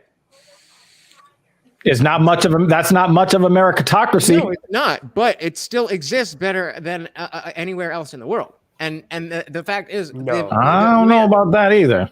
The fact is, the man has his books in Walmart. So whatever the Black experience is or is not, this man overcame that. And why the fuck do you think that we're bigging him up? Right. No, but what I'm asking, what part of that is like, what am I missing there? I sure, okay, I'm not Black, I'm not getting that, but you're pointing out something that I'm missing, and I don't understand what that is. So, Darshan, do you remember when Darshan was talking about the tactic that he used to get a hold of somebody who was in the C-suite? Do you remember when he was talking about that? No, I don't. He said, "I did it the wrong way. You are not supposed to do it that way." Yeah, he basically approached a wealthy person, a black man approaching a wealthy white person in public, walking up to him, that is seen as a threat. And he took that chance anyway. He's built different. He knew that he was going to be at a disadvantage, but he didn't give a fuck. He went and did the thing that you're not supposed to do. And he said so himself. You're not supposed to do it that way. And he knows that somebody with less melanin than him would not have had to do it that way. But he had to go the unconventional route. He had to go dive into that, though. Dive into that part. Dive into that part. Dive into that part. Someone who had less melanin would not have to do it that way. Do it the unprofessional way. He went the extra mile to put himself in a bad light potentially. Yeah, he couldn't just go on LinkedIn and connect. No, he's not just going to be able to just go on LinkedIn. And he said as much. He said it in the interview. He was talking to you. That is our experience in this country. We can't just go through the when they say, oh, you have to follow the chain of command. That works for people for which the system is built for. For the people that is not, for the system is not. You got to find other ways. And he went and found that other way. I don't disagree with that. I don't disagree with that. I think, but that's why I love the guy so much. I was like, yo, this guy is the real deal. And so I think where I'm coming from in this conversation is that, like, it's like the I don't know what the fuck Jimmy Dean is talking about here. See, well, I was gonna actually notice that's kind of exactly what I'm saying, is that just because we have a meritocracy doesn't mean that minorities don't have a harder go. Like, and it's not a meritocracy by definition. That's not true. It doesn't. If you're putting people, Andrew just asked me on a scale of 0 to 100, so it can be somewhere in between. It doesn't have to be a perfect meritocracy. Even in your rating, you're closer to not a meritocracy than 2. Even in your scale, when you rated a 25 to 30, you said it's mostly not a meritocracy. That's what you were saying. There's clear factors like being rich. Yeah, Darshan says I skipped the line. He knows. I don't know what that means though. He did it the unconventional way because he would not be able to do it the conventional way. Wait, Darshan, is Dr. Evil's reading of your situation correct? That's what the fuck he just said. That's true. Yeah, but we said a lot of things. He could be responding to Jimmy Dean. No. He's talking to me. Like I'm trying to tell you guys. Well, here and I don't think I have enough melanin to understand that conversation. I'll trust your word. Why do you think that our discussion 2 weeks ago was so poignant? I did not expect to be the black guy on the panel. I ended up being the black guy on the panel. My dad watched it. He said the same thing. My co-host on Black Power Magic Hour, he said the same thing. Oh, by the way, both of those guys are black. Like I said, your understanding of the black experience, like you can hear people, like you said, yes, I'm not losing my mind. The thing is, black people just have we have an understanding, which is why, have you ever watched the Lapeef Network? I had one of my personal training clients watch. Because he's trying to build a high EQ online business. That's all I'm going to say about it, right? But one of the things I wanted to, because he couldn't understand this, and I have another client who's Jewish. He could not understand why the black community can't just do A, B, C, and D. And what they don't understand. I am listening, but obviously, Roxanne's last fight. I'm listening. Oh no, yeah, I know. But the thing is that she has pillow hands. You know who should fight? 2 ladies I like. Her and Angela Overkill Hill, because they both got pillow hands. Aww. I love them both, but they both got pillow hands. Angela would destroy her. Angela would destroy her. When they punch each other? You should actually put pillows on their hands instead of 4-ounce gloves. Yeah. So again, where I'm coming from is this idea that could be completely wrong. I'm not black. I don't know. I am not white. I know that much. I know I've had my own. But you're both. You and him are considered to be exceptional minorities. Have you ever heard of that term? Model minorities too. Model minorities is another term. Is a synonymous one, right? Just meaning that, like what, like Indian and Chinese people are supposedly. And what they do is the reason why we have the term model minority in the first place is not because they love you so much. is because they're trying to denigrate black people in another way, saying, well, you guys are always saying that you have a disadvantage because you're black, but look at these other minorities and look at all of these things. Why is it's that? not because they love you. Oh, I would love to fine. explain So this. where? So why is? Hey, I I would like to hear why exactly that is wrong. All right, so do I'm you know? not even arguing for it. I just want to hear. Do you know which demographic of Americans is the highest earning in the country? Could you guess? White Asian. males. Yeah. Both of you are wrong. Guess. Number one. They belong from a certain country. Indian. No, they're number two. Number one is Nigerian Americans. And it's very interesting because I heard that the average Asian man makes about 61,000, and the second on the list is white men at about 52,000. But number one was Asian in this country. So I'm talking about households, demographics of households. Oh, So okay, that's different then. That's different. So Nigerian Americans have the highest, and it's not because Nigerian Americans are amazing. I mean, there's some really good fighters. Oh my God! Special disdain for American black people. Yeah. So one of the issues is the way that the U.S. H-1B visa program is structured is that it selects for people with exceptional skills. My dad was able to come to the U.S. and I could come with him because he had 2 master's degrees. So coming. You said ambassador? No, he could 2 master's degrees. Masters. It sounded like you said ambassador's degree. I was like, is that another level of degree? Like, real quick, just a funny coincidence. My dad also came here with. Well, he had his doctorate by the time he came here. But his dad was actually the Venezuelan ambassador to Trinidad and Tobago. So that didn't hurt his chances with a visa. But, all right. I like the way you're talking. Oh, excuse me. Let me.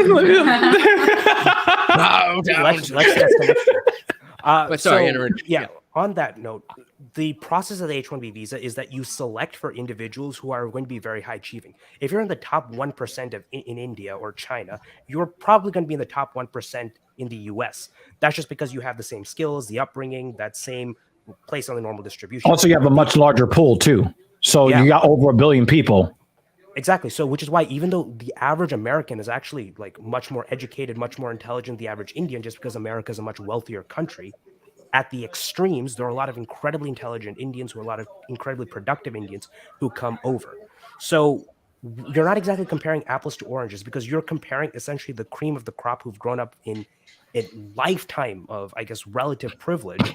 And you're expecting them to succeed, and they do succeed here, whereas African Americans have largely been denied that. And Nigerian Americans is especially pronounced because we were dragged here, even greater. I certainly take the point that like I'm first generation American. So my dad being getting to come here. Can I just say one thing? Because I don't want this point to get lost. I just don't want this point to get lost. Of course. I'm glad that you mentioned a Nigerian American. And one of the things that you guys have to understand is, well, you probably look at Nigerians as black people, right? Now, the funny thing is culturally, Nigerian Americans do everything that they can to make sure that nobody respects them from an ADOS, that they don't get confused, that the lines aren't blurred. They make it very, very American descendants of slaves. Okay. Right. So we're talking about, or they say foundational Black Americans or whatever, like they're coming up with all of these acronyms. Right. But they want to make it very, very clear that they are not related to in any way. We are not black people. We are Nigerians. And Haitian people have a very strong sentiment of that as well. Right. It's Asian Americans it's not coming from the same place. Care to elaborate? because Haiti is a super, super poor area and they're super, super underachieving. So they don't try to say that they're like they don't really try to separate themselves from black people, especially culturally, because culturally they're still below black people here. So they want to kind of fit in. But at the same time, when it comes to dealing with what black people deal with, they don't want to deal with that either. So they might try to separate themselves. It's not that different from Dominicans, Puerto Ricans. It's very similar to that, where they want to be black as long as it's fashionable and they can benefit from it. But then they want to separate themselves when it comes time to being, police brutality or, being over policed for no good reason. They don't. So it's very. But Nigerians never want to get it twisted. They don't want to be known as rappers or NBA players, or they don't want to be known as any. They want clear separation.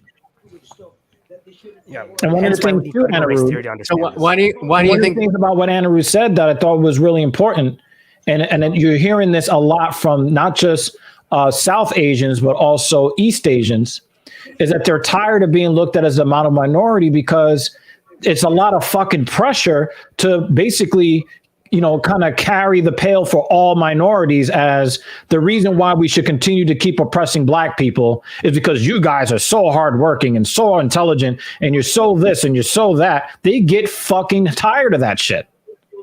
Mm-hmm. Yeah. So actually, on that note, you both live in the NYC area, right?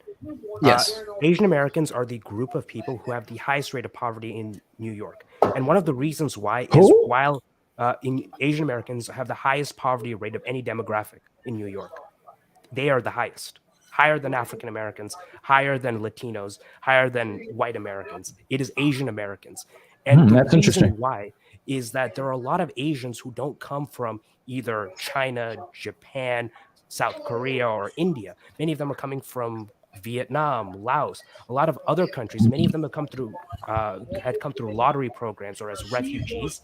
And when they come here, they're painted with the same brush.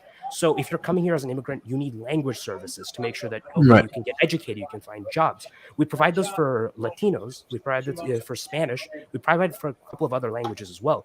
We grossly are negligent of these other groups because they look Asian. We believe that they have all the necessary requirements that Asian Americans have, and they don't. That makes sense to me.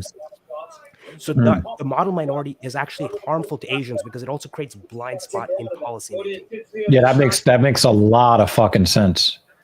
I never really looked at it quite that way before. So can we You understand how, like, do you see how both of us are so? Do you see how our ignorance is born in naivete? Certainly. In the same way? And that's, definitely. Because for me, that is not an angle I could have possibly thought. Right. But that is something that you live. Well, and that's the reality you live. Yeah. And so that brings me to a question of, being Indian comes with a very different experience than being black, but they're both, in comparison to being white, I think they're, and maybe you would disagree with this. I think in terms of comparing it to being white, I think you would say there's more in common with being a minority in whether you parse that out versus being white, right? I think you would say. I don't understand what you're saying. You're gonna have to rephrase. Like comparing the white experience to the Indian experience, and comparing the white experience to the black experience, and comparing the black experience to the Indian experience. I think you would find the most difference between the white and either Indian or black people, and that you would find more similarities of being a minority, full stop, because we're both minorities. I don't think so. I don't think so, because the thing is that when you can be a victim of high expectations, but the victimization, I believe, and please correct me if I'm wrong, Anaru, please correct me if I'm wrong. But when people have too high an expectation of you, you may not be as successful as you'd like to be. When people have a very low expectation of you, the police are killing you in the street. And half the country is cheering for it. And I think that half the country is not cheering for it. Let's not. I mean, come on. We're having a real conversation here. Let's not get ridiculous. I'm telling you that's the viewpoint. And do you know I used to not have that viewpoint, and you know what changed it for me? When Zimmerman murdered Trayvon Martin and was found not guilty in the court of law in 2013 after he murdered him in 2012, I thought that the country was going to burn down, because I thought that racism was over. And I was dumb. I thought that racism was over because white girls kept trying to give me sloppy toppy in upstate New York. So I thought racism was over. My dad kept telling me, nah, man, nah.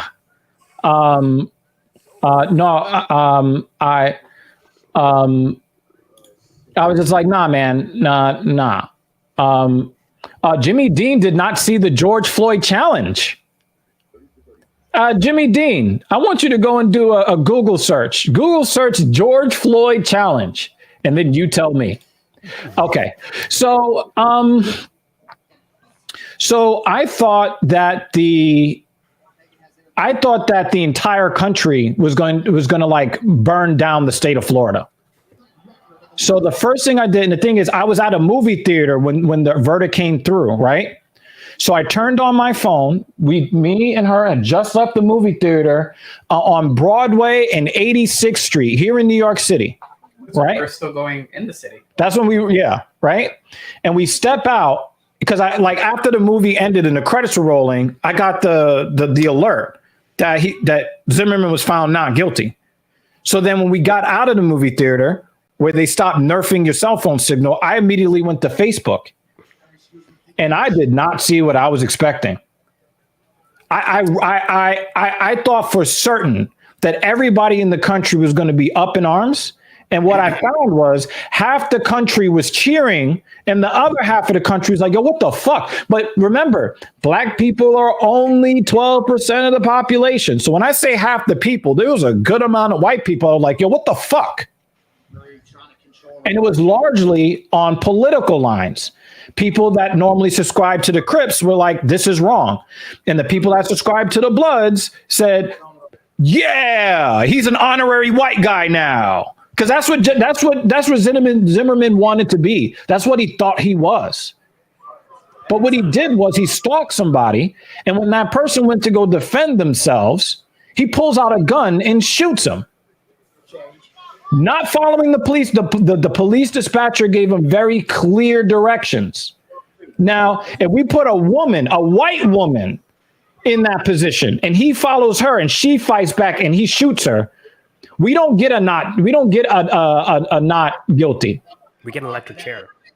He's getting the electric chair. He's being executed in the state of Florida, and they're going to remind him about how not white he is. Having to be better tonight. Yeah, I mean, you're not going to get an argument. And so that's what changed my worldview. I used to think like you. I used to think that black people were the author of all their fucking problems. Can you imagine me? Even if I never said that. I never said that. No. So that's what I said. That's what I used to say. But you preface it by I used to think like you. No, I used to think like you in the thought process of it's more of a meritocracy. Black people are not oppressed, and the black people that are not succeeding, it's their fault. I used to think that way. I wouldn't use that wording because it's not that simple. I think there's a very different. I think it's a very different to say it's within their power to do something differently. But I think what we're seeing from Darshan is that it's not. For a lot of people, it's not. Like you hear a lot of people say, well, anybody can make it in America. Anybody can be rich. But you see that it's still the same 0.9% of people. And very, very, very few people can get there. And a lot of people say, well, if you just work hard enough, Americans are 4 times as productive as they were in 1970. Yet in real wages, their wages are the same. Okay, the middle class is smaller than it used to be, and people are working harder. Okay, but that's you know. But that's what I'm saying. But the perception harms everybody because the perception isn't true. Like he said, when you're talking about the model minority, you just think that all Asians got it made because you see that, you know, at the very top, you know, Asian men are making $61,000 a year on average and blah, blah, blah. It makes it easy to overlook the majority of people that don't have access, but you think they do. Well, I was in, I had a thread about this on Twitter the other day about like how, you know, I've experienced my own brushes with racism and discrimination and stuff that I wouldn't compare to the Black experience, but you know. Let me get an example though, so I understand where your mind. You give me an example of. I got played, and I know is because I look like what Jesus really looked like. Oh, I have a ton of examples if you want to. Oh, I want to hear from him, and then I want to hear from you. I mean, people. I mean, you know, things like people. When I was younger, it was more just like jokes and people making fun of me and like, oh, do you like curry and like stuff like It's so stupid. But you know, just as I got older, looking at people expecting me to sound a certain way, people expecting me to talk a certain way, and be like what Andrew was talking about, like be this straight A student and fucking wanting to be a doctor, and like especially since my dad is a fucking doctor. Oh, that made it even worse. Right. And so there's You're a certainly failure not if you become a lawyer. right. There's it's certainly not the same types of problems that I would ever I wouldn't suggest that they're the same types of problems. It doesn't mean that they mean nothing either. And I don't want to minimize your experience, because remember, you can only see the world through your eyes. And so I think that while there is as legitimate as those experiences are legitimate, full stop. And your experiences are legitimate, full stop. And the I haven't had that many of them though, which also informed my viewpoint. I didn't go through racism the way a lot of other black people have. Well, and if anything, people hit me with the model minority bullshit too. I think you know the sentiment behind what I think you would probably call like right wing or conservative or anti-black or something like that. I think the sentiment is that if other people are going to be prejudiced towards you, that's wrong, but you can't control that. Mm-hmm. But there are things that you can control. And even if those things that you can control are not as controllable as other people, you can still control the things that you can control and make the best of your situation. But if you don't believe you have the power, you already lost. And for a lot of black people, they don't think they have any power. But that is, and so again, that begs the question of where does the responsibility fall with it? How much of that is a societal influence? It's the nature versus nurture. How much of it is a societal influence? And how much is it that, we have the internet, we have people, we have information, we have ways of communicating, we have ways of learning. Oh, hold on a second. Hold that thought. We got a split decision. Oh, wow. Yep. How deflating is that for Mata Ferry? I mean, the crowd is pissed. They wanted her to just get the win for her last. But if it's a split decision, if it's close enough on her swan song, I want to hear this one. Broke the record.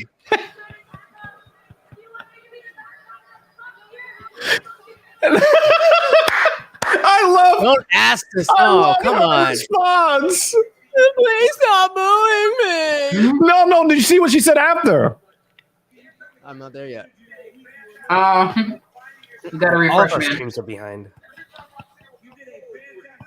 Yeah.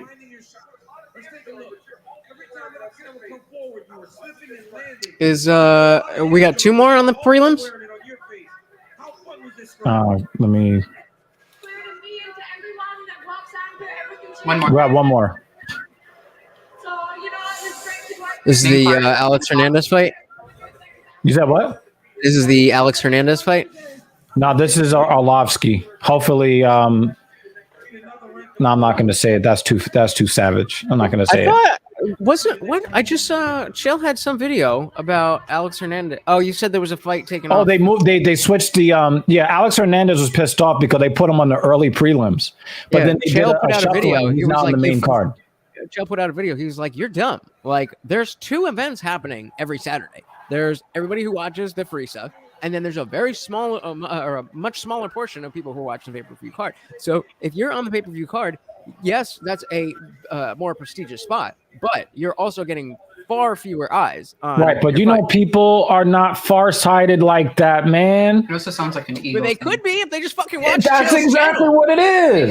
It's an ego thing. It's not about the eyes. It's an ego. I was on the main card. But I was on pay-per-view. But the silly thing is that was he not born in America? Hernandez? No, he's American. He's got an ego. Yeah, but the point is that what the fuck? That was a joke. The point is that the being a featured prelim is a coveted spot. But he wasn't even in the feature prelim. They had him in the early prelims. I didn't know that. Because he wasn't mad that he was on the prelims. He was mad that they put him on the early prelims. So let me explain something to you, Jimmy Dean, about strong fathers. Edward, you chilling for a little? Oops. Yeah. You chilling? All right, I'm gonna walk the dog real quick. I'll be right back. Let me explain to you something about strong fathers, Jimmy Dean. In the United States, here in the United States, the U.S. government developed a welfare system for poor black people. He's not going to see that. He's not going to see it until he comes back. The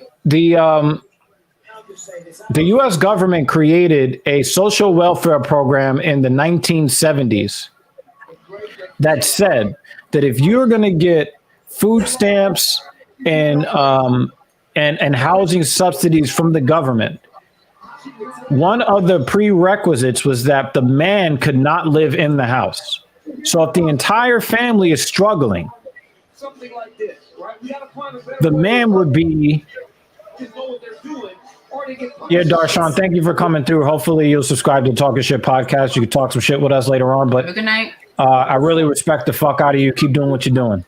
Yeah, you too. I do look forward to speaking to you, Darshan. I feel like we could have a lot of fun conversations on, I guess, masculinity and the role that men have in society. Yeah, and the thing is, I do expect that you guys are going to have a lot of mutual respect, even though I'm there are a couple of things that you guys will not agree on, and I'm looking forward to possibly being a fly on the wall for that discussion.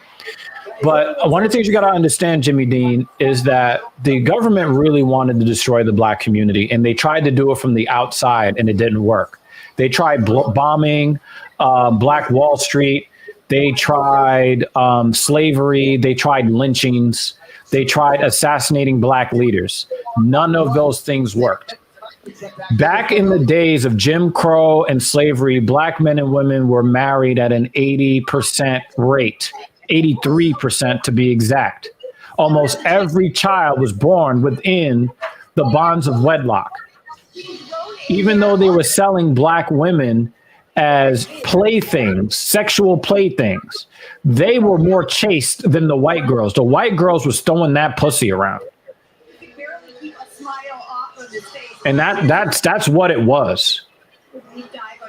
But what they did was they said, if we cannot destroy the black community from the outside, we need to destroy it from the inside. So when they saw all of these poor black people, we will give you a place to live and put food in your belly, but that man cannot be there. There cannot be a man in the home. They incentivized it. They gave a monetary incentivization to separate men and women in the black community. This goes back to the 1970s. Dr. Evil, could I add one clarification on top of this? So it wasn't on what? On top of this, I want to add one clarification. It wasn't just that there was an emphasis that, if you remove the man from the house, your benefits are better. It was that single mothers received higher benefits than married couples. No, but it was also a housing thing. So if you're talking about like people could get, but they were talking about like actual housing.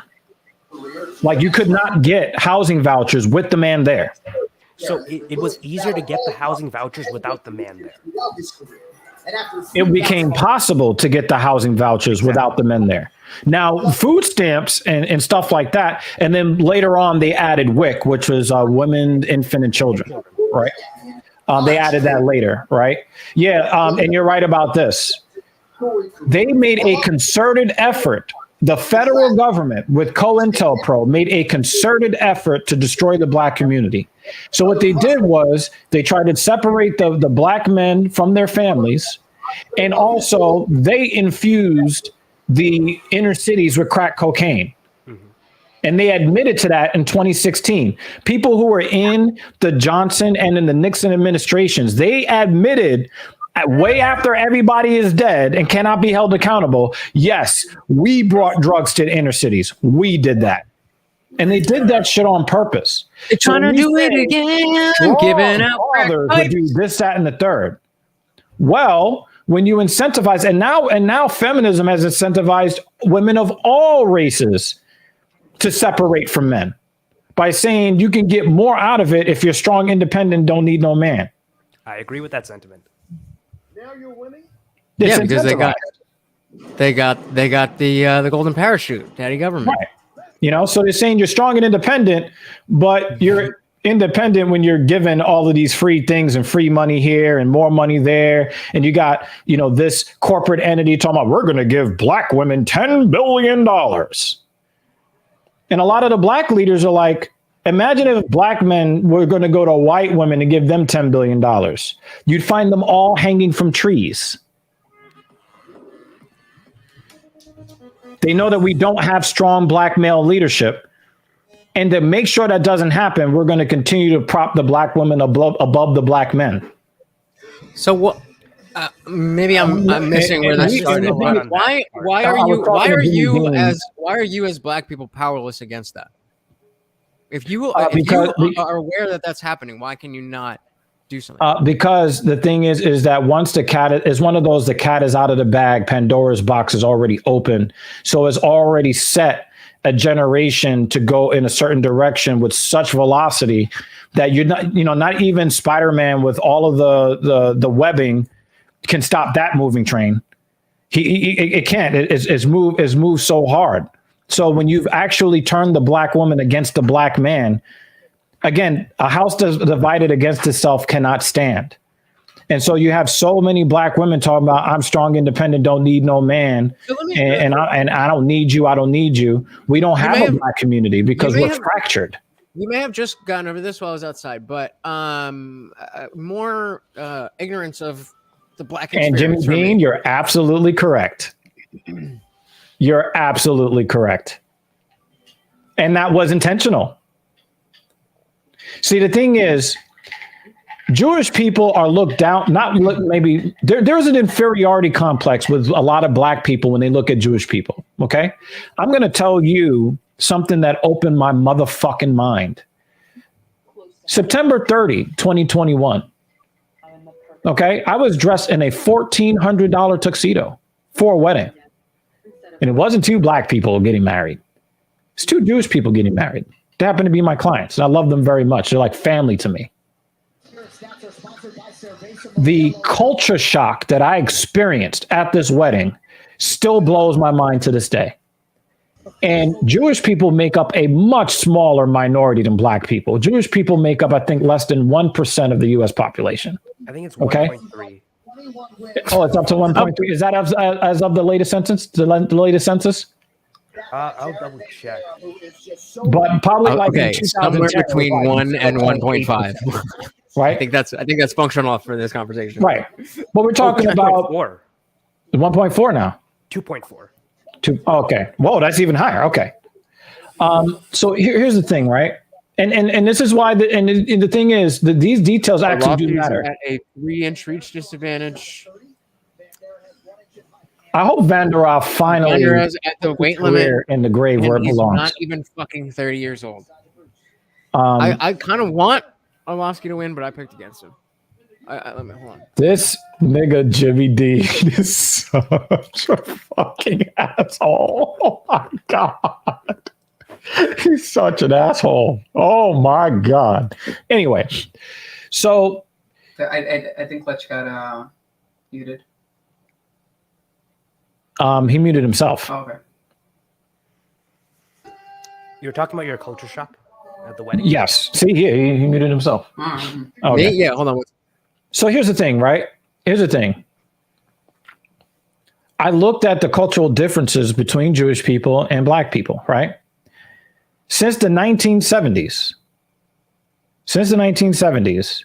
half of all black pregnancies have ended in abortion. So if you look, white people lost. Is he still talking? Because he's muting himself. I know that. Yeah, That's why all I right. said what I said.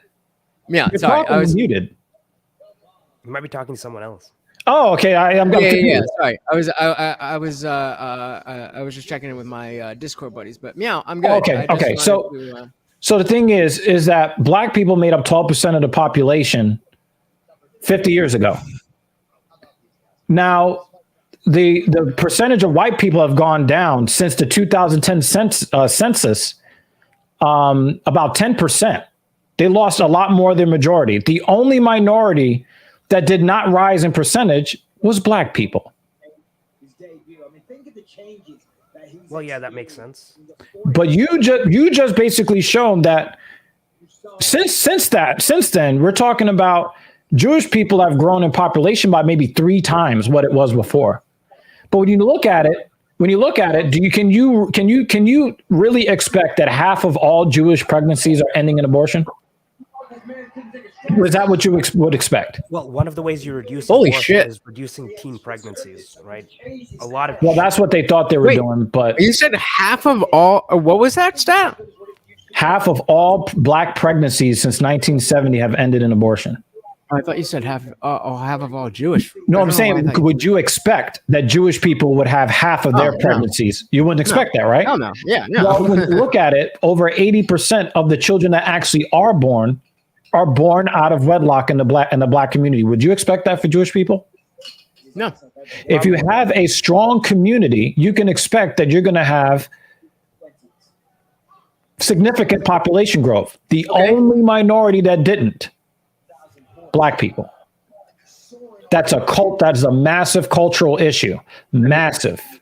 What's underlying that, in your opinion? Well, I was talking when you were gone. You ever heard of COINTELPRO? Counterintelligence program. That was a program that was set up by the FBI. Yeah. You might have heard that they were trying to blackmail Martin Luther King Jr. into self-termination because he was slinging his dick around the South, and that would hurt his message. So they actually, not only did they have surveillance audio tapes, it was audio, they didn't have video. They not only did they have audio surveillance tapes of him cheating on his wife en masse, but they also had audio tapes of him being in a room at the same time a woman was being violated and was not shown audibly to be upset about what was going on in that room. And they were going to take that footage and then try to convince him to self-terminate. That was part of COINTELPRO. Malcolm X, COINTELPRO. The leader of the Black Panthers. Why do I always forget his name? You're kind of losing me. You were making a point about something. Right. So I'm talking about this program. Part of that program was to destabilize the Black community, to destabilize also people who were against the war effort in Vietnam. That was all part of COINTELPRO. Okay. Part of COINTELPRO was to destabilize the Black community. Right. Part of that was criminalizing marijuana. They wanted to criminalize marijuana in the minds of people so that they would not support the hippies who were doing the free love marijuana thing. So they wanted to criminalize that so that they can make those people look bad so that more people would support the war effort in Vietnam. It was not a popular war, as we saw. But also they also wanted to use the drug and other drugs to criminalize blackness. And back then, Black people could not afford cocaine. It was too expensive. But they found a cheaper way to infuse it with crack cocaine, a much cheaper alternative with a much crazier high. And what they did was they infused that while also telling Black families, hey, you know, we'll help you out with your poverty problem if you go to the single parent. Again, it was all about destabilizing the Black community.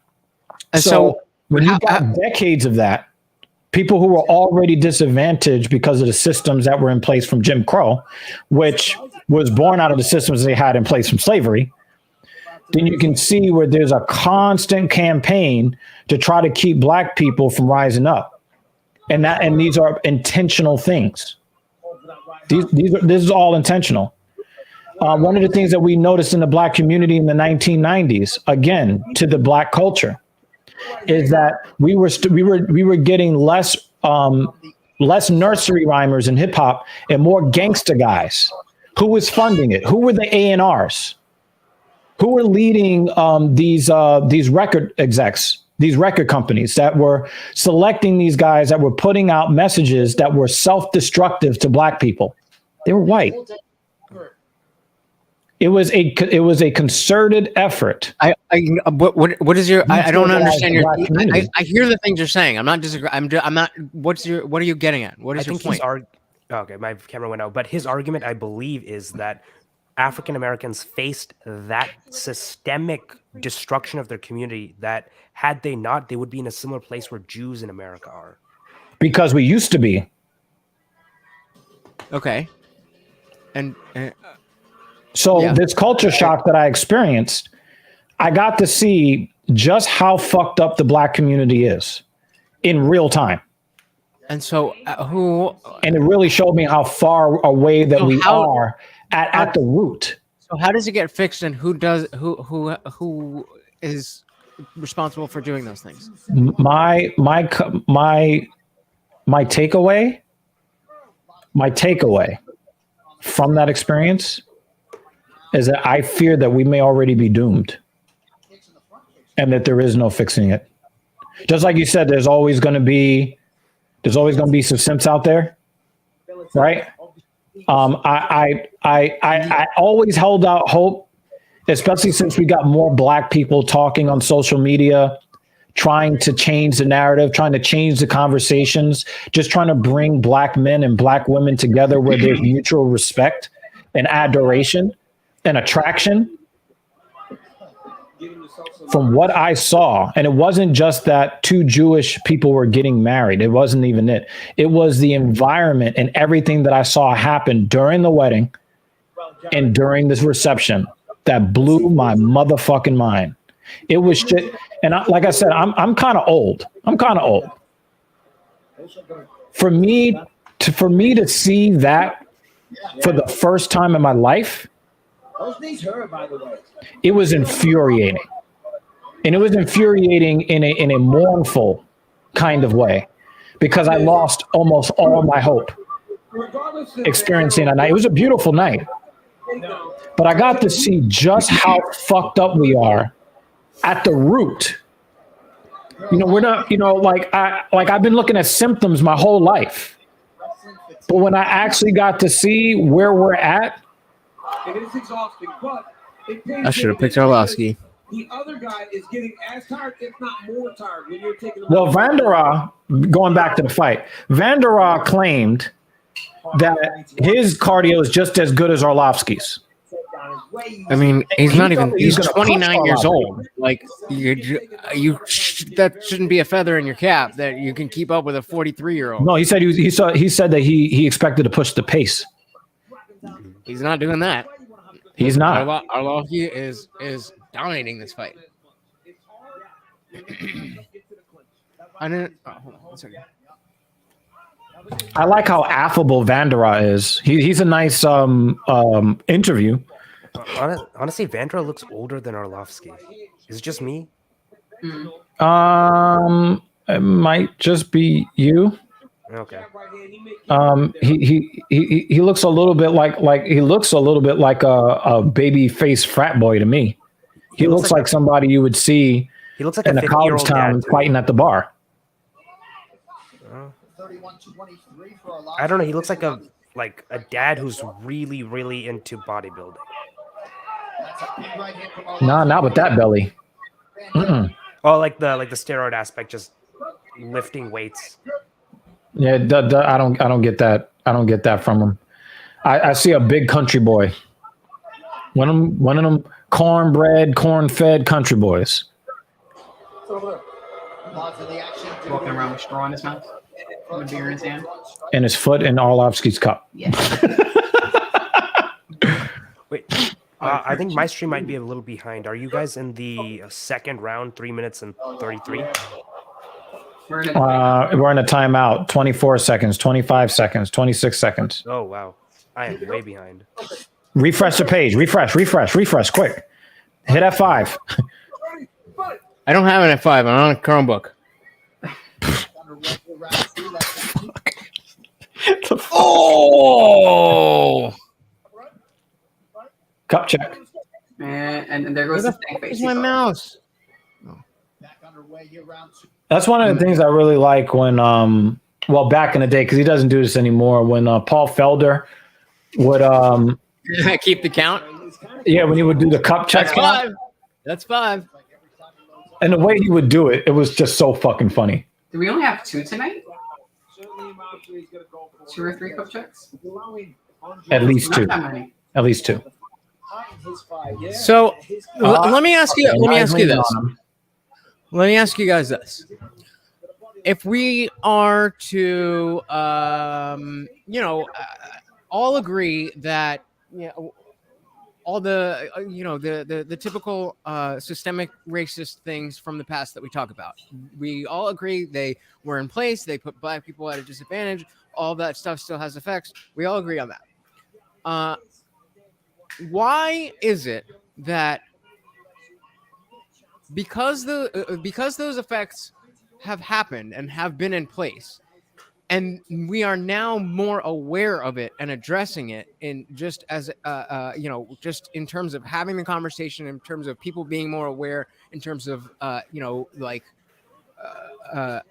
the perspectives that people hold, I think specifically like with what I was talking about in the conversation with Darshan, that like it's not that I brought him on because he was black or and when he was talking, I know that's not why. Right, and when he was talking about his experience, and he was putting the aspect of race at the forefront, and I just didn't see it that way. What is the barrier that exists today that is more race-based than class-based? Because when you ask me about how much of a meritocracy America is, a lot of the reasoning behind the low number I gave has a lot to do with class and not necessarily race. Well, I'm gonna pass this to Anirudh. Anirudh, are you familiar with the studies that they've done about black sounding names on resumes? Yes, black sounding names, black hands holding products on eBay. There are tons of studies on this. LinkedIn. Have you seen? Well. Right, but Anirudh, you are. Anirudh, you. One second. Let's take that example then. I just want to say one more thing. Anirudh, is it true or is it not true that redlining is now illegal in the United States? It is illegal to redline. Yes. Now. Right, but is the effects of redlining? Because this was a pointed question though. This was a pointed question though. So let me just work out what I was trying to get to. Because the reason I ask is, and you bring up the example of names on resumes. So statistically, yes, you're going nice kick to the body from Vandera. I did not expect that. You're statistically, you're going to have a worse experience with black sounding names because there are racist people out there. But on an individual basis, if you are a black person and you go to apply for a job and the person reading the name is racist, that's not every job. That's not every thing. Like that it's may statistically happen. Significant. Wait, I agree, but the point is that because someone is racist against you, that doesn't mean that you can't find another job. I'm not saying there's not a problem with what they're doing. I'm just saying there's a huge problem with the insinuation that you're making that even if they're individual racists, you can still go around that in a system and hopefully find a good outcome. There's a way you can fight against that. I think you're right. What is the alternative? Wait, so I'll give you an example from personal experience, right? Last summer, I applied to over 600 positions for an internship. I only got 2. And I only accepted, obviously, one of them. but that's a numbers game. And I had everything going for me. I had good GPA, resume, work experience, letters of recommendations. I had everything going on there. And it was still difficult for me to find a job. If it's a numbers game and something is stacked against you, you're going to make it. You're going to understand that significant barrier of entry. I'm not. And That's I already said we're already saying that we agree about all of that. But I'm saying that if that's the way things You don't are, understand the impact. Like I cannot tell you. I like to get my emotions out of these conversations. Okay, so let me put it in different terms then, because you just had your face in your palm. So let me put it in a way that I know that you. That really took all the wins out of my sails. I got to tell you, Lutch, that took all the wins. Like why? normally, like I said, I don't like to be emotional in these arguments, especially when it comes to thank you, Jimmy Dean. Like people's like viewpoints. But to hear you express yourself the way that you did. And I'm not upset at you. So can you? It's, all right. It's the understanding that you have that lets. It's an understanding. I don't have an understanding. That's why I'm asking. You don't understand. You don't understand. I know I don't understand. That's why I'm asking. You don't understand the weight of what you're saying. Okay. And why it's so upsetting. So that's what I'm asking. That's what I'm asking. But this is part of the answer to your question. This is part of the answer to your question. Okay. You're looking at it strictly tactically. Yeah. What you are failing to factor in is that when somebody puts out a resume and they get the hope that they can get out of poverty, and then somebody throws their fucking resume in the garbage because your name is Daquan, it's deflating. It hurts. Of course it is. I'm not. So to say no. So you got to understand something. To say, well, why can't you just go around this obstacle and go around that obstacle and just go around that obstacle? That's why people like. There's obstacles in life. Hold on. People. That's why Darshan. That's why I gave Darshan the love that I gave him, because it destroys you on the inside. It kills you. We're not just talking about numbers and statistics anymore. We're talking about the souls of human beings. I don't know why you're getting this lecturous tone. I'm literally coming. No, it's not even a lecture. It's emotionally deflating to hear somebody. It's a reductivist argument. Well, you got an argument. I'm not making an argument. I'm asking you a question. I'm saying when you say, you got this or that, and somebody might be racist, well, why can't you just, I don't know, go just get another job where somebody is not racist? We have to get over what it is to go through the racism and the damage that it does. Well, what else are you supposed to do? That's my point, is that I don't understand. Like, do you, and again, let's put it in terms that you would understand. That, I can't change my fucking height. I could get jacked as the fuck as I want, but I'm 5'4", and no matter what, 97% of women are gonna look past me. Okay, that fucking sucks. There's a lot of girls that I've talked to, and I fucking said it to their face. I was like, I fucking know that if I was your height or taller, that you would be down with this right now. Mm-hmm. No. Yeah. So what? What am I supposed to do about that? I just either. Right now, the caliber of women who are interested in me don't seem to be the kind of girl that I'm interested in. So I'm not dating. I'm not doing that. What's wrong with what? And if I happen, and I'm okay with that. And if I happen, I'm gonna answer that question for you. I'm gonna answer that question for you. Go ahead. Do you know the difference between genetics and genetic expression? Not in this genotype context. versus phenotype. Okay. Yeah. With genetics, your genes determine certain traits about you. Okay. But there is a caveat to that, and it's genetic expression. There are certain traits that can come out in you that is as a result of not just the experiences of yourself, but in previous generations. You ever heard of the term generational trauma?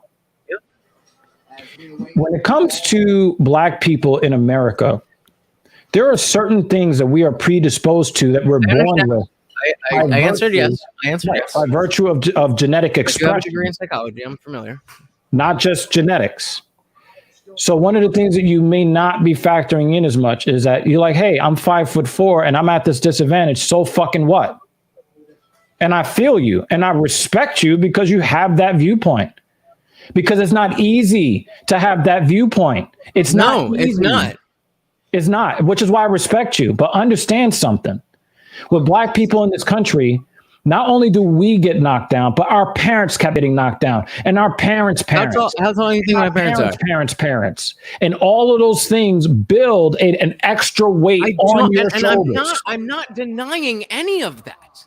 And what I'm trying to tell you is when you say, well, what do we do about it? But the thing is that there may not be anything that can be done because of the human. Because just throw your hands up and say, my life I told you what I told you about last September, and I was not fucking kidding.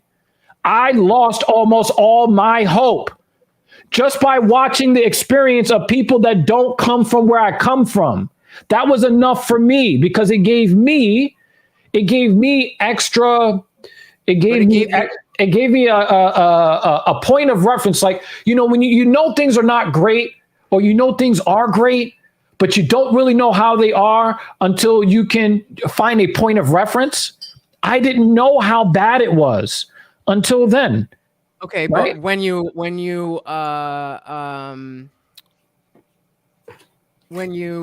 watched the episode with Darshan, you got some of that hope back. You were inspired. You further. No, I didn't get any of that hope back. Why not? The only thing that you're seeing are sparks. If you know how like when people try to start a fire in the woods and they're banging the rocks together. I know what sparks are. Right? Why not? No, I'm talking about something specific to sparks. Right? Very specific. You see somebody banging that rock together, right? And you see the sparks fly, so you know that there's some energy there if you put enough. Kinetic energy behind it, but all too often those sparks are not going to catch and start a fire, right? What I see in Darshan is a spark that flutters out. That guy is going to succeed. His daughter is going to be taken care of, but the community. So you think that black people is still going to be fucked? Are just black people en masse, except for the exceptions, are just doomed to be second-class citizens forever? Or I don't see anything in the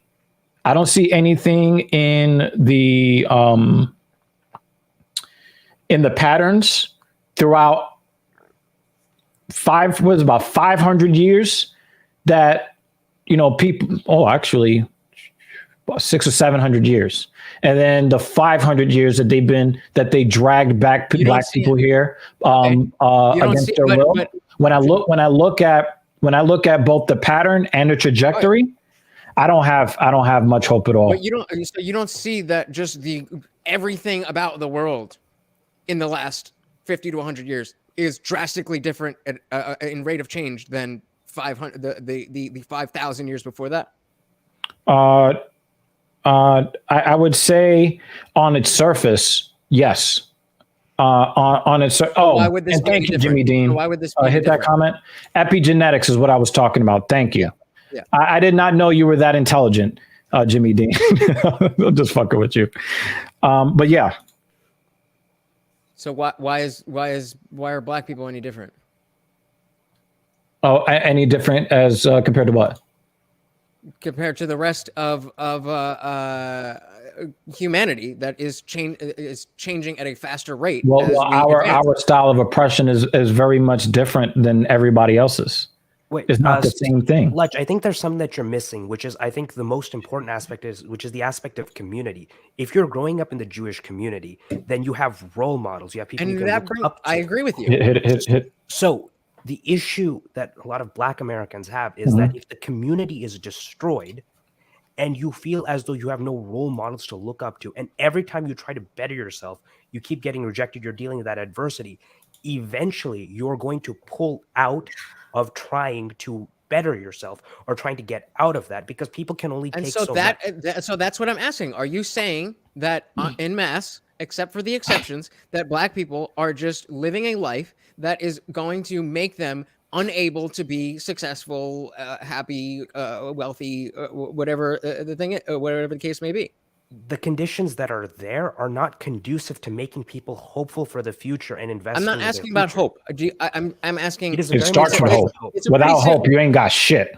So that's why I'm nailing it down to: is this what you think that yeah, that black absolutely. people are destined? I mean, Okay, fair enough. We have to Absolutely. agree to disagree. I think black people, And can that's do why I'm so emotional, because what you're making me face is another facet of the reality. And again, I love you, brother. Like, I've known you a very short period of time, Love you too, man. but it really does hurt.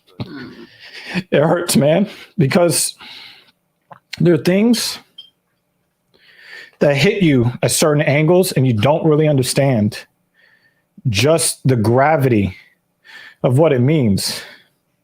That's what hit me that Friday after that same dark realization when George Floyd was murdered. And I saw what I saw and I heard what I heard. That's why I was so emotional. And it's not that you are intentionally having an ignorant viewpoint. I'm going to say that it's something very close to what maybe Asian people in New York might feel. That everybody thinks that you're some fucking success and you've got nothing. You got nothing. And you got poor white people that say, well, where's my white privilege? I don't see any fucking white privilege. Is that level of ignorance that kills my hope. And it's not that anybody is being malicious with their ignorance. Is the fact that you are meaning like everything that you want everything to be. It's like you have this idealist notion, you have these idealist questions, and it just shows me how far away we are. We're so far away, which is why I had to give a shout out to somebody who didn't even know who the fuck I was, because I'm like, at least he's going to make it out of the hell. He's going to climb up out of the hell. Him, Darshan, he's going to. And I recognize him. Why not you? Why not you? Why not you? I'm one of those people, but we're the exceptions to the rule. Kevin Samuels is not everybody. But, And it wasn't easy to climb out. And it wasn't easy to climb out. If you knew my fucking story, holy fucking shit, if you knew my story. I would never suggest it was, but you did it. And I don't understand what because you think it's possible that. doesn't mean that everybody's built for it. I agree with Most that. people aren't. But We've had this conversation before. The crux of my my position is just that if you understand that there is a possibility, no matter how small that possibility, if you relegate yourself to there being zero possibility, then you are staking that claim, and you will be stuck without that possibility. Let me Can say. I actually I mean, chime in? I I actually do want to chime in for a moment. I normally just stay silent. From a personal perspective, just thinking about what we've been through, and we won't go into details, but I think this relates to the community aspect where, yes, we made it and we are the exception, but if we were not together and we did not have this, we would definitely be statistics. We would not be the exception, and not everyone has that community or recognizes that they have that community. So we're very.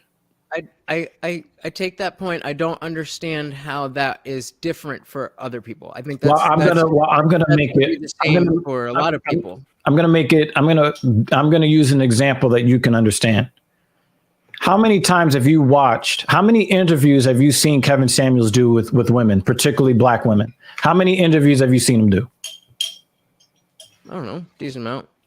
Okay, how many times do you hear women talk about the possibility that they could possibly run into that one rich man that would make them the responsibility-free trophy wife they always wanted to be? What? They all talk about that, right? Right.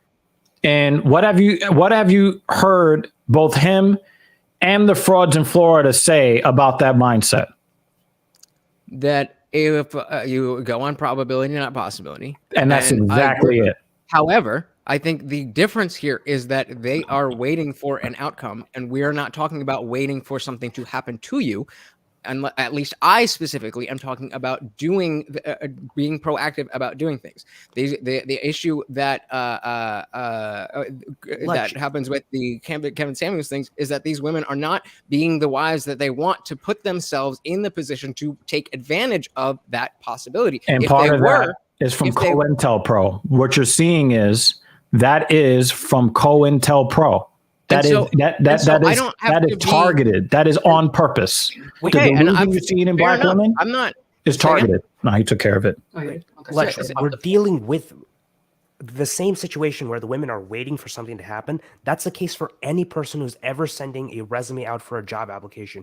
You're hoping, you're playing that numbers game, that someone will like what they see and they'll give you that. If you're working fair enough. shifts Fair on a enough. weekend, Absolutely. and you need to take time off to interview for a job, and you don't have the certainty that you'll get that job. Absolutely. You are harming your own well-being in order to try to improve yourself. And if young children see that from their role models, their parents, everyone in their community, that there is no future, no matter how hard you work, then if there is no future, they're not going to try to invest in that future and change that. Yeah, they think, what's the point? And now we're starting to get into the cross section of racism and classism. Now you're starting to see them come together. Now, let me put it to you. Let me go with your example. The guy that makes it out, right? Let me address that point first, though. So I agree that those are very much analogous. The dating and the sending out a resume. However, I think there is a marked difference in the mentality of the average person who is in a position to hire somebody for a job versus the average modern dating, modern boss woman type of thing. I disagree strongly. There is actually, because in our society, the women are the hiring managers and the men are the ones interviewing for the jobs. Come on. Okay. Yeah, but you're on her time and dime. Right. But exactly. And so that's what I'm saying, that they're not as good at doing their job as people whose job it actually is. Even if there are people who are fucking assholes and even subconsciously aren't assholes and, pick Kyle over Darshan unconsciously. I don't think that's comparable to the dating scene. I don't. Oh, it's absolutely. It's absolutely analogous. Wow. Wait, actually, in any type of date, you're asking for a chance, right? So let's say the same thing happens for a job. Let's say you were one of the easiest ways to get a job after college is get an internship and get a return offer. I already said that part is analogous, but I think the qualifications for someone being in a position to hire another person are much higher than just being a woman who is being pursued. Those are different. Those are different categories. There's different characteristics.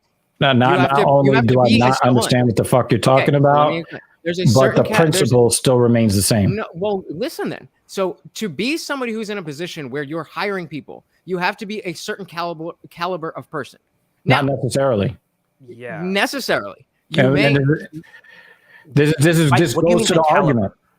What do you mean by caliber? Can you be a bit more clear about that? I was about to explain it, but you keep saying no. So there has to be some level of achievement in that doesn't have any moral standing on it, and that's why we have the issues that we have. But that is a meaningful difference in terms of the fact that the qualifications for a woman being interviewing men is just being alive. That's not the case for people who are in the position. It doesn't matter because the dynamics remain the same. You got one person that has more leverage than the other, and the exercising of that leverage.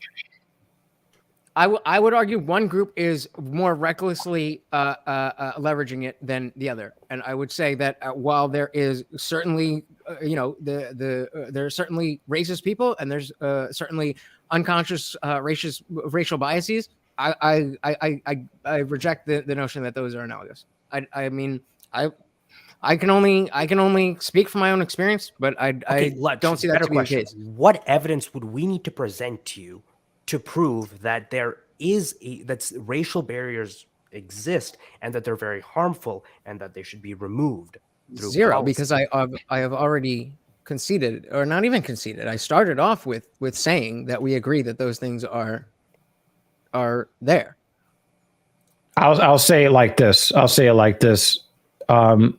A hiring manager that sees Latoya at the top of a resume and sliding it off to the trash can, off the name, is the same to me as if I go to talk to a woman and she says, you must be 6 feet or taller to ride this ride. Yes. And you know how I respond to both?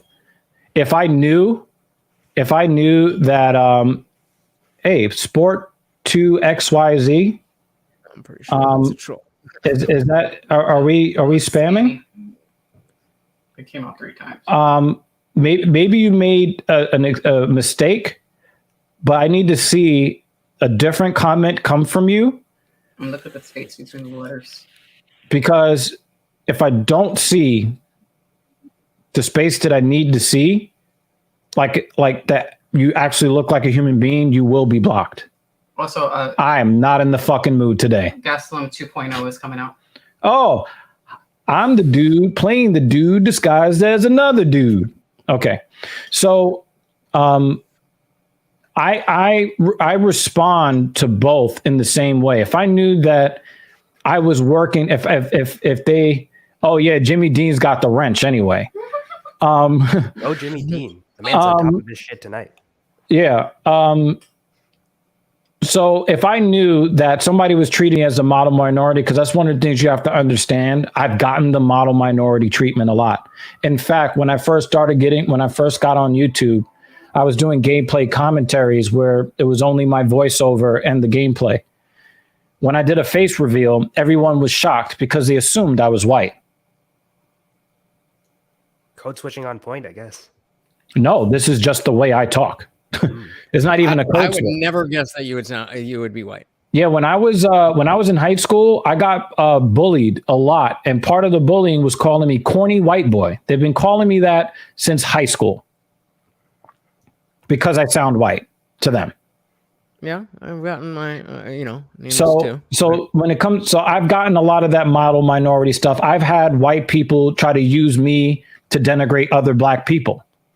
I have got, and of course, then the them wanting to put me in accelerated this and that. And I did do my accelerated classes until the depression removed my work ethic, and I just dropped it all because it was just, I was competitive, but then it was so competitive that I just dropped it.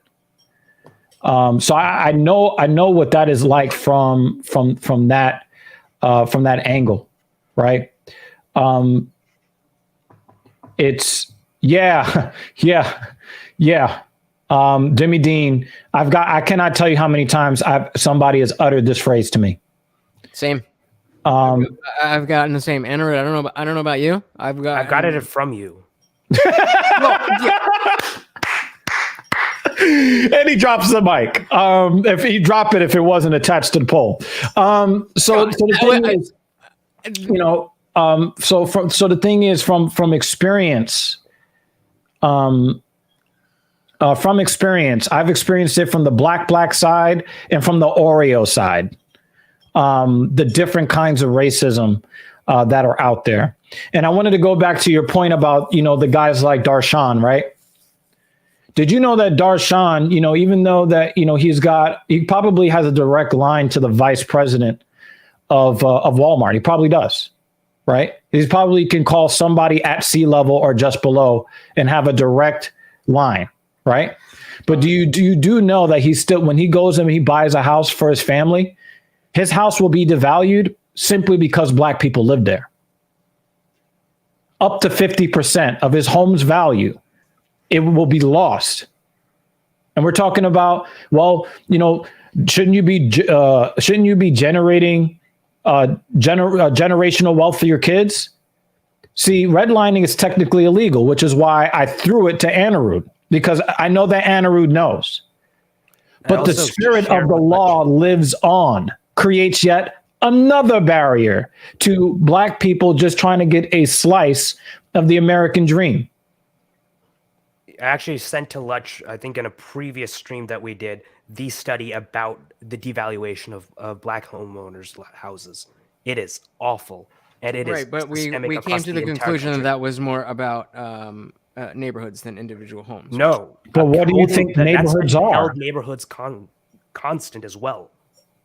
I can send that study again. It was one of the most thorough studies done on black home ownership.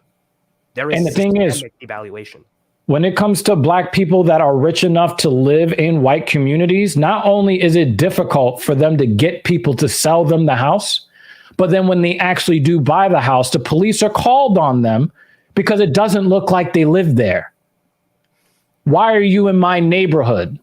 I'm aware of all these things, guys. I'm not saying this like I don't know why you're trying to like make me into this. No, it's not like, you. oh, black people just have it easy. I'm not. No, I'm not a white I'm guy trying to- saying I'm why, trying to where's my white where I'm trying to explain to you that a lot of us are aware of things individually, and we think, well, that sucks, and then we move on. But why I got so emotional is because I was reminded of where I do that. I thought that part of my experience just sucks just because.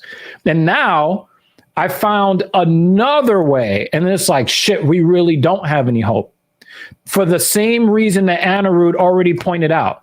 He says, and the thing is, even I didn't know this, and I tend to be in tune to these types of things. The poorest demographic ain't even black people in my own city. And I didn't even know that. I would have thought at the worst, it would be Dominicans would be at the bottom because Hispanics generally earn less money than black people do. The Hispanics are actually at the very bottom on average when it comes to average earnings in this country. Hispanics are at the bottom. Well, you that's only if you separate like Hispanics, white Hispanics and non-white Hispanics. Yes, right.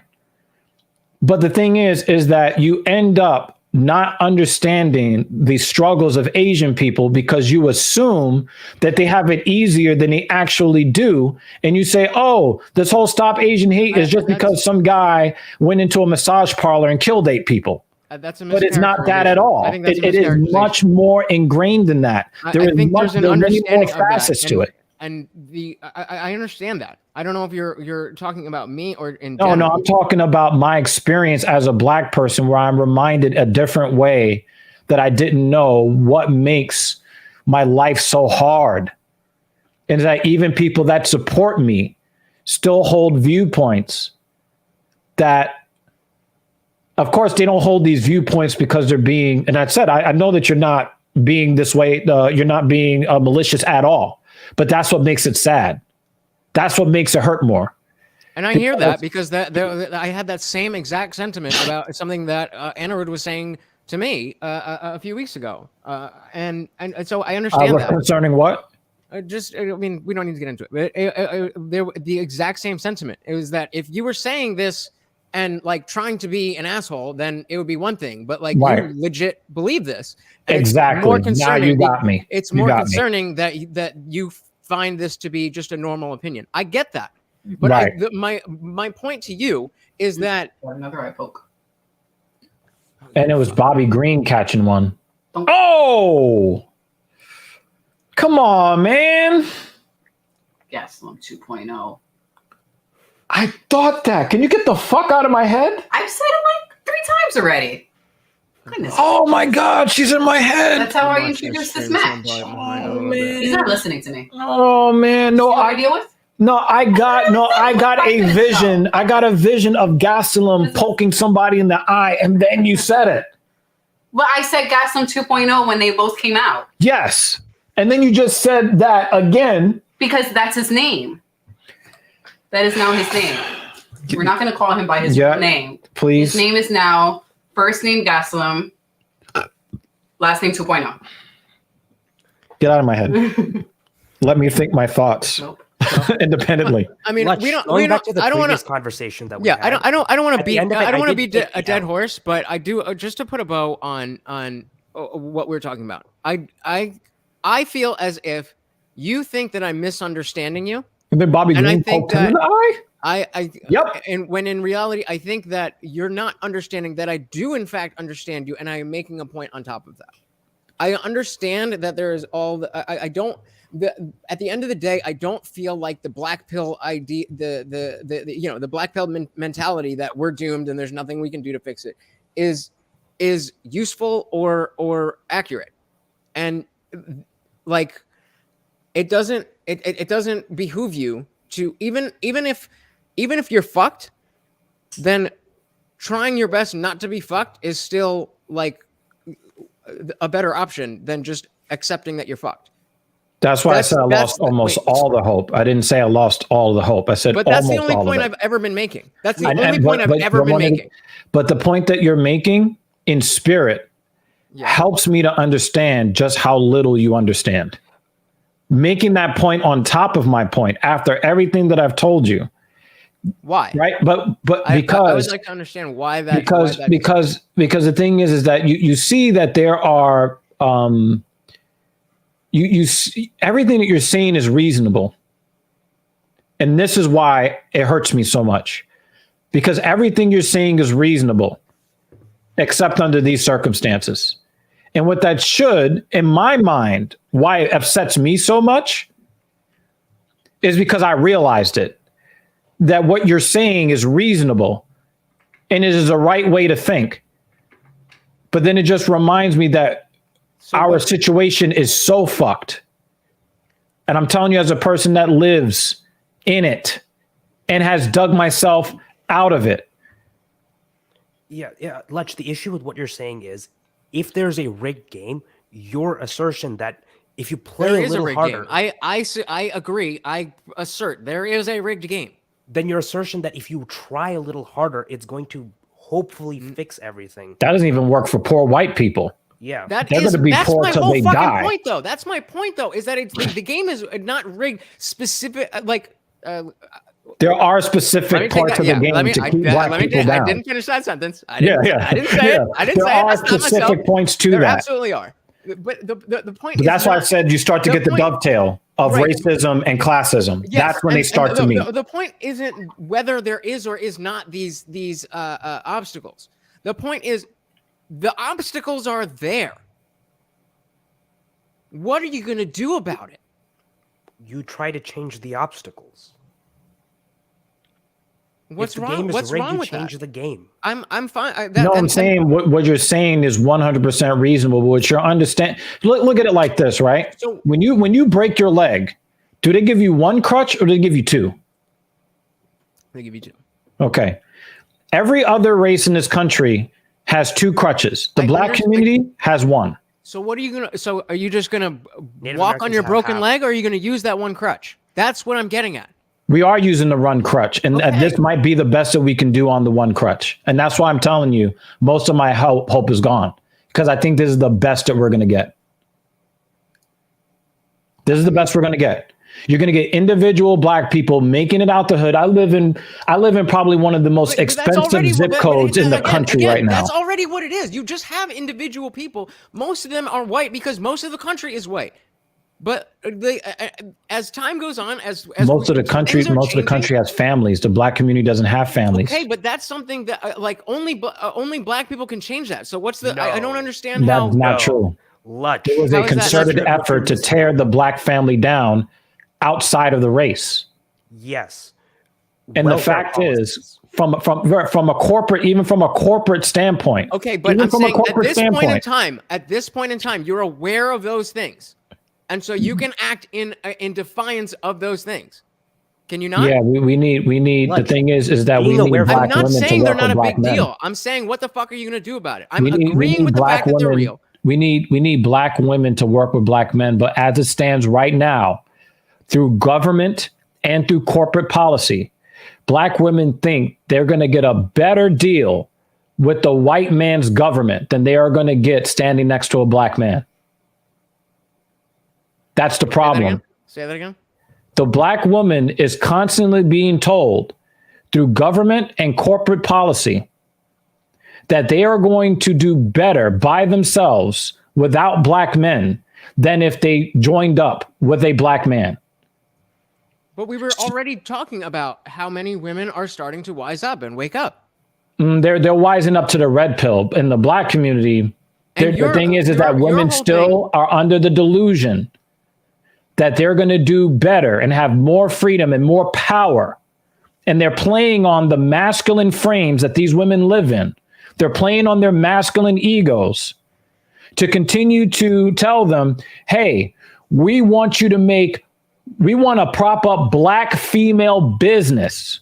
We want to prop the black woman up. We want to make sure that black women are getting degrees at much higher rates than the black man. We want you to put your masculine frame up, black woman, because it keeps you away from the black man. And that's how you keep, and that's how you keep only one crutch, because we can't bring the two crutches together. And you know what ends up happening? As I use that one crutch, the damage to the injured leg gets worse behind the scenes. Now we're not just talking about symptoms. We've got major dysfunction at the root. And if you don't change hearts and minds first, you are fucked. You're done. And I look at my pool of relatives, I don't even call them family. I don't even call them family, especially on the black side. There's no family there. On my Indian Pakistani side and West Indian.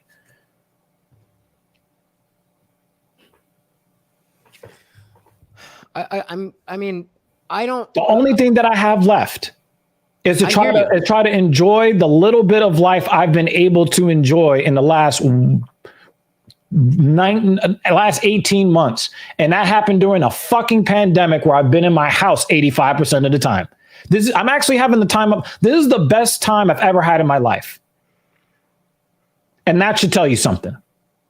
I'm looking at 40 next year.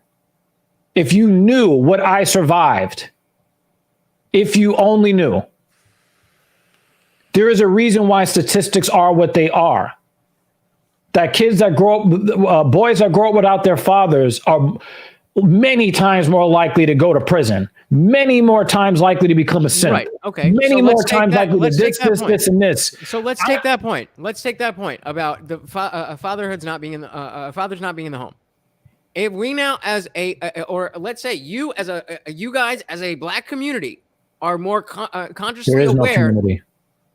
Just you as black people in general become more aware of this concept that the nuclear family is a good thing, and that then that's how more of people in that community will be engaged in that activity.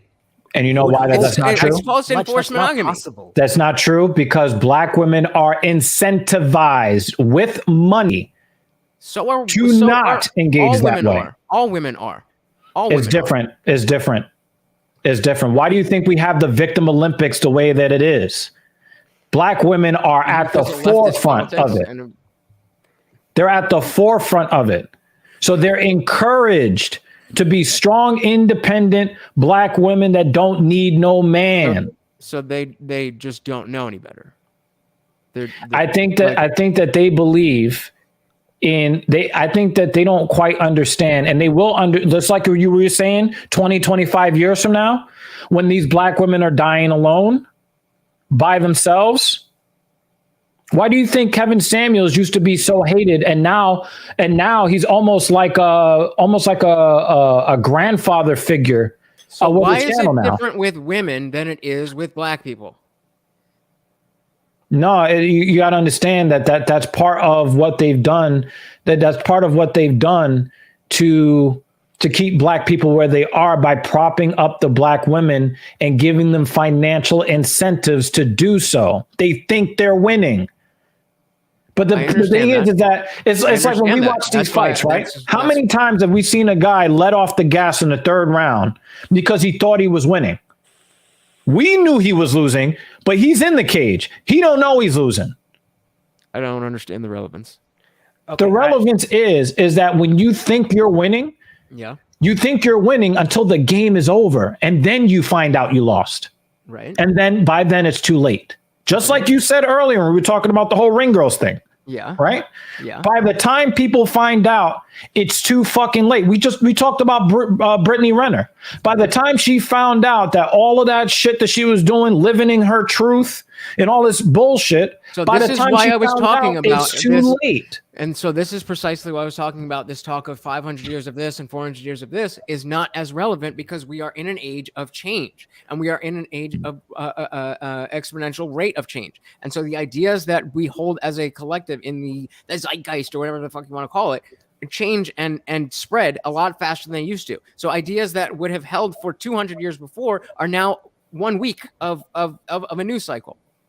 But I think that's also part of the problem. What you said is true, but in the opposite. Right answer every single time. That more options lead to finding the right answer.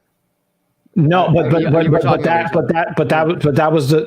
the thing. That's the thing right there. See, one of the things is we think there's change, but the more things change, the more they stay the same. So, just like you said, I don't know what you mean by that.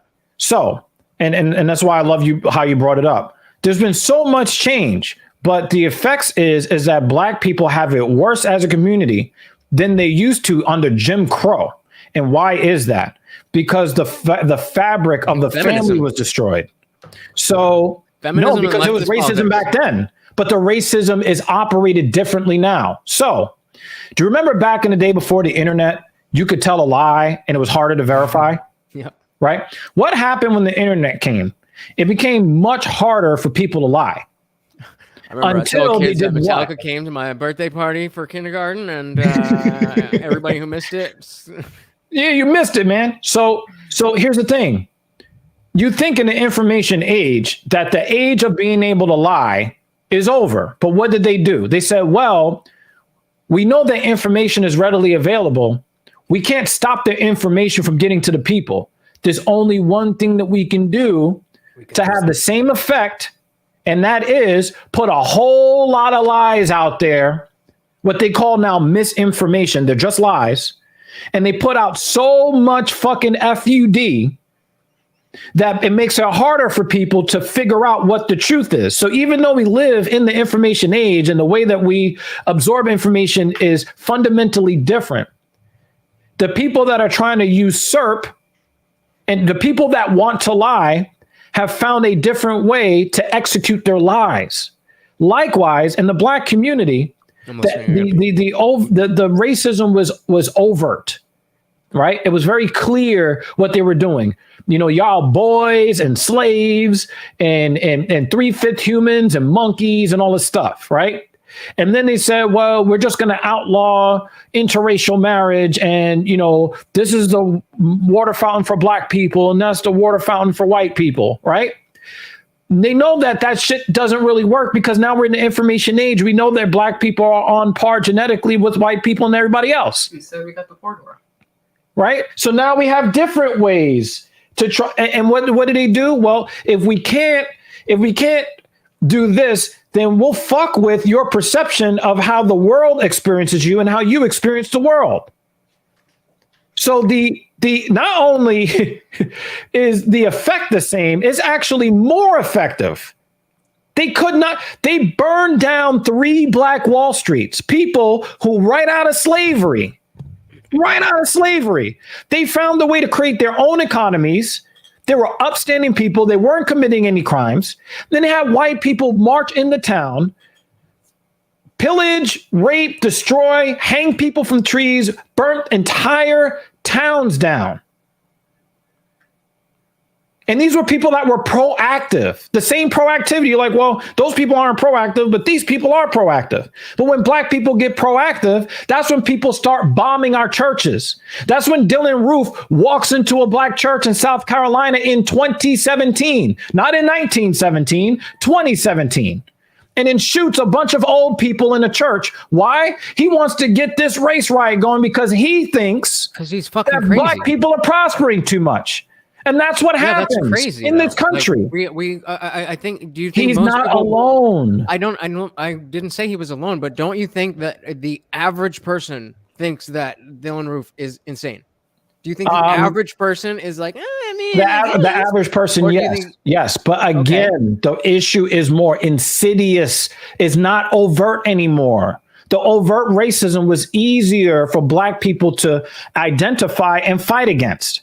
And I agree with We you. have this I psychological 100% warfare agree that we with. have. And this is where Much harder to defeat. I 1,000% agree with you. And this is where I feel like the type of I don't want to be. I don't have a better word. So this is not a good word, but I don't have a better word. So I apologize, but I don't have a better word. No, I get the context. The for lack of a better word, rhetoric that you seem to be talking about is in line with the Green's hand was so fast. Sorry.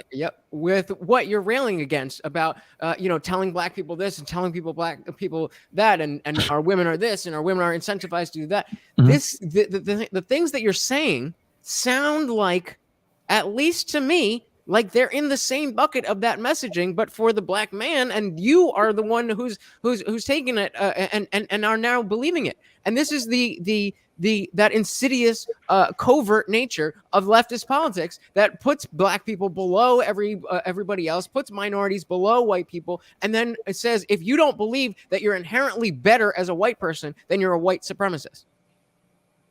This is where I don't agree. I don't agree with a lot of the leftist stuff that's out there, which is why we only talk about like 3 or 4 different things on Black Power Magic Hour, because I am diametrically opposed to a lot of the leftist stuff. And I think that is where today, that is where the ire of the black community, I think, should be looking at.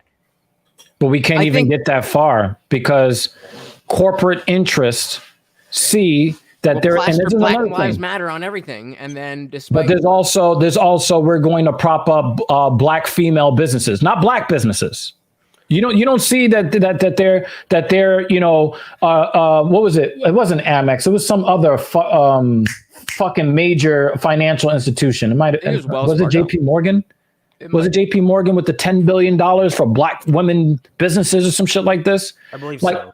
Yeah, they're not saying it for black businesses. They're saying it for black female businesses. What they're trying to put out there and what they've been putting out there for at least the last 20 years is we need to black girl magic, black girl, black girl, black girl. Black girls need black girls, black girls, black girls, black girls. We need them all in college. We need them all having degrees. And what ends up happening is some of the unintended consequences, but helps continue to drive a wedge, is that when you get people to say, well, I have a college degree, and you know how women are hypergamous.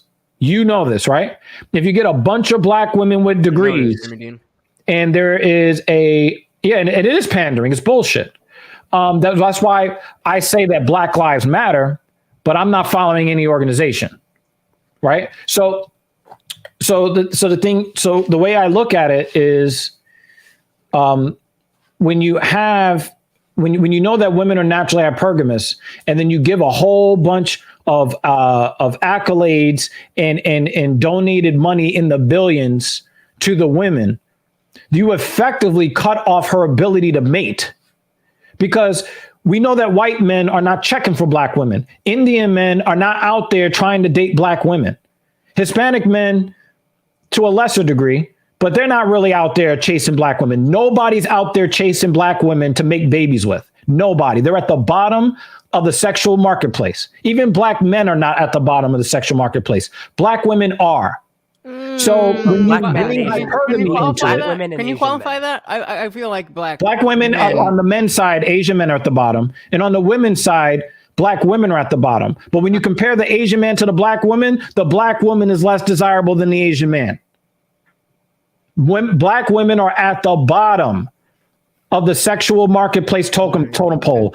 By the numbers, by any metric, they're at the bottom. But then you introduce hypergamy to it. Now she's making $55,000 a year with a bachelor's degree. And, she lives in, she's coming out the hood where people don't have bachelor's degrees. And, they might only be making $60,000, but she's making 55. And what does hypergamy tell you? Oh, that you can marry a man that makes 60,000? Fuck no. She's looking at a guy that makes 110,000. When you prop women up with all the degrees and all the business stuff and all of that, you make it impossible for her to see a black man as a viable candidate to make babies with, because hypergamy now kicks in. There is no black family when that happens. And now we've had a generation and a half of all these women getting all these degrees. I agree with that whole thing, and so that's why it surprises me that you would fly the flag of an organization like Black Lives Matter, which I did not just fucking finish saying that I don't believe in any of the organizations. I just finished saying that. No, but you said you still associate with it. No, I did not say that. I say that Black Lives Matter. That's what I say. Right, but that doesn't just mean that the lives of black people matter just as much as but that's all I'm saying. That's not what that means anymore. That's not what that means. No, that's what it means to me. That is a specific phrase. That is a specific. But I'm telling you the context by which I'm using it. But, I don't believe in any organization. I understand that. I'm not confused about that. I'm asking why.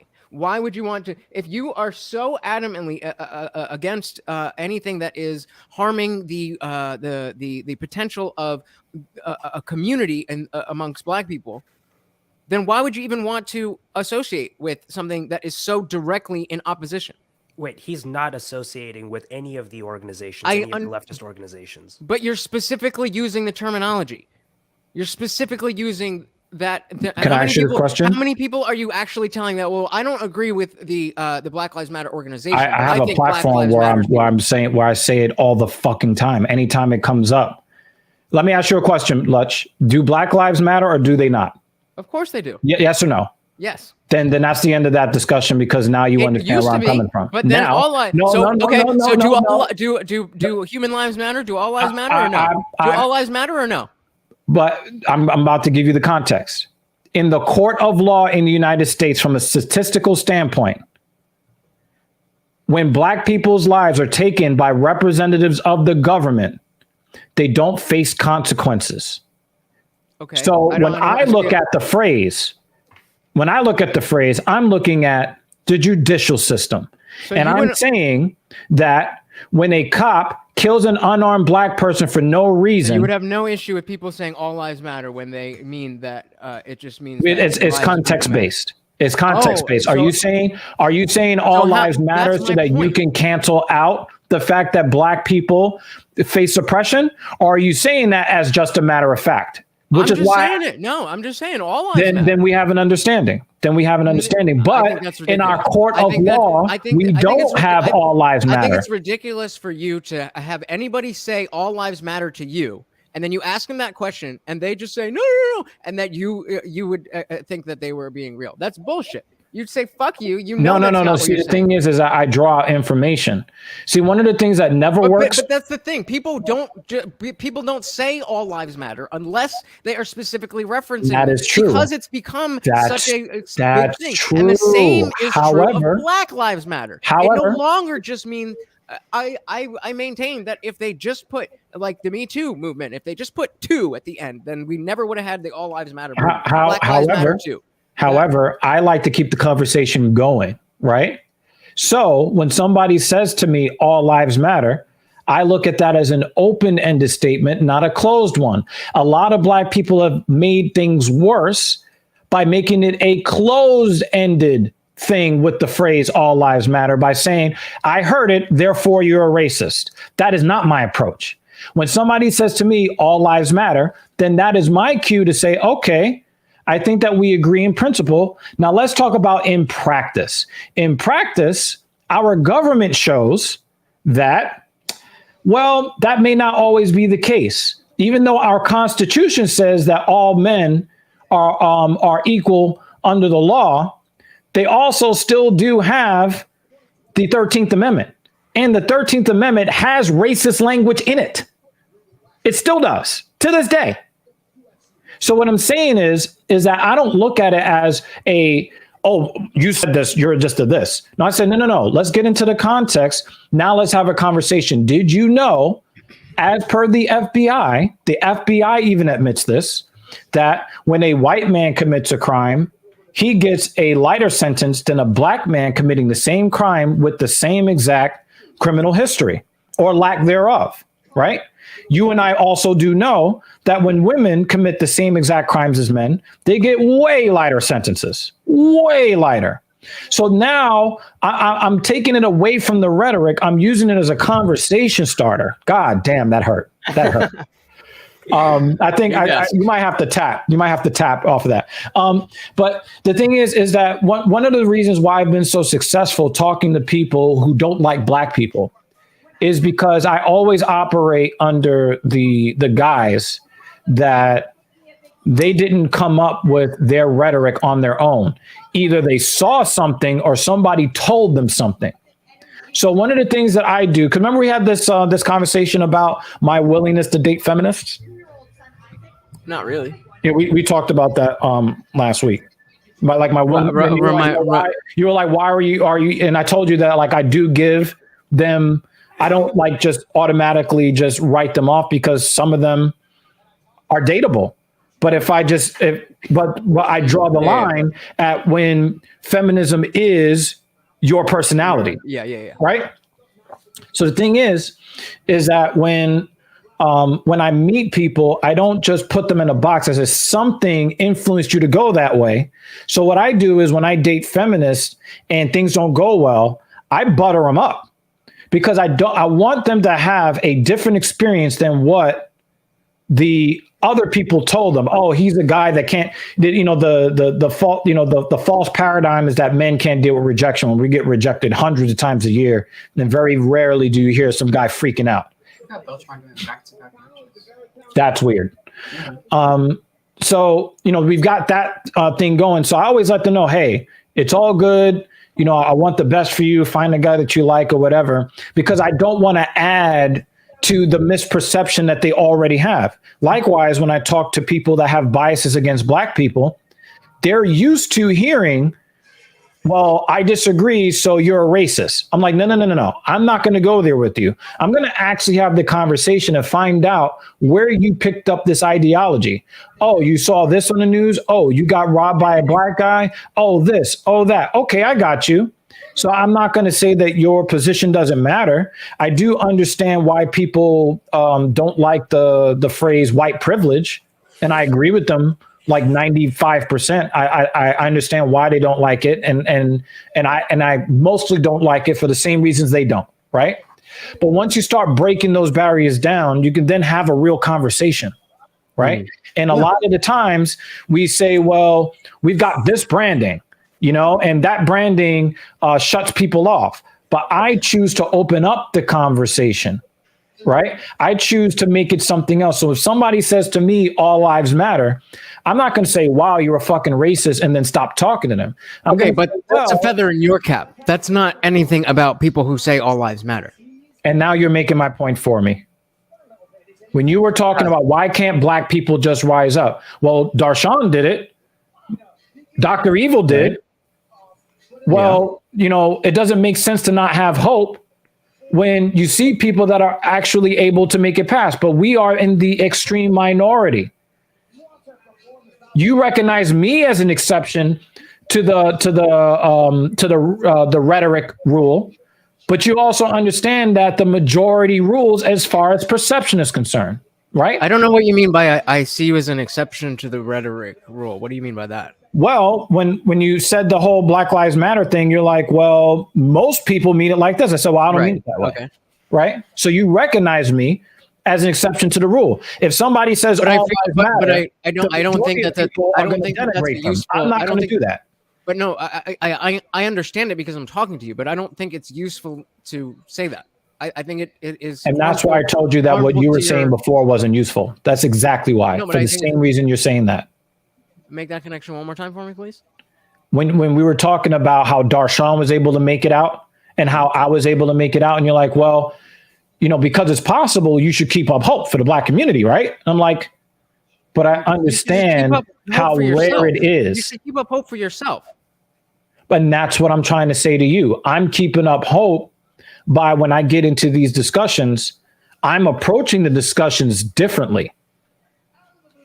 Yo, simplicity.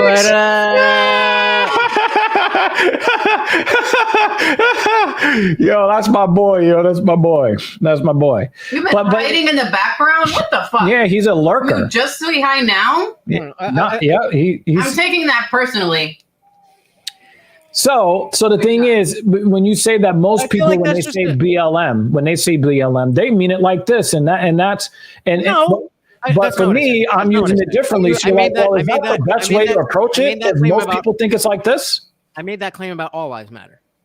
I think most people who say that phrase Black Lives Matter really just mean the phrase, and they are trying to express that Black people's lives matter just as much as anybody else's lives matter. But do you think the perception of people saying it is different? That is more organizational? I think that because there is the organization that is so in opposition to the notion, that it would behoove you and your message to not adopt the same terminology. But if I can use it effectively for my own purposes and I do so successfully, then why shouldn't I? Well, but then you're saying you're talking to people who have these prejudices already. Like, yeah, are you seeking these people out? How are you I don't It's know. been actually over the years. Like whenever a Black person is murdered by police, I just go see what social media is saying about it and what the boomers in particular, what the boomers and the Generation X white people are saying. And then I would get into the conversations with them, and they would be very emotional. They'd be very belligerent, but I would never insult them. I would never call them a name. I would only stick to the topic. And I would, take some of their talking points and address them directly and show where they're faulty. And then what ends up happening is their walls come down. And I've seen it. I've had it happen time and time and time again where they believe that I'm going to spit the same old rhetoric. You're a racist. You're a this or that. And I don't go there. And then we end up having an actual real conversation. And then I start to dig a little bit. I'm great at finding out what I want to know in people.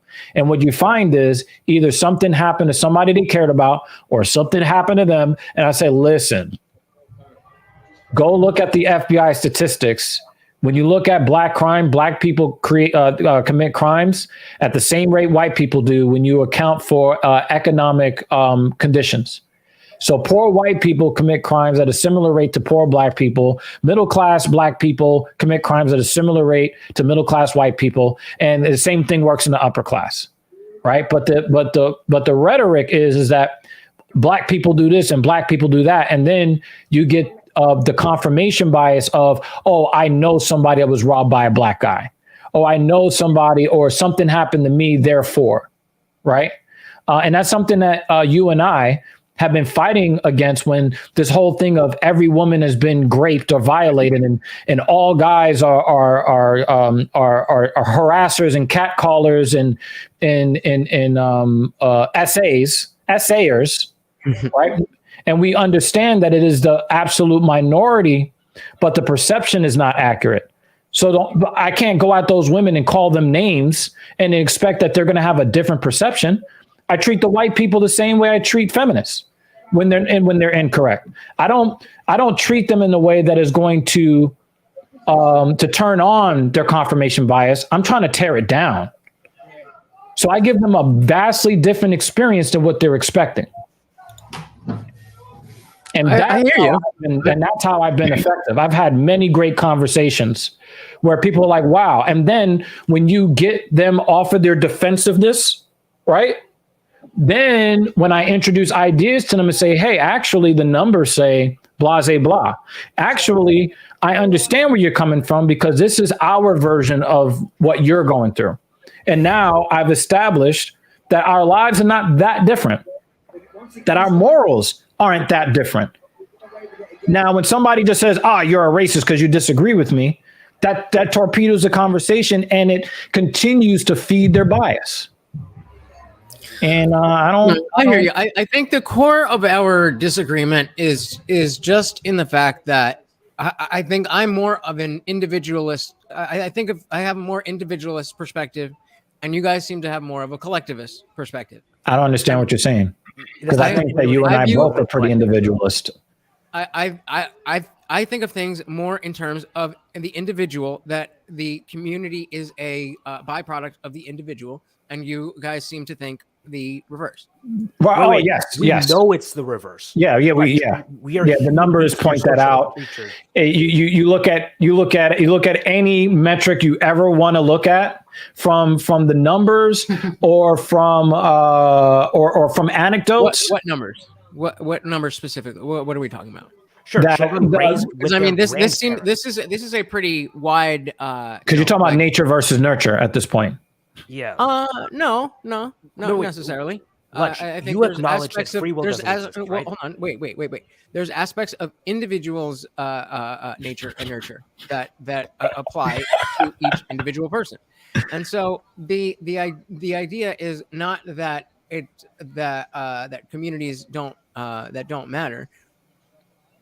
I mean, like, but that again, even if you want to take that point that you deal with blacks as a class and not as an individual, Because you yourself as an are idealist, and I so align with you, Lutch, by the way. For I'm arguing against you only because in practice it's opposite.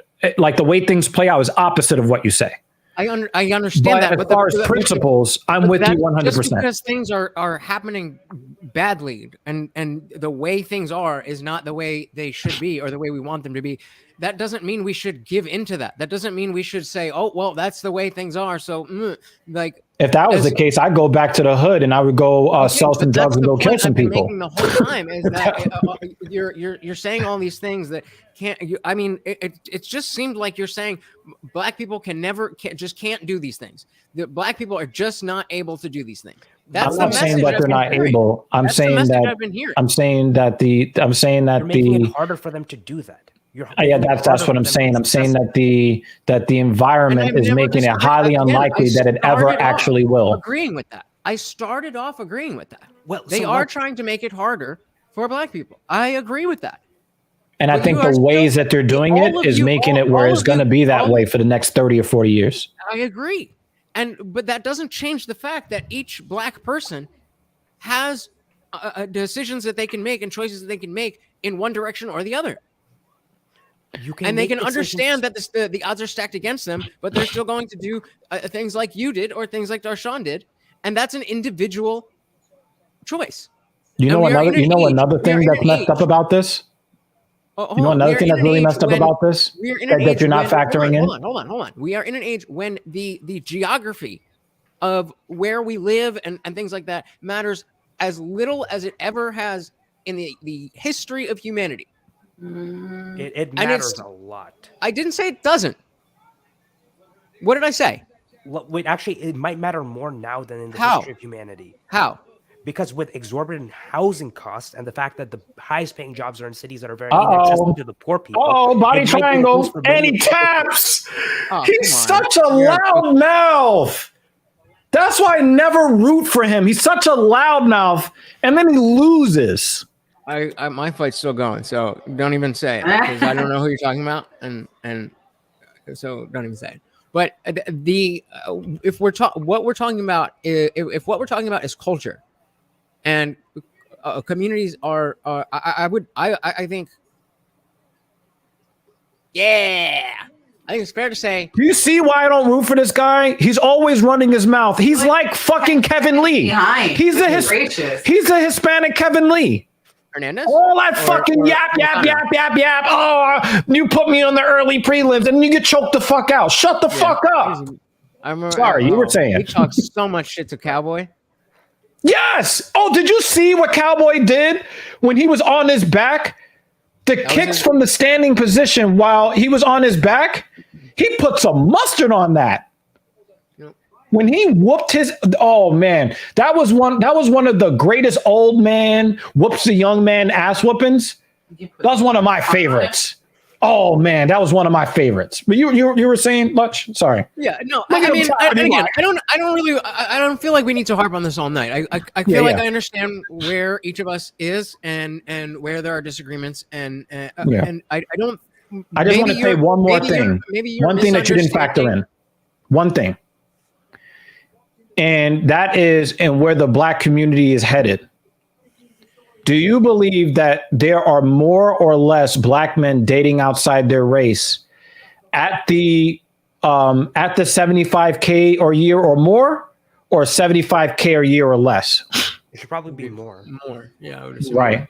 So the thing is, the black men that are building anything are now going to Asians and Hispanics and whites. You cannot build a black community because these guys work so goddamn hard. They're not going to go home to compete with some masculine woman. It's not going to happen because they work too fucking hard. So if you got a lot of I don't think I was not going I disagree outside, that I was not factoring that in. huh? What would change about? What do you think would change about? So the thing is, when you're talking about moving forward, well, black people can just kind of change this and that. But the thing is, when you look at the trajectory of how it's actually going in practice, the thing is, you're going to have a bunch of mixed babies coming up 20 to 40 years from now. A lot of what you're going to see is a lot of the well-to-do are simply just not going to be pure black people. I'm not even pure black my goddamn self. But even myself, I have a Hispanic partner and an Asian partner. Right? Now to Darshan's credit, I'm not getting the when you're talking about the black community having hope and then becoming better in the future, right? You can't do a black community without black families. Okay, but if there are no black people, I mean, say just by race mixing in general, we all kind of become these gray tan whatever people. Then that would be fucking awesome, and then you would remove a lot of those that's things. Not even, I feel like that's a non sequitur because that kind of goes. No, but it still goes to what I'm saying. If you're saying, well, you should have hope for the black community, well, the thing is that if you have, I don't know why you. Okay, maybe this is the thing that I'm not understanding. Why do you need to have a position on the community? Wait, I'm not saying you don't. I'm asking what your reason. Why do you feel you need to have a position on the black community? I mean, I'm looking at Adaru's face and I'm like, am I missing from that line of questioning? Yeah, I'm also lost with that line of questioning too. It takes a village to raise a child. Actually, I wrote an entire chapter about it in my book about how important community engagement is. Keeping a strong community is essential to build strong individuals. Okay, but there could be a regional community, there could be a national community, there could be a racial community, there could be they're at different levels. They go so I'm asking you what importance you put on your racial community. I'm not saying there is none. I'm just asking what it is. I'm just asking. Oh, you're trying to find out my baseline. Yes, yeah, I'm just asking your. Oh, I was like, what the fuck kind of question was that? I'm a person that I believe, and I figured this out about 10 years ago. There's really not much that I can do. But notice how I said there's really not much I can do. There's a little bit that I can do. There's a little bit. Okay. So I'm understanding. Well, wait. What do you do? What is to lend some sort of influence to at least make my corner of the world just a little bit better? Okay. So one of the things that I figured out, my first love, I'm not going to say her name, but my first love, black woman. We dated in high school. Still the kindest human being I've ever met on planet Earth. Okay.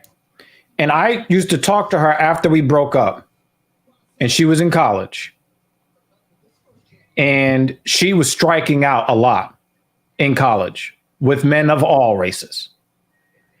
And I realized that there is a subset of black women that aren't masculine, that aren't strong and independent and don't need no man, but they're invisible. Right? When I first started TSP, I was crimson red with the pill. But then it was something that I realized about our struggle as men. And then I thought to myself, well, it might not be that different for women. And that is the perception of us men in society is terrible. But, they'll say that, men are this and men are that and men are dogs and men are horrible and blah, blah, blah. Right. But the thing is that when you look around, right, The men that you know are not horrible. I mean, the men you see on the news can be horrible, but the people that I see day in and day out, they're all hardworking men trying to do their best and be the best. If they saw a woman in trouble, they're simping, right? They're going out, like the vast majority of men I know are going to step out there to help that woman, not to hurt her. So I thought to myself, well, if the public perception of us men, and of course, as a subset of black men, is so bad, but I know so many good black men, right? If the black men and the men out there that are doing great things, they're invisible because they don't fit the narrative, then it's got to happen in the opposite. It has to be. And so I thought about all the great women, which is why I couldn't go full red pill. Mostly red in that I understand what the nature is. But I know too many good women who are invisible. And that was one of the things that I wanted to draw attention with this platform, which is why I also encourage women who love and respect men to get on this platform and speak their goddamn piece. Because when I speak to women in private, they say, oh, I don't think that's right. I don't think that what men are going through is right. But they're silent out there. They're not countering it in public, so it means not a goddamn thing. And their silence is analogous to acceptance. There's a better word for that. Complacency. Silence is what? Complacency. No, it's a word associated with that. Violence. Silence is violence. No, yeah, silence is compliance. I think that's what that is, right? I think you were more correct at being saying being complicit in the complicit. Thank you. That's the word I was looking for. Thank you. Did you say that? No, I didn't say the word complicit, but that's the word I was searching for. So thank you. The best word I could come up with was compliant. But complicit. Your silence is complicity. I don't even agree with that. But again, I haven't tacit endorsement, and you spelled that wrong, so I'm not putting it on the screen. Asshole. This nigga can't. He's the smartest man that can't spell for shit. All the things you're saying are true and are I agree with the notions that you're presenting. Yeah. But again, you haven't really answered the core of my question, and is that what do you feel is or why do you feel you need to have a position on the black community specifically? Because I fucking care. Anytime people ask me, well, why do I care that truckers are being mistreated? You're not a trucker. I really detest that line of questioning. Why do you care about those other people when you can just care about yourself? That's not the way I'm fucking built. That is not how I'm built as a human being. That is not how I'm built as a man. That is not how I'm built as a black man. Lech, it's the same reason for you. If you care about children, you should care about fathers and mothers, because fathers and mothers take care of children. Right. Again, I'm not suggesting it's not a black community is what takes care of black people. I am not suggesting there is no reason to have a position. I was simply asking what the position was so that I could understand where he's coming from. My position is that I can't help the black community by going out and finding a black woman. Believe me, I've tried, and I've tried recently. Okay. Well, why? And again, right? That doesn't answer the question. That's not how I can help. Why do you need to? Because it's important. What? I understand that the oppression, again, and this goes back to what I said before, black people were happier under Jim Crow. What does that tell you? And we've seen the statistics about women who are the most unhappy. They're the most successful. So what do you think is the biggest, obviously it's a multifaceted issue. It's a multifaceted problem, which require a multifaceted solution. So, but if, we've got to aim somewhere first. And what do you think that number one thing we need to, we need the black community? We need to have black women looking at black men the same way that Indian women look at Indian men, the same way that East Asian women look at East Asian men, the same way white women look at white men. We're the only racial group with the inverse, where Asian women have a preference for non-Asian men. No. I'm saying, I'm talking about the way they look at their own men. They look at them as the pillars and the leaders of the community. But here in the Black community, we're the only community where it's the opposite, and we have the most chaos. And another thing that you have to understand too is that a lot of the violent crime that you are seeing out of the Black community is coming from single parent households where the mother is bringing up the boys. And one of the things that does is it encourages them to act on their emotions. So when you have all this testosterone running through your body and you're being encouraged to act on your emotions, you're going to do first and think second, especially going through puberty, which is a very difficult time for everybody. Mm-hmm. We all need our fathers to guide us through those times. But in those households where the young men don't have father figures to help guide them through a rough time, they're doing a lot of irrational shit for bad reasons. They're making permanent decisions for temporary problems. And we see that play out in the numbers. Dr. Evil, I actually wanted to have this conversation with you because I think it might be pulling in a different tangent, but this has to do with, I guess, the hyper focus that a lot of people on the policy side and big business side have towards Black women. And I can understand this sentiment because I actually even write about this in my book. The first line of my book is, women are better than men. Here are 50 reasons why. We've done extensive studies about finding how aid works when given to men and women. They have drastically different outcomes. The IFC job report found that in developing countries, for example, when women see increase in disposable income, 90% of it gets invested back into their families. For men, it's only 30%. That's them spending the rest of it on gambling, alcohol, prostitution. Even in the US, whenever money was given to fathers and grandfathers, a less percentage of that was actually spent on the children. Sorry, real quick. Did you say fathers or men? Fathers and money, grandfathers. No. The first statistic about money going to gambling and such. We're talking about men, and so is that including single men? That men as heads of households. Okay. Yeah, but there are men as heads of households that are single, and that's the vast majority of men. So a lot of them are going to spend their money on themselves because they're by themselves. Right. So it sounds like when women are earning more money, heads of households with dependents in developing countries. Okay. So in developing countries. And then even in developed countries, I actually wrote a paper about housing programs.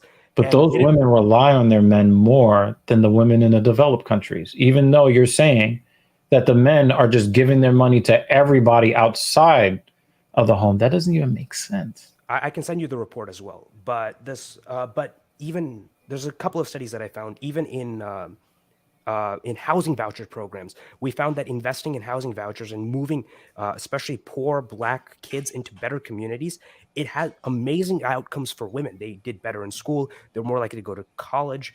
They're more likely to get employed. Sorry to cut you off. Can I give you a little just a bit of a worldly advice? Sure. You're presenting information that you seem to be rather sure of. And Dr. Evil is saying it doesn't really make sense. So I think instead of just saying, well, I could send you the paper, I think it would be more useful if maybe you could dive into how you think the numbers that you're aware of would lay out and more layman's terms. Sure. So generally, and what you think drives that? So what I think drives that is probably because the way that men are socialized and the way that the men are raised, they tend to be far more impulsive and emotional, especially with money, which is why they're more prone to gambling addictions, to their vices, to alcohol, to drug abuse. So at that factor, when there are men in stressful situations, especially poverty, when given money, they choose not to be wise with their investments, and they tend to make poorer decisions than women when presented with money. That was the position of the paper as well, because they track. That makes more sense. That makes more sense. But that's a little harder to prove. I'm only talking about the end statistics. A lot of the causality for why is very difficult. Waiting, Jimmy Dean, they're walking. No, because I'm trying to think, and I could tell you as a person that's pretty wild with money, because the financially responsible person in this house, you're not looking at him, you're looking at her. Okay. Mm-hmm. I can tell you from my experiences that a lot of guys work really hard and see nothing for it. And so a lot of guys are looking to escape from how hard they work because, again, when you tie in those numbers to other numbers where guys are most likely to die on the job, they're more likely to have harder jobs, dirtier jobs, jobs that injure. I think that there might be a connection with that because, a lot of these guys understand the probability that they're going to, win the lottery or have the idea that's going to make them a millionaire is almost zero. And a lot of guys do a lot of escaping because I think that a lot of guys know that they are capable of very destructive things. So they try to put that destructive something into something they think is less destructive. A lot of guys drink their pain away. A lot of guys try to gamble their pain away, and that ends up being much worse because in the United States, for a 10% increase in concentration of liquor stores, domestic violence goes up by 34%. Say that one more time. For every 10% More liquor stores, more in violence. the concentration of Fuck yeah. Oh but, yeah. But again, I feel like we might have lost. Can I just interrupt you guys and say I really dislike Derek Brunson, and I want the world to know this. I dislike him. Do we think he's going to get knocked out? And he does. I need Jared Cannonier. I think I actually picked him. I need Jared Cannonier I want him to get knocked out. to turn his hands into cannons and to blow him away. He looked good on the embedded episodes. He looked good. I need Jared Cannonier to do Jared Cannonier things. Especially with a chin that is out asking. Yes, that's why they used to call him the Pez dispenser. He's typed in a way where he presents his chin that says, please hit me. Knock me out right here. And he's got a very punchable face. Am I wrong, guys? Am I wrong? Very, very punchable. Okay. So I'm gonna take my foot out of the socioeconomic discussion ring, and I'm gonna sit here and I'm going to live on every punch and kick that Jared Cannonier throws in this fight. I'm interested to see how we would, just be as like a commentary team, like how we view the fight differently. All right. I think that's an interesting. Oh yeah, I'm really, that's why I'm happy. I think my stream is way behind y'all's. We need to sync times up. No, I think because I am celebrating if Brunson gets knocked out. My stream is as live as it can get, but it's stuck. All right. Mine's definitely not as live as it can get. So hold on. My clock hasn't started yet. I hate the stupid way he colors his hair. Ring girl. Wait, what the fuck? Why am I watching the what the fuck? Yo, we're a minute into the first round. Yeah, what the fuck? This is the Bobby Green fight. What the fuck is happening? Oh wow. Yeah, you need to refresh. F5. Wait, I'm still at Bruce Buffer making the announcement. You need to refresh big time. A minute has already gone by in the first round. Look at him sniffing at his fucking eye. Oh, man, you're such a bum.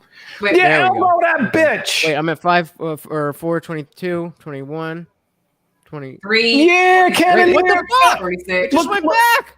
Oh, fuck. All right, I'm buying. Look at him. Oh, look at Kim. Oh, my God. Fuck it. Okay, round just started. Come on. Wait, who? And now he's in side control. F5. No, I was watching the stream. The finisher I'm buying it. Brock Lesnar. No, Brock. So if it's not working, Brock Lesnar, that shit. Yeah, get him up off you, Cannonier. Let's go. Look at him. Look at him sniffing his crotch. What a bitch. Armpits. Oh, man. Knock this nigga out, please. Please. I beg you. You almost got him in the chin. Hurry the fuck up. Of course, this shit's going to take I wouldn't forever. mind seeing a liver shot. No, oh, nice elbow. Let's go. Bro, this is the longest this has ever taken. Calf kick? He ain't like that too much. Everybody's fucking buying it right now. What the fuck? All right, well, I'm opening that link again then. Can I say that Brunson has terrible footwork? Is that fair to say? It's pretty bad, yeah. Oh, he's so annoying. Look at him. Oh, I gotta grab you. I gotta grab you because I can't fight. Yeah, get that underhook. Let's go. I'm at 245. Throw him off. Throw him 244. off. Elbow on the break. We're about 30 seconds ahead. Okay. And it goes back to the fucking thing. Jesus Yeah, fucking. no. 15 seconds behind. No. We'll let And you my go. ESPN Plus isn't fucking loading. It won't. I'm trying to fucking buy it. That is a nice left hand from Brunson, though. He's such a went back. bitch. Oh my God, he's such a bitch. I want to grab you every chance I get. I'm going to grab you because I can't fight. Oh, he just had his face smushed all over the cage. I'm looking to see how crisp He was just like Cannonier's it's strike lit is. across. Because if Oh, Cannonier good balance, Cannoneer. Oh, if Cannonier outside trip. if Cannonier can keep it on the feet and keep it interesting. Now it's in full mount. All right, you got it back half guard. I'm going to lay on you now. I'm going to lay on you.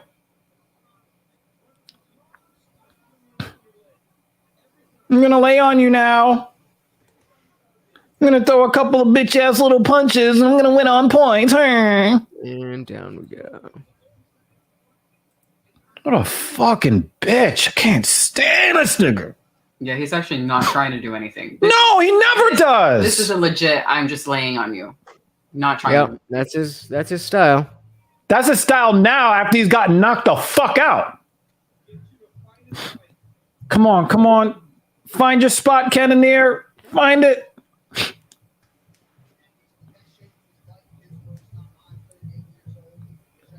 No, he loaded up on that one. Oh, that's why. He loaded up on that one. No, come on. 18 seconds. He's turning in. He's going to survive. There's not enough time. I have my VPN on. Come Maybe on. that'll. 5 more seconds. Fight. Do not tap. Don't tap, Don't bitch. fucking tap. Don't. One. Bam. Okay, done. Done. He's such a bitch. He's annoyed. If there was any, I'm annoyed. Well, yes, if there I was see. any fight to miss. Oh. There we go. All right, here we go. Now we're moving. We're in between rounds. Mm-hmm. I'm still at the end of the first round. I'm getting towards. I love how he's just a voice. In the I'm background. getting to the pay-per-view. We're having some technical difficulties. You put that up there yourself, right? No, With the when his bars? camera- With the colored bars? No, I his don't know, camera, that's just the his default for camera my battery camera. goes for about 2.5 hours. So every. Oh, you every- did catch him with the right and knocked him down. Yeah, Brunson won the first round. Come on! All right, purchased. I Would you hate purchased me the if I fucking. asked for some of your I lemonade? purchased the fucking pay-per-view. I haven't even had any of it yet. I was just That's Open the goddamn fucking thing. Go, You need to- go, you need to go, open go, the goddamn go, door. Go, oh, closing the goddamn door. go. Much better to think. And the first thing he does is he grabs his leg. Fucking bitch, yo. Why do you always activate the karaoke? I'm Always activating the karaoke. I like to sing when I get drunk. This guy thinks he's going to be champion by laying on people. No, did you hear that he fucking said, I'm going to fight this one and then I'm beat Izzy and then I'm out? Ha! You think they're going to give you a title shot? The worst thing you could ever fucking say. Come on, Cannoneer. Where you're. Oh, nice, right. And he ran. Where's your clock at? He ran from him after that right. I'm still Such a in the- bitch. Look, the first thing he wants to do, I'm going to grab you. Look, I'm grabbing you. His face is there. Where's y'all? It looks like Brunson is starting to get tired because he's getting sloppy. He's getting real sloppy with his level changes, and they're looking kind of And he already got hit in the desperate. face twice. yeah. some good hits. Where's your clock at? 46, 45, 44, 43, 42. 42, yeah. 3 minutes, right? 3 minutes. Okay, word. You're like a couple seconds ahead of me. All right, fine, Dana White, you win. You should make him give you a $2 refund. Look at him. I'm gonna grab you. I'm gonna grab you. Oh no! Fuck. No. Wrong mouse.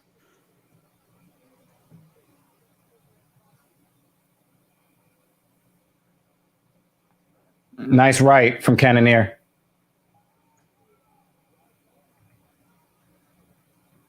You just hear your commentary and know when to look over. Brunson is huffing. Inside leg kick. And he didn't like that either. He's so out of breath. Yeah, he looks Ooh, tired. That was a. And he's lunging too. Good, because he lunges with his chin. And it looks like Cannoneer's look at him lunging. He just lunged from across the cage to grab him. He lunges like Oh my God. like a child throwing a tantrum. Like when it Yeah. you know what I mean? Yeah. Oh, nice right hand. Looping right hand from Cannoneer. Cannoneer is winning the second round right now.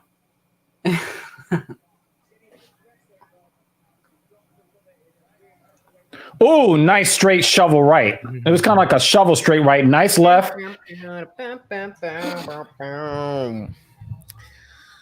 Come on, Jared. Ooh. Yeah, He tried to feint with the left and brought the right, but Brunson was up to the task. Nice little jab with the right from Cannoneer. Brunson has some little bitch kicks. Stay away. I did. I like this the setup that's more vertical. I'm thinking of getting. Have you guys? What kind of camera do you use, Dr. Evil? Oh, right now I have the Elgato face cam. It's got like one of those fancy Sony sensors in it. That's just like a regular handheld. No, it's webcam. It's to the screen. It's almost like the Logitech C920 thing. Bigger. Yeah, but definitely much sharper. I mean, you see how fucking sharp this camera is? It's ridiculous. Yeah, but I mean, so What's that like it's just for? a little. It's just a little. It's a pretty large sensor. It's a large. Oh, but camera. I mean, as opposed to because I got. I don't have like a DSLR. It's an actual webcam, but it's big. Like I got this thing. Come on, separate. No, not like that. It's Oh, nice elbow. Let's go. He's hurt. Let's go. Ooh, Yeah. He's hurt. he's- Let's go. Don't let him grab you. Yeah. Yes. Let's go. Go! Yeah! Let's go, you fucking bitch. Retire now, bitch. all right. Yeah, so so I got this fucking thing for free actually on in my I don't even remember what it was, but some Facebook group, and they were looking for just Amazon reviews. And I was like, oh, this has got to be bullshit. They're not going to really send me. Yo, this fucking bitch got his head bounced off the fucking canvas. Let's That go. was glorious. Oh my God, I'm so hyped. Boom! Fucking bitch ass nigga, just go beat the fuck up. Oh, I'm so excited, yo. It's like This is an why I episode love of this. Oh my God. Oh, I did pick Jared Kennedy. Oh, he hit did it with too. a back fist. I thought I He didn't even spin. He hit it with a back fist with no spin. look at him. Hold that. Boom. Hold that, nigga. Let's go. Oh man, this is beautiful. Boom. Oh, am I in first place right now? Boom. Oh, I'm in first Boom. Let's place. go. Hold up. I gotta brag to my Woo! Woo! One more bitch ass nigga gets knocked the fuck out. Thank you, Jesus, if there is one. Thank you. Well, Stream Jesus. That's came why for you shouldn't be an atheist, because this nigga got knocked the fuck out. That proves there is a God. Yeah, I cannot tell you how much I hate that motherfucker. I cannot tell you. Oh my God. Oh my God. I don't understand your hate. I don't like him either, but I don't understand. Oh my God, this nigga's so fucking corny. Oh my. And then, dude, I don't even have the words, man. The way he laid on Kevin Holland, there's a word that I want to say, but I can't say. Okay? All right? Is it? I don't know. I know that English people smoke them. That's all I know. Okay? I'm not going to go there. I honestly, Okay. I'm legit, man. I'm legit, man. And then of course the simplistics hits us with the extra, with the cherry on top. What is he saying? Anything important? Oh, can't wait for all the memes now. Oh, just putting my trust. He hit him with a back fist. Wait, what did you say before about why I shouldn't be an atheist? Because this bitch ass nigga just got knocked the fuck out. That means there is a God. This might be the strongest argument for a God. Convinced. Praise the Lord. Praise Jeebus. Kaboom! Oh man, I'm so hyped. I cannot tell you how hyped. I'm so hyped. And he got knocked out the way we wanted him to get knocked out. Now, I would have taken a liver shot. No, I wanted in the face. I would have taken that. No, I would not have. Oh, man. But the way he bounced his fucking head off the canvas. Oh. Whew. Whew. Wait, who is he calling out? I don't know. But I know who he's not calling out. Because he just got knocked. Oh, shit. Okay. Woo. There you go. That's how you do that. What he said. That's how you do that. No, I'm sorry again. I mean, we could have seen a little bit more throughout fight week. Too far back. Yeah, but it's so close. So fuck. I was just talking about this. The fact that Cannonier and fuckface Brunson they weren't really pushing a fight. They were kind of resting on their laurels, accepting that it was a number one contenders fight. Sugar Sean, baby, that's my guy. I do like O'Malley, but he says some dumbass shit sometimes. I'm like, dude, shut the fuck up. He's a fucking wild child. But hold on. I want to hear what Cannonier said to DC. Oh, you didn't hear it? Yeah. That's what he needs to do. What the fuck was I just saying? Middleweight. UFC.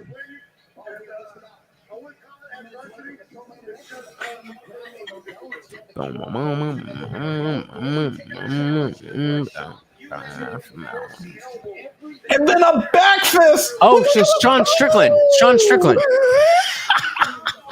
That was like I could see them doing Strickland Cannonier. For what, number one contender? Yeah. Okay, I can see that too. I mean, it like by the sport of it, it really should be an automatic number one contender. But let's say that Whittaker beats Adesanya. Would it be a rematch? Or would it be yeah. Absolutely. No, I want to hear what I want to hear this. What are you trying to hear? Yeah, I mean, there's no way. Izzy just signed a new deal. There's no way. Oh, he's talking to Dana. They've put their chips in Izzy's corner. So even if he loses, there's a guaranteed immediate rematch. Mm-hmm. And he was talking to Dana. Sorry, guys. I'm on a high. I mean, Lutz could ready- say I'm ready for some this weird one. ass shit that's gonna leave me ready like for the rest of breathless. the I don't night. even care. I'm happy. He probably will say some weird We'll ass just shit. replay the match. I'm ready for the rest of the night. Let's do this. I'm ready for these fights. Oh my god. I'm so happy. I'm so happy. I'm so happy. Oh man. Now I'm not gonna say right, that I'm gonna it's try to better listen to against everybody Kentucky. at once. I'm not gonna say that. We got But 1, 2, 3, 4, 5, 6, 7, it 8, ain't 9, that far away. 10, 11 people.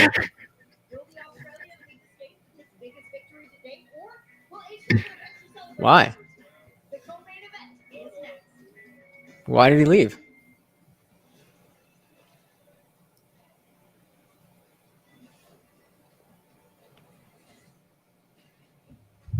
He's gonna put that flash right in my eye.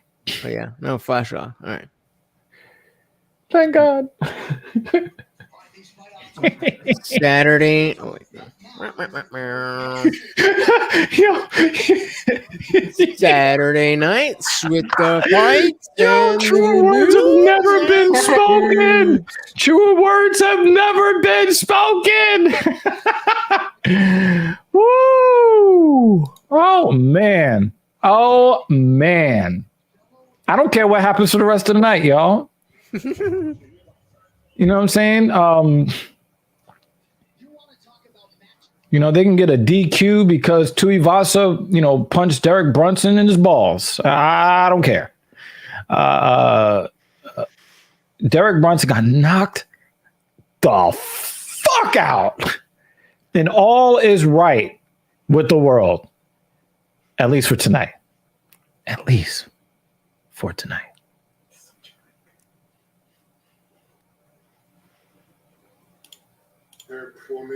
One of the things I find very interesting is the approach of Tuivasa and from Lewis. They both were pretty affable. They were both pretty cool. Jesus Christ. I thought it was going to be a little bit more contentious fight week than it ended up being. With these two? Yeah, I thought that it would be. No, hell no. They know they're. I loved their energy. I loved their energy in the do. presser. Oh, I think that's exactly what I expected. It's No, I thought I was going to see like more shit talking from Tuivasa because he wants to be. He wants that position that Derek Lewis is in the UFC. Yep. I can see that, but I think the fact That's that so he nasty. hasn't- I think the fact that he hasn't is a testament to the fact that he respects. Yeah, absolutely. I agree. I absolutely agree. Yeah, Can you I stop it think with the Dr. Zoidberg stomach thing? Stop. Just stop.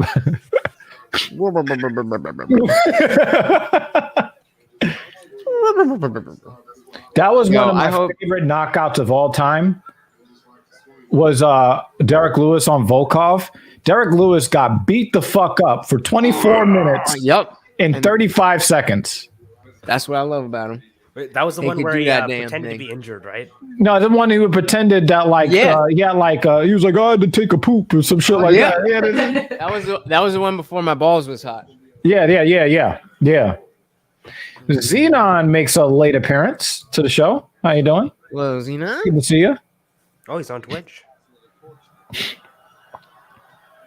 Tuivasa thought that he was really this close to being cut from the UFC at 2 or 3 losses in a row. Yeah. And he thought that he was fighting for his job. And now it's almost like he's a star. Well, that's because people don't fucking understand the entertainment side of the sports entertainment. People fucking No, but I mean, he love did better in the Tuivasa. cage. What? And now he's bringing out shoey water containers or whatever the fuck that is. Yeah, he's got his own merch. With I mean, if you drink athlete's food, you're not going to get cut from the UFC. That's the lesson we've learned here. Yeah, pretty much. Pretty. I wonder how many people in the front row took off their shoes. Oh, we got to look for Jesse on Fire. See if we can see Jesse on Fire. I feel like I just saw him, but I also feel like I just. Is he playing? What is he? He's playing Cyndi Lauper. No. Oh my God.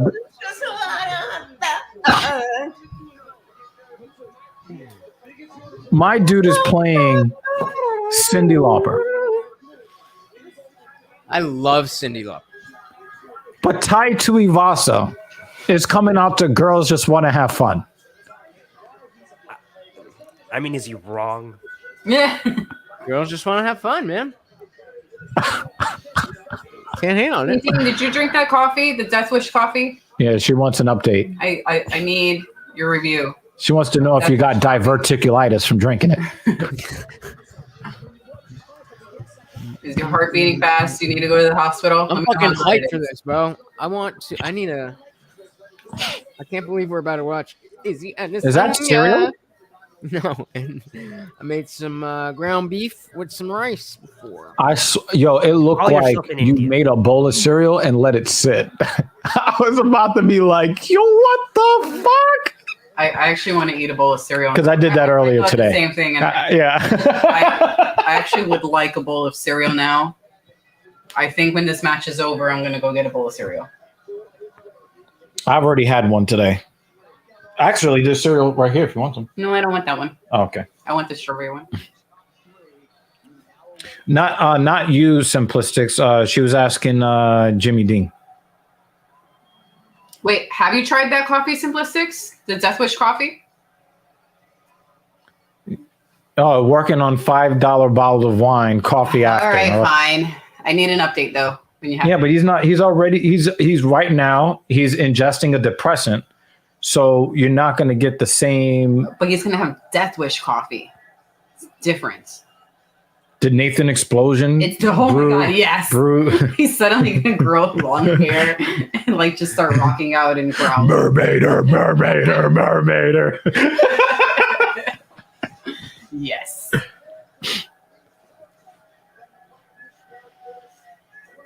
I still listen to that song when I run. It's amazing. Yeah, it is. Great tempo. It's a great tempo. Death metal in general is good to live to. Fake death metal is probably even better. I started listening to a little What do you consider death metal? Metalcore. It's pretty good. What is death metal? I don't know. I just know what it is when I hear it. Gurgly toilet. I know what fake death metal is. Makes me think of blood spilling. And that would be Death Clock. I mean, I used to be one of those people who was a lot more about like, if you don't know every genre of this and that, then you're not cool enough to talk to. Is acid rock from the 80s? Is that 80s hair rock? Is that what acid rock is? June, you ever heard this song, Voyage 34 by Porcupine Tree? Best acid rock song ever. Definitely. I heard it first time I was tripping, and it was fucking wild. You guys on psychedelics? I'm growing magic mushrooms allegedly right now. Oh, and I don't fuck with any of that stuff. I got some. I've got 6. One of my favorite drug related rap songs is about mushrooms, though. Oh, what's the song? My Fault. My drug of choice is coffee. You don't know that song, Anirudh? Nope. No, I'm pretty tame in like most substances that I use. Like other than lion's mane, I don't really do much. No, I'm saying, do you know the song? The song My Fault. Oh no, I've not heard it. Who's the artist? Eminem. Oh, okay. Mm-hmm. Oh wait, Xenon, which metal bands do you like?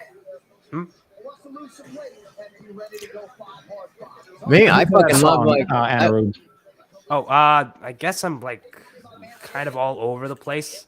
I like a lot of the 50s and 60s. I love Bobby Darin. He's my favorite musician of all time. I love the Rat Pack.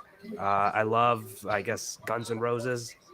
I like Kendrick Lamar is my favorite rapper of all time. And and that's how I know you're young.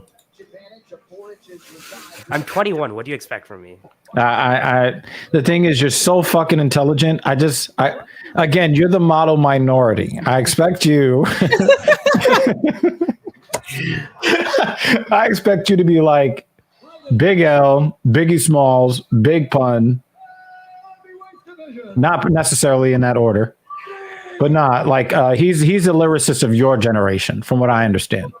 Yeah, I mean, Poetic Justice is probably one of my favorite rap songs of all time. I just love that song. I listen to it repeat every time I get my heart broken.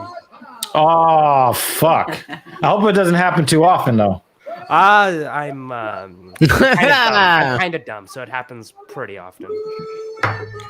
Come on! Such is life. So gross! Okay. No, the one kid had the shoe, and then he gave it to the other kid. Oh, Mm. Why? and this is going to start the next pandemic, shoeies. Or they're gonna have great immune systems for the next one. That was honestly, that's my fucking. I really do believe that my immune system has been immeasurably enhanced By doing shoeies? by sharing blunts with people, and I'm talking. I'm talking. You never watched How High? Of course. Usually, when they were passing the blunt over the other dude, what did they say to that dude? And Mercurial. Oh well, yeah, because he had fucking herpes. But I'm saying, No, but what did they say to that dude? What did they say to him? I don't know if it's on my head. Because that shit on your lip got some shit on his lip. Yeah, but I'm saying that's not what I'm talking about. I'm saying just in general, from sharing blunts with people who don't have herpes, you just get little bits of bacteria from people, and it Hold that thought. Two big guys are in the cage, and it can be over at any moment. I'm gonna I'm Now gonna we're swanging and banging. came up in Discord for a minute. I love it when Derek Lewis gets knocked out in Houston. It's just We've never seen him knocked out cold. It's not gonna let me cam up. Boo. Oh, he's going for that leg kick. Tuivasa's smart. He saw what Gon did to Lewis before. I'm still in the stream, but I'm trying to chill it out. He ducked underneath. All right, Tuivasa's got double underhooks, but he's got his hands outside the cage. He's grabbing the cage. Come on, Dan. He's grabbing the cage. Yeah, come on. You can't be He's still grabbing the cage. Yeah, but he's got his hands outside the cage. He's in it. Look, he's still doing it. Dan, pay attention. Yeah, Dan, what you doing, man? Do your goddamn job. All the way out. You can't play in the middle. And right now, Tuivasa finds himself all the way in against Derek Lewis. Do you think Ty's actually looking for a takedown here? I think he's just. Derek Lewis is being smothered, and he's so unbothered. look at the lack of anything on his face. Thank you, Dan, for breaking that up. his balls aren't hot yet. When you got the fucking Tuivasa leaning on him. Ooh, a head kick. I'm very confused by Oh, your head Tuivasa's He tattoo. tried to do a running, flying knee. All right, we So just now Lewis is the one with the double underhooks. you're a little bit ahead of me, so I try to. Yeah, and you're significantly ahead of me. All right, so why don't we both pause at 2:30? We're already past 2:30. Oh wow. Okay, well, what are you at? I'm at 3:30. Golly. It's gracious. So let's just pause for him. Oh, he's got a single leg. Oh, after this round, we'll sync up. We'll try to do that. Oh. The attempted takedown gives Tuivasa more things to think about. Nice elbow by Ty, though. I was trying to see if that opened up a cut on his face. Oh! What? Nice. There you go. Oh! Oh no! We may not make it. Oh shit! Oh shit! I'm not trying to get nothing. Whoa! Whoa! This is what we came for! For real. This is what we came for!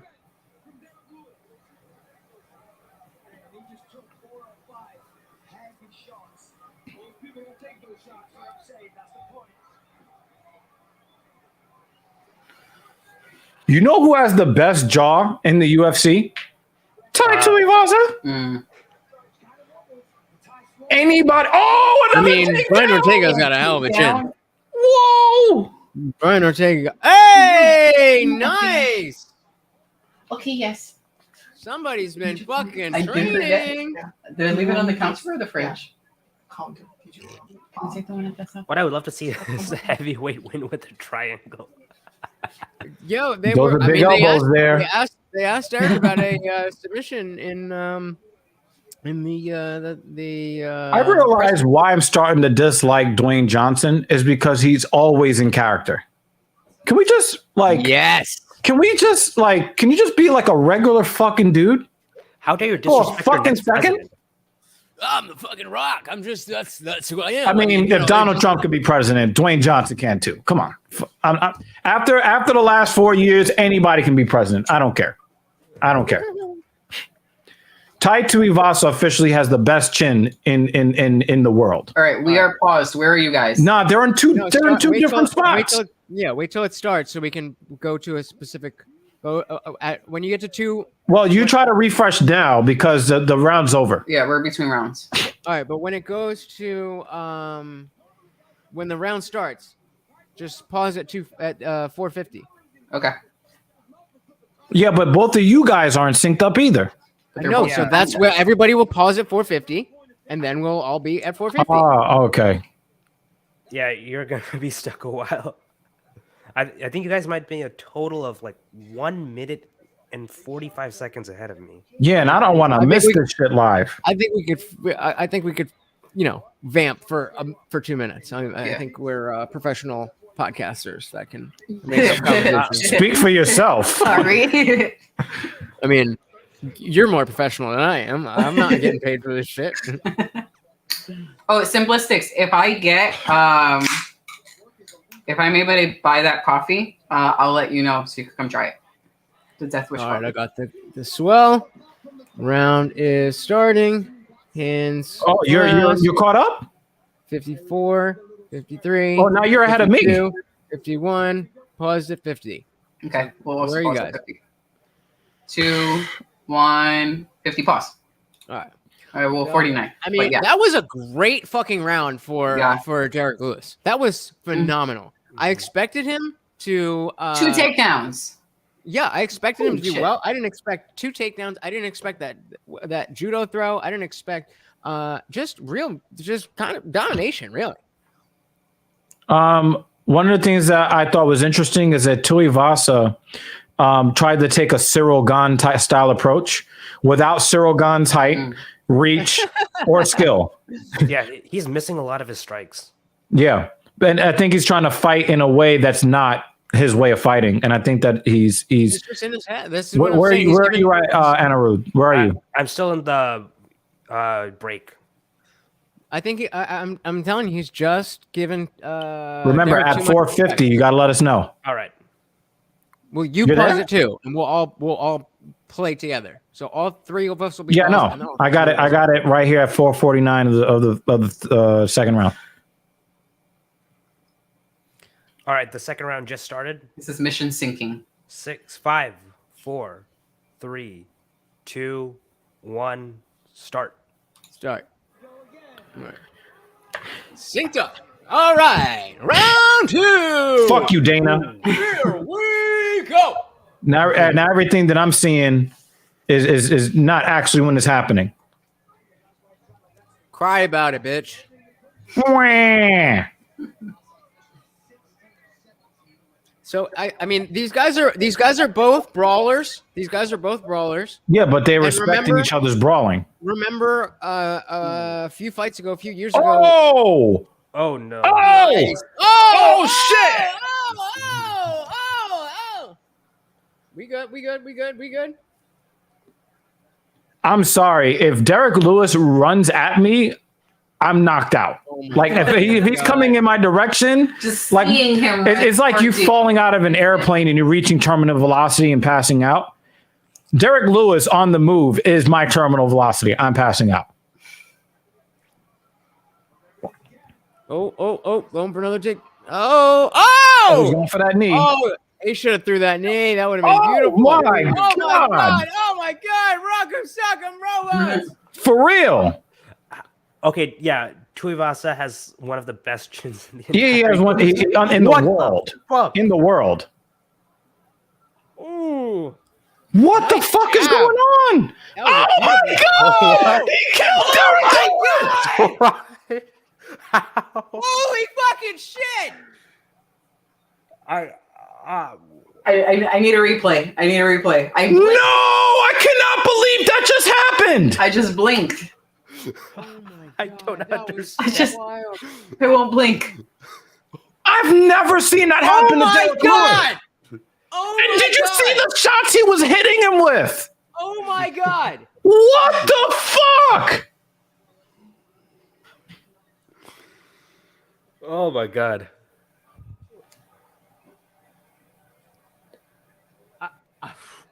I am just Replay. Yeah, fucking, let me see that one more again. God damn. Holy shit. Holy fucking shit. I just Someone who normally I does don't- the knocking out got knocked out. How? I was so sure the about this shots fight. that he hit him with. I was so sure about this fight. Dunk. Wait. So they're just trading. Then the elbow. elbow. Oh, then the little right. And then the little check right. He had an elbow and then a check right. The elbow got him, Elbow. and then he put that right in his face. One more. Oh so my that was it. God. Elbow. Ooh. That's He face insane. planted like a crashing airplane. That is probably one of the cleanest Muay Thai Yeah. elbows. Yeah. He I've put ever- it right on his jaw. Oh my God. So we've got somebody that is a you got somebody that's a new contender at the top of the heavyweight division. Okay, let's see. And Derek Lewis is 0 for 2 in Houston. But it's not from a lack of trying. He's 1 for 7 in February, though. Every time he played, this is the first time he's ever fought in February and lost. Oh my fucking God. Damn. It was a great fight, though. That shit was great. Can we talk about the fact that Tuivasa should be waking up right now from the shots that he got hit with? And he ate the motherfuckers. You think he could beat Ngannou? I mean, at heavyweight, anybody could beat anybody. Come here, Morty. Come here. I think that he can beat Ngannou. Yeah. I mean, anybody. if he's just But going to I get don't- punched I don't in the think he head would. and not feel it. I mean, would I take Francis over Tai Tuivasa? You also do know that you're going to have more people getting athlete's foot in their mouths now because this just happened. Yeah, no, but okay, hold on. Holy fuck. It's a new Tide Pod. But you're seeing somebody actually winning at life doing this dumb shit. Ain't nobody winning at life eating Tide Pods. Well, people were dumb enough to follow. Oh, I cannot believe what I just saw. Can I put your food away? Because I just like, This dude was about to be up out the UFC. this is in front of me. Look at what he's done in a year. So was that something you guys worked on, knowing that you would have to be active in tight? Good morning. Oh my God. Look at the way he crumpled. It looks like a fun little yoga stretch. It looks like what you see in the boxing movies. Yeah. Like when, $1 when million Apollo baby. Creed got killed. That's what that looked like. And notice how even Casey O'Neill got booed for the Roxanne Modafferi fight, but we're in Houston, and they're cheering. Well, he's transcended. He's gone mainstream. Nobody knows about Casey O'Neill, nor does anybody really care. Not yet. And Roxanne Modafferi, let's be real. She's not a good. She's an okay fighter. Well, she also beat the person. Who, Well, she'd been retired, so people are But Roxanne had been around Yeah. for a long enough time that the game kind of advanced beyond her. Like when she had like what 40, 50 fights. God! She was at least they have one that says drink. That's his There's shoe. safe juice. I think that's it.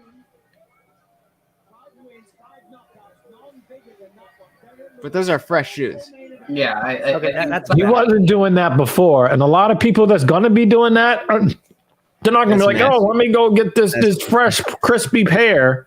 But yeah, to I drink think out of. Roxanne suffered from a similar type of fate as Ronda. Actually, that when Ronda came in, Ronda could dominate. Who the fuck is that bitch? She is sexy. Sorry.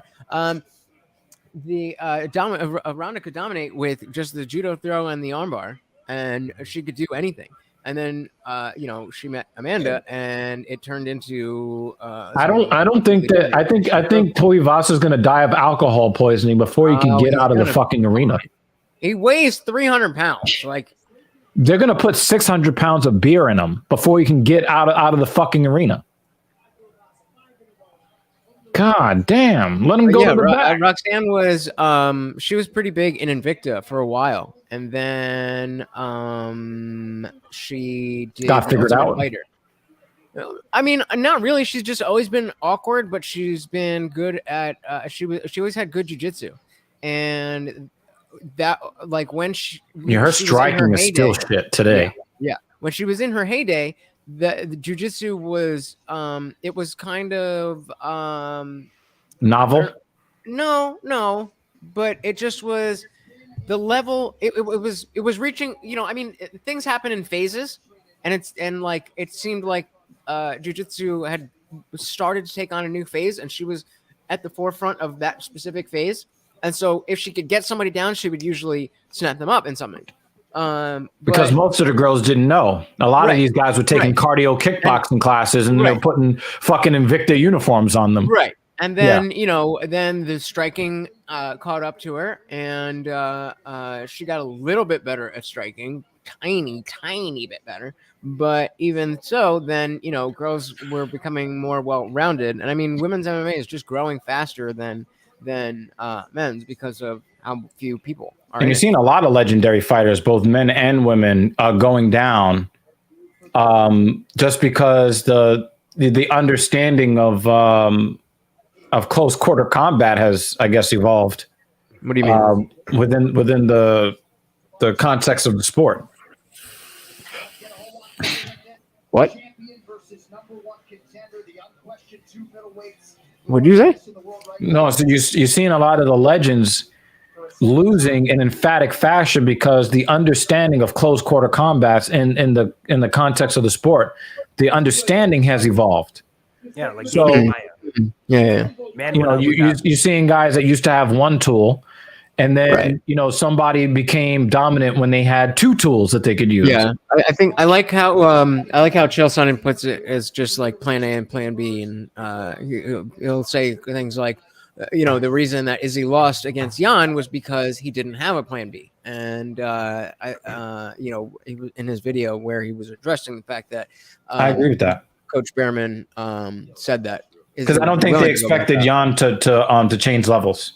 And he didn't. No, for the first 3 rounds. They definitely did, but I think they thought he would be able to stop the takedown because he always does. He's very good. He has very good takedown defense, but he's a small guy, and he didn't put on weight for that fight, which I think was a good move. No, he did. He did put on weight for that fight. He did. No, he didn't. He weighed like 189 or some shit. No. When he weighed in, he weighed in at 190, 191. Yeah, he was trying to get up to 195. No, but that's just not cutting weight. That's not the same thing as putting on weight. That's what he walks around at. I mean, even when they had him on the scale, he had a slice of pizza in his hand. He was trying. Yeah. Well, again, and that was he was specifically saying that he was taking the opposite approach of John Jones moving up to heavyweight and putting on the weight, that he thought that he was going up because he was a better fighter, and to change his physiology would change how he fights. No, because he did gain weight. He weighed in at 200.5 pounds. Okay, but again, on fight night. But I think at the scales he weighed in at like 190 something. It was 200.5 at the scales. Oh, it was. Yeah. Right. So that's what I'm saying. So I think that's what he walked in the cage at, and I think tonight he was right around. Oh, that does make sense because you have to weigh at least 195 to make weight at 205. Right. Because they do have a floor. Just like the speed limit, right? If you're like 10 miles an hour below the speed limit, they pull you over and give you a ticket. In Texas, and I think it's the same way that way. Pulling you over. You said what? In Texas, if you're at the speed limit, they'll try pulling you over. We reported on something. Actually, I can't take the credit for it. I have to give the credit to this lawyer. His name is Steve Lako. He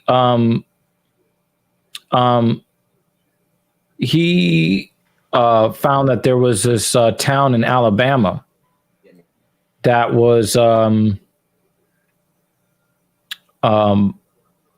making up charges against motorists that don't live in the town. So they had as many tows in a year. That was nearly twice as many tows per household that is in the town. Like 1.7 confiscations of vehicles, and they actually have households. So it was clear that they I don't know if Xenon might have saw Steve Lako's video, but I know for sure that Xenon saw what we reported because I brought that shit in our bad cop segment. They were making up charges against motorists that were passing by on I-22,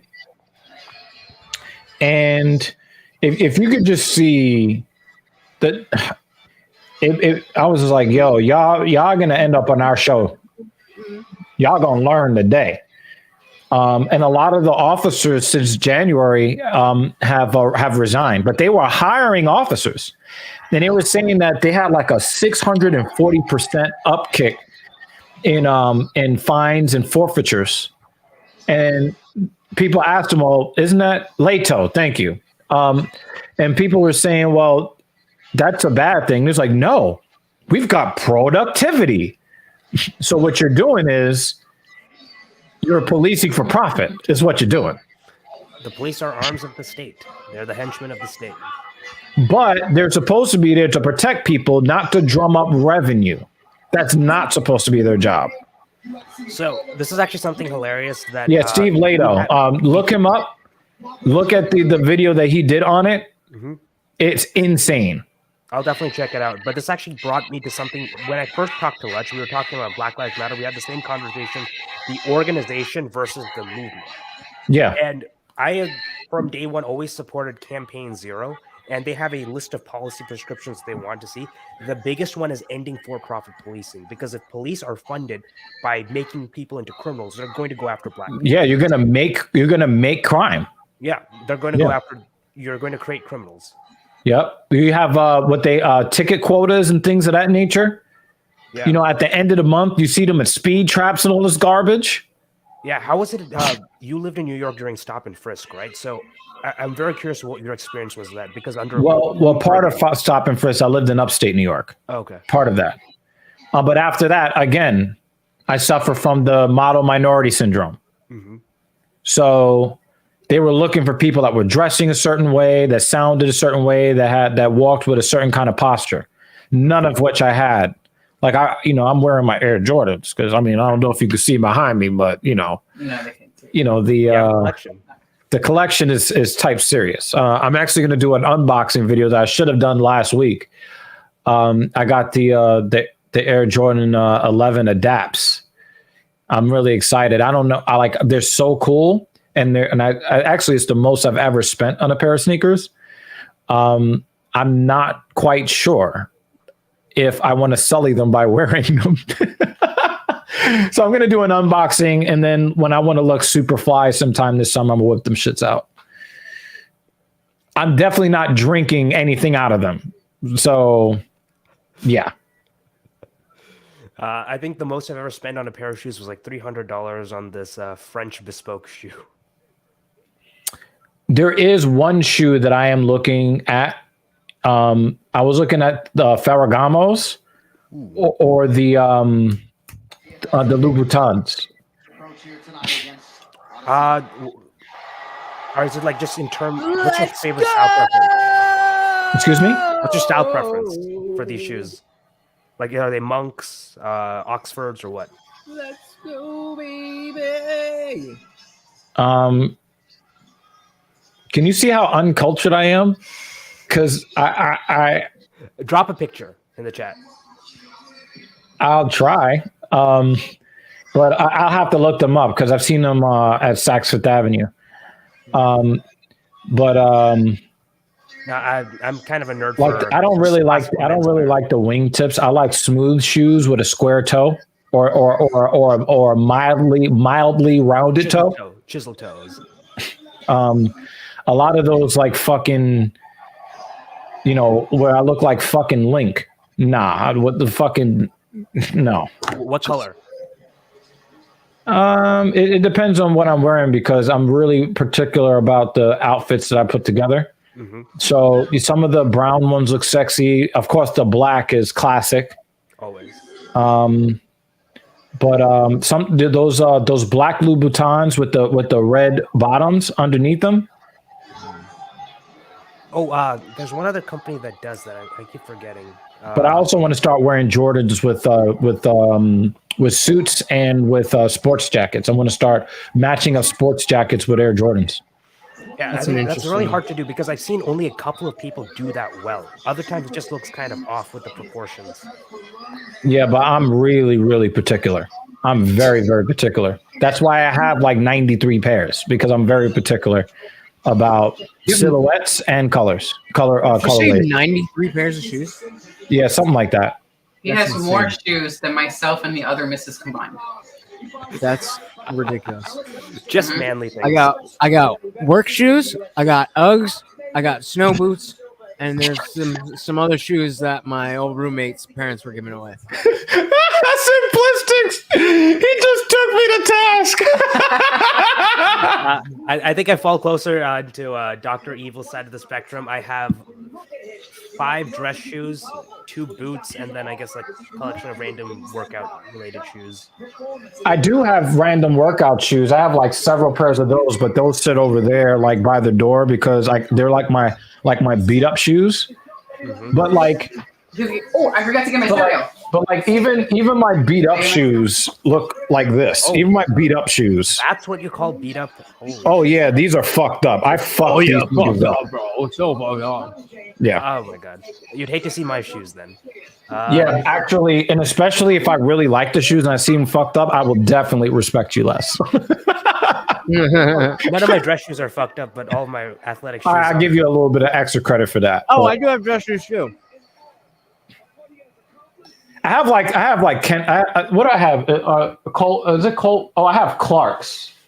I have like Clark's dress shoes, but that was like before, I have this masculine awakening, and now I want to get some fucking Ferragamos. You know what I'm saying? I used to work at a DSW shoe. My sister did too. She actually sold a pair of sneakers to the lead singer of Coheed and Cambria, and I was so jealous. And I remember seeing him play live with the shoes on that my sister sold to him. It was black. It was black, black and white. So he's got a fucking 6.5 inch reach difference and 4 inch height difference. And that's what I'm trying to tell you guys. Like, I think that if the knockout happens, it's going to happen in the 3rd or the 4th round. But basically, Izzy is going to frustrate him.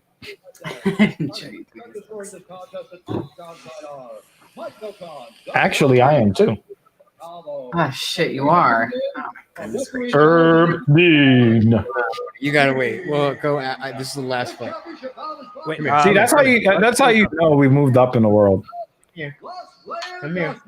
Come here. Come here. All right, go lay down. I don't give a shit. I have the UGG slippers that looks like I should be wearing an ascot and one of those robes that that the I sent Playboy you a got. link to a pair of shoes. I feel like this would definitely be your style. If you want to drop hundreds of dollars on a shoe. These are They look like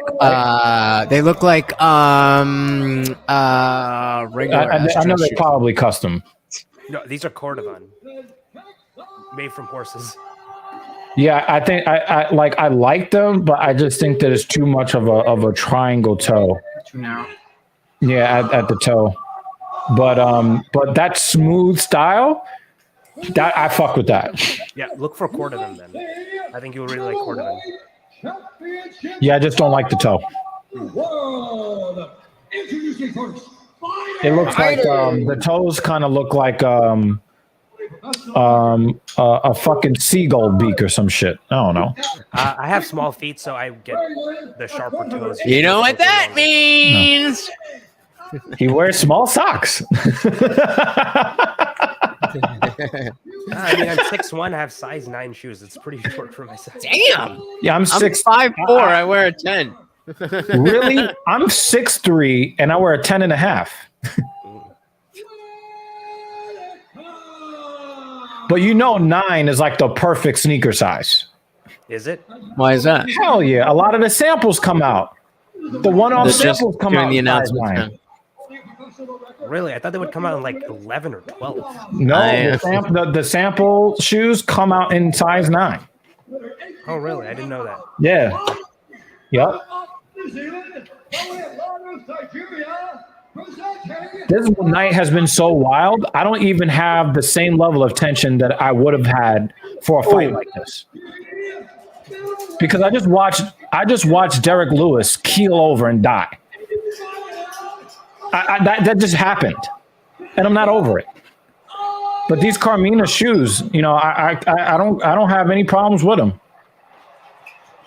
The reason why you would want a sample is because a lot of them are.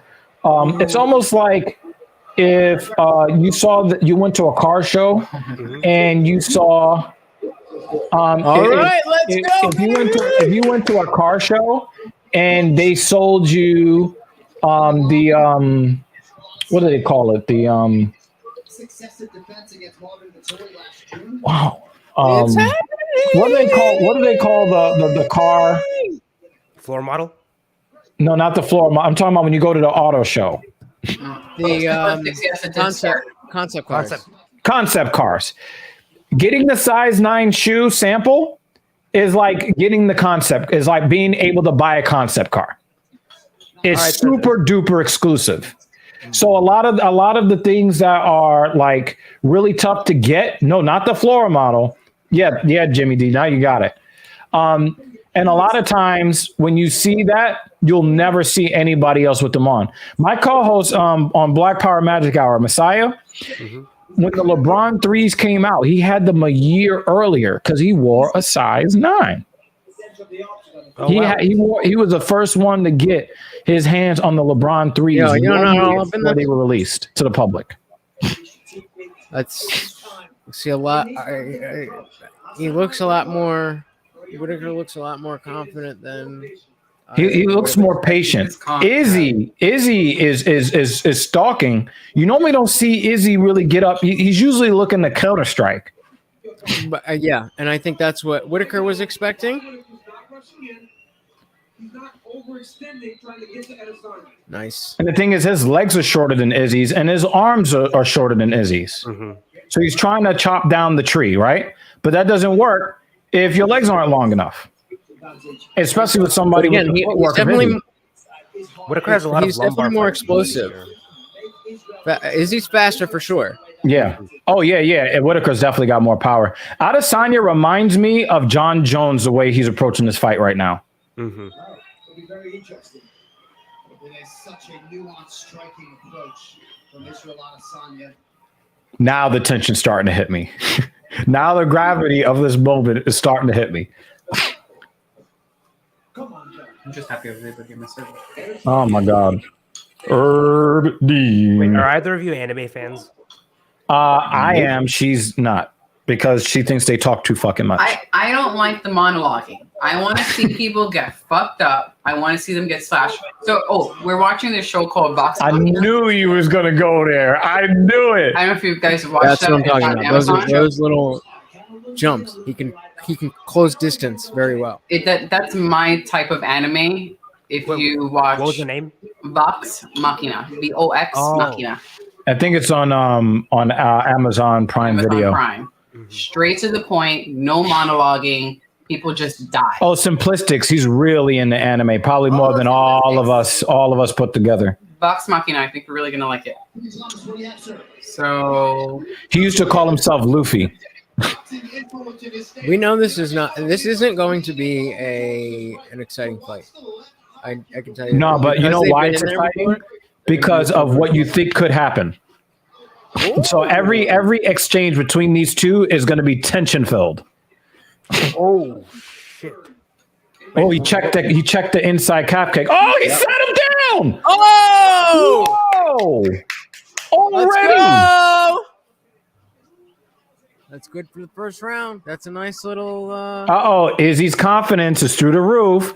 He could get knocked out. Yep. When he starts playing his game, He could get knocked out. He already senses a little bit of weakness in Whittaker.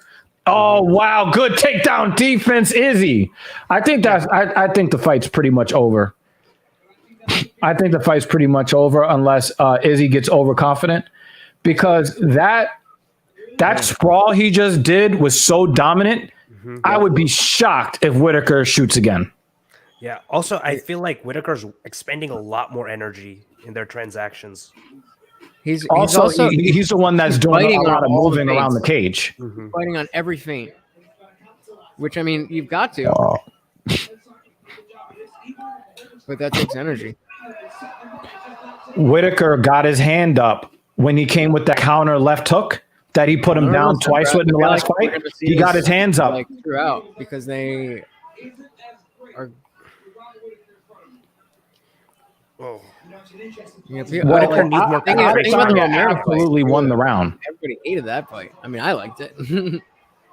Ooh, good check though. Nice.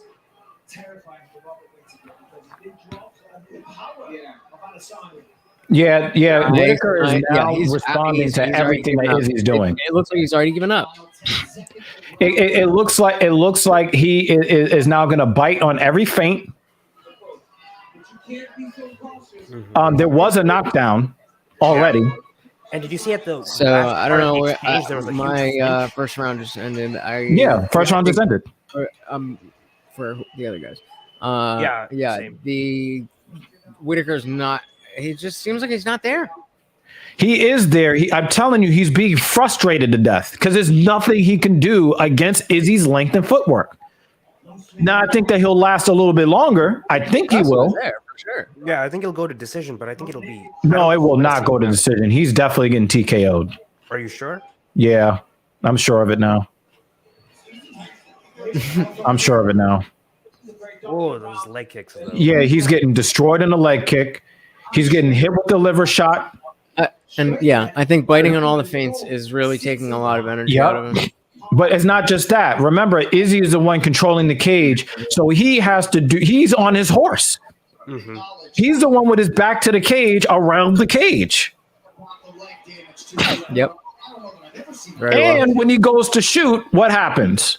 It is a dominant shutout on takedown attempts. That is takedown defense is phenomenal. And it's emphatic. No, it's not just that it's a phenomenal. It's emphatic. Ooh.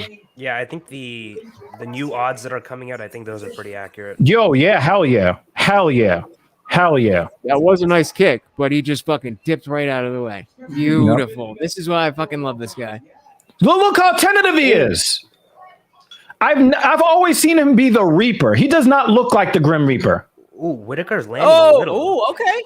Caught him with a nice left. Nah, but he's off balance too. I think the leg kicks. I think the leg kicks. Yeah, his leg is fucked up. Yeah. Using Whittaker's leg is fucked up. Using the check hook with the leg kicks is a good move for Whittaker though, and Izzy's not expecting those.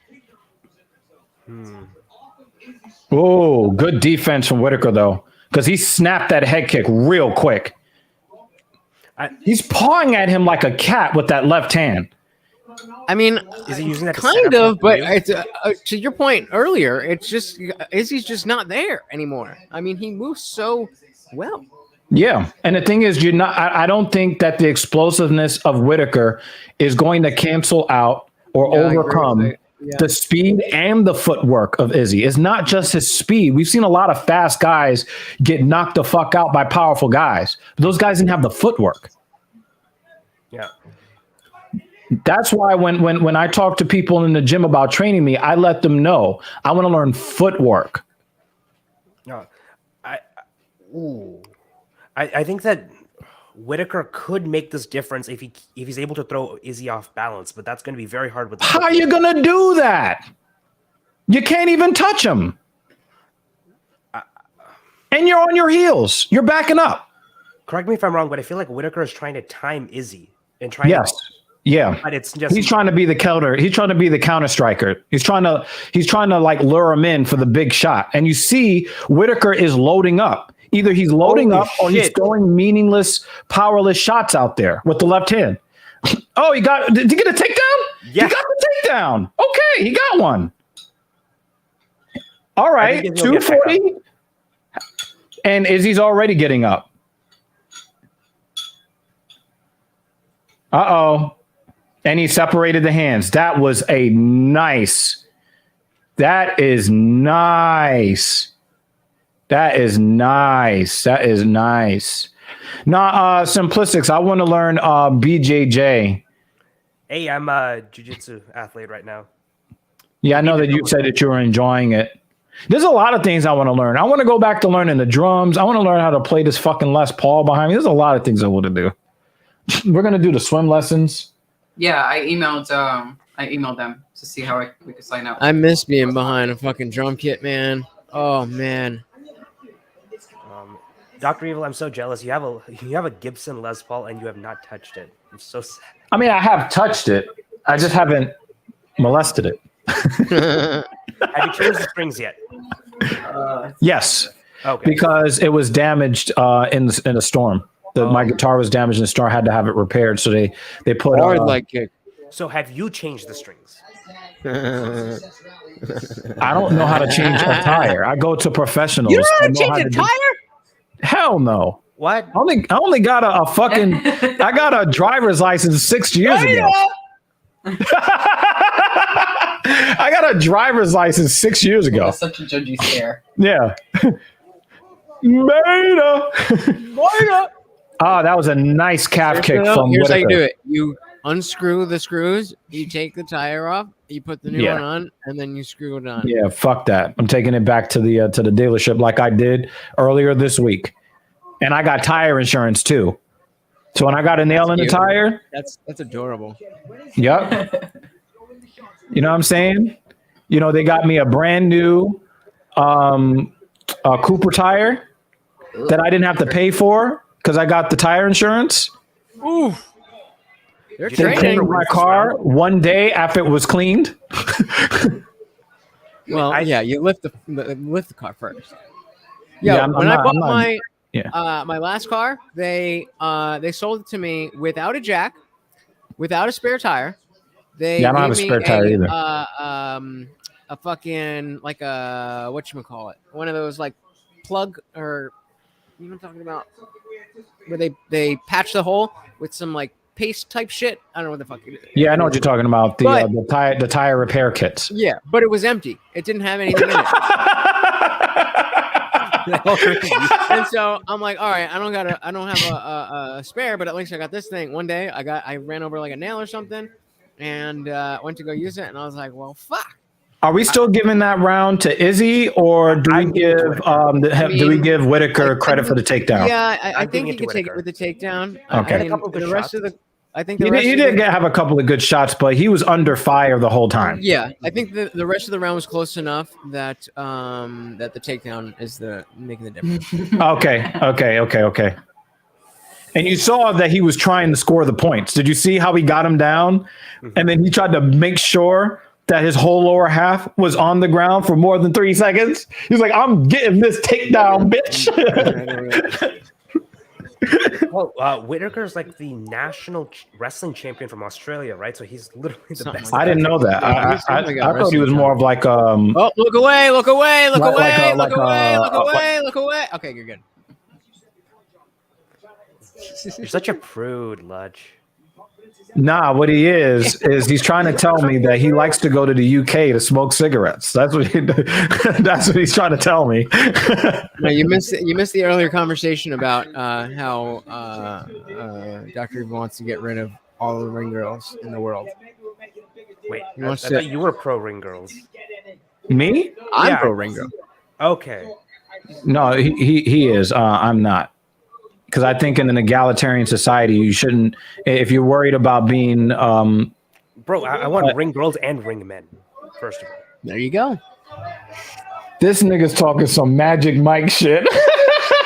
I would be totally Hey, fine with that. The UFC has to be inclusive for different I sexualities. This is listen. great. You already get the men When they fighting have most speedos, of the I mean, card. I'd be fine if that's. and Lutch makes a good example. Like the men aren't even allowed to fight with shirts on. I mean, so come on.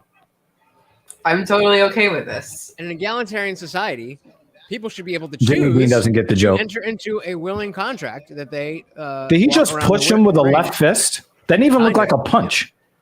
But that's that explosion. That came from the feet. Because he does do that pawing thing, Yeah, that's so annoying. but because he draws power from his lower half, he can do that. A lot of like people hide the still punch. gave round 2 to Izzy. I think that's interesting. Yeah, I have terrible habits predicting what judges think, so I could be wrong. Well, I No, don't we're talking try- about fans Yeah. scorecards that they're like Right. putting up on the screen. Yeah, but I also don't worry about trying to guess because like it is subjective at the end. Look how he lunges with that oblique kick. It's like he's so Well, I'm wondering why he's so not counter. risk averse in this fight. Ooh, nice exchange on both ends. Damn, Yeah, he looks like he's it does getting look angry. like Izzy has gone back to counter striking a little bit too. No, I do Nice. think that Whittaker makes it to the end. I don't think he's getting knocked out. At this I mean, rate, I the agree. longer I mean, it goes, it looks more like what you're saying. But I just think that Izzy is At this point- going to capitalize on a mistake sooner or later. yeah, at this point, I'm more inclined to agree that it's probably going to go the distance. But I definitely Holy thought, shit, good takedown defense from Adesanya. Oh my God! And the thing is, nice. Whittaker almost got Whoa, that was his split hands second. clasped. That was a split second. That was really nice. Yeah. or is this? I felt that guillotine. I felt it. Woo. Hip to piece so fucking bad. God damn it. Yeah, this is a very John Jones-esque approach that we're seeing out of Adesanya.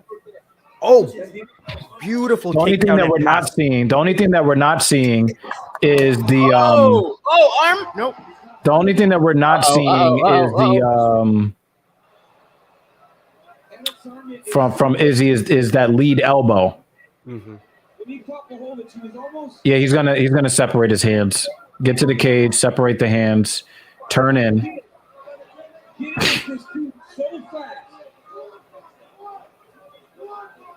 He's just so comfortable here. There's no panic. Yeah. To him, he's just kind of going through the motions. I think this Like is what his Izzy was hips- talking about when he said during the last 2 fights he got bored. He's doing the that you never see people going for Kimuras or finishes. They go for Kimuras to trap now. Position, Yeah. to create a scramble or Yeah. something. And that's just the evolution of the game. Before we used to see guys' whole shoulders get twisted off. You don't see that anymore. 10 minutes. Pressing his glove with his left hand, and I did just notice him do that a second time, and when he went to post with the right hand, appeared to do so gingerly. So Didn't Brock Lesnar They were fuck up just saying Frank Mir? something. They were with just one of saying those? something about yeah, with the knee bar. Or I No, don't with know. the oh, that hurt. That hurt. What they were saying something about Izzy's hand. Izzy's hand? Yeah. Oh yeah, he keeps pawing at the hand. No. Like Yeah, he They were keeps saying- pawing at it at his right hand, yeah. and it doesn't look like he's really throwing with that right hand. An injury could change things, you know. All right, he just threw the right. He just threw the right. I mean that was open. That don't mean anything. Oh man, He might be throwing it on. it's usually Whittaker who fucking breaks his hands in every fight. Yeah. Let's see what happens in Izzy's corner here. All right, what do you give this round? Who do you give this round to? I think Whittaker takes it narrowly. I think it's more narrow than the second round. Are you talking about the? You think Whittaker got round 3? Yes, I think so. Well, he did get another takedown. But I think he got. I need the significant strikes number, but I feel like Adesanya is edging him out only slightly. That's why. So who do you think is getting the edge? Adesanya is getting the edge on striking, but not by much, and Whittaker has a 2 takedowns. That's why I'm giving 2. Gotcha. Okay, I got you. Yeah. But remember when Max Holloway knocked down the Aussie twice, They didn't count it. Yeah, I know. you know, they still gave. That's just going to make me angry thinking about it. I'm gonna leave it alone. Just gonna leave it alone. Look, I want Holloway back with the belt. He's the best champion in my opinion. Manscaped's Lamp Lawnmower 4.0, the official electric trimmer of UFC. Visit manscaped.com. All right, baby, championship rounds. Yeah. Oh man. I think Israel's going to come in with a bit more pressure this round. Oblique kick. Ooh, that one clipped landed him with the left. Another oblique kick. Some people want to outlaw that kick. What do you guys think about that? Hell no. Hell no. Hell no. Most What of reason? the rules For what are so reason? stupid. If They you can do think knee that bars and arm bars, then why would it's more of a career shortener than even So is a knee concussions, bar. getting knocked ankle, out, so is a, things of that nature. Because remember what what's his Concussions are name life did shorteners. to that other guy and completely crumpled his leg with that oblique kick? Yeah, what's up with Chris Weidman right now? What's up with Conor McGregor right now? Oh, that was a crazy leg kick from Izzy. Should we outlaw all leg kicks? And you can break it. No, it was that oblique what kick. happened He in thought what that happened should in the- be what illegal. happened in the Actually, I don't know. I don't feel like the oblique kick is dangerous. I'm enough going to say that Izzy is slightly more flat-footed than he was before. We're I not think seeing that- the I same think that level of oblique kick footwork we were. it really did damage. Yeah.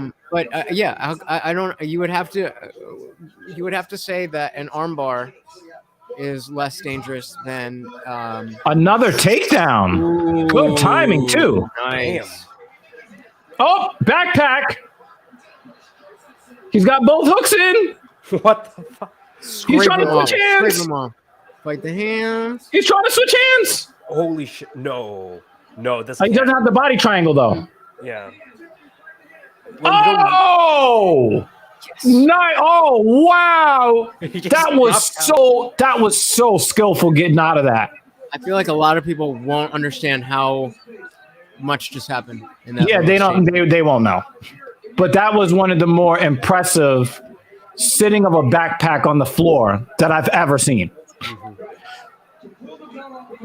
Yeah, he just fucking picked him up. That was impressive. So yeah, I really can see it 2-1. I personally score it 2-1 Izzy, but I could see it 2-1 Whittaker. And it could go to 3-1, with him, threatening the submission and getting the takedown. Yeah. Yeah. I could actually see a situation where it'd be like a split decision Whittaker win that freaks everyone out. That would fuck me up. That would fuck me up. And ruin your good Yeah, mood. only because I don't want to see, like I want. It would, Izzy no, to it wouldn't win, fuck up and I my don't wanna night. see this- It would fuck me up as in it would be super interesting. Oh, okay. No, it wouldn't because we've already seen this fight twice now. I don't want to see it again. Oh, that's what you don't. You're like, you don't want Whittaker to win because then they're going to have a rematch. But you know, if Whittaker wins, they are going to have a rematch because Adesanya has multiple defenses to his on his resume. I just don't. I mean, Wait, like, how I'd many rather defenses see him does fight Whittaker somebody have? else.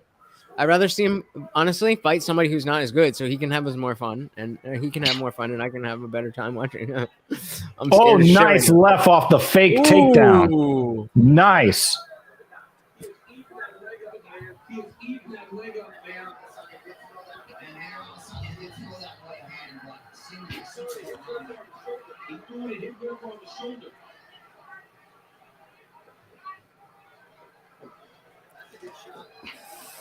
A little shovel right hand from Whittaker.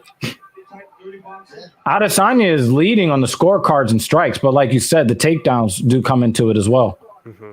Yeah, like how do we discount weight and takedowns in terms of strikes? Is it like, does it account for like a 5% difference in strikes? It depends on the fucking judge, which is why we hate them so goddamn Yeah, much. I mean, it's just so subjective. Yeah.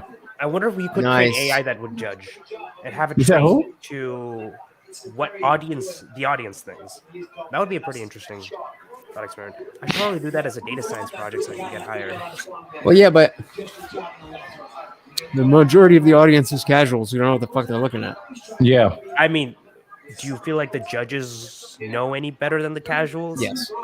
Well, a lot of people say that one of the problems with judging in MMA is A, they use boxing scoring, and B, they use boxing judges. Which So is what do why they they know should. about Which takedowns is and why all they that should stuff? use my scoring and just adapt the boxing scoring. and- Oh, Whittaker timed him. That could have been dangerous for Wait, Izzy. one more round. I know you have to go. We just went out a few Yeah, hours I think ago. Whittaker takes this round much closer than, actually, much more definitively than any other thing. So yeah, I think. But it is. But I will tell you, Whittaker.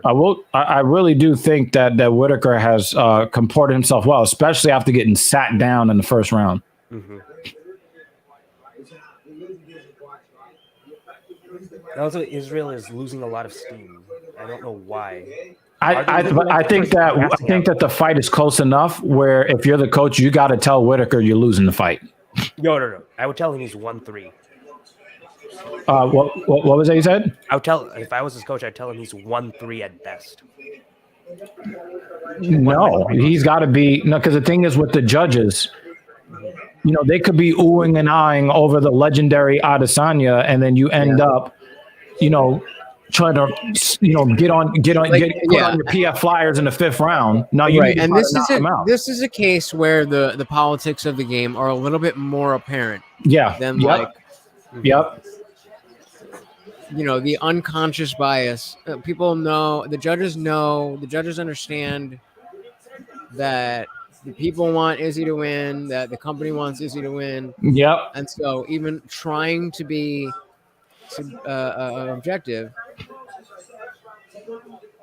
Yeah, I don't doubt that. Though these judges are picked by state commissions, right? If I'm not mistaken. Yeah. They have nothing to do with the. But it could be a whole revolving door situation. Yeah, but you can't. You'd be living.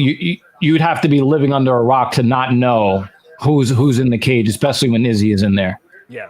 No, I don't doubt. Or to think that, like, especially in. Okay, yeah, Whittaker is timing Izzy. Very. Yeah, especially in these. Nice counter left from Whittaker. That hurt him. Good boy. Is it just me? Does Izzy look a When you hear DC say this is a hard fight to judge, I gotta think Adesanya is winning on the cards. Mm-hmm. Oh yeah, definitely. And you don't think the judges can see that he's wearing black and gold shorts? You know, they've been playing Whittaker getting knocked out over and over. Well, here's on the PA question system. Here's the question then, because it was only I think it was only one round where he got 2 takedowns, and the other 2 rounds. No, he got 1 takedown in round. He got 1 takedown in 2, 3, and 4. So with 1 takedown, Relatively similar striking, but Izzy with significant more octagon control. Well, If- octagon if- control comes last, but Right, Izzy's strikes but were if- more Right, were but more if they're consequential. if they're looking at it like that, then they're definitely going to give a lot more ground to Izzy because he's the rest of this is close. He's gotten up from the and Whittaker wasn't able to do anything with any of the takedowns. So oof.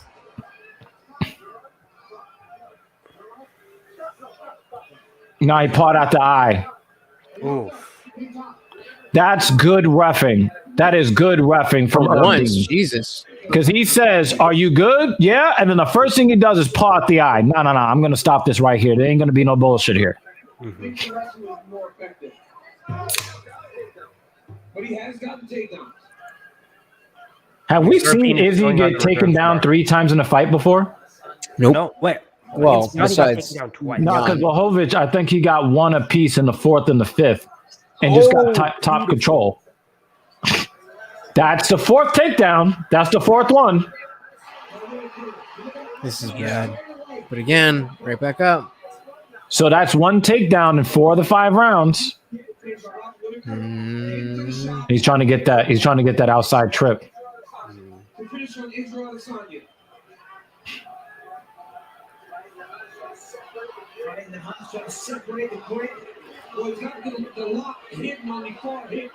So it's hard for Israel. Now Israel's moving that lock back inside. Where he can start to attack the hands. He's done this twice. So Wow, I he gotta reconnected his hands. take this dog out as soon as the fight ends. Are you guys chilling or what? Oh yeah, we're done. We're done after this. Yeah, I'm gonna go to bed. Yeah. It's way past my Yeah, bedtime. we both got to go to work in the morning. This is my Friday night, baby.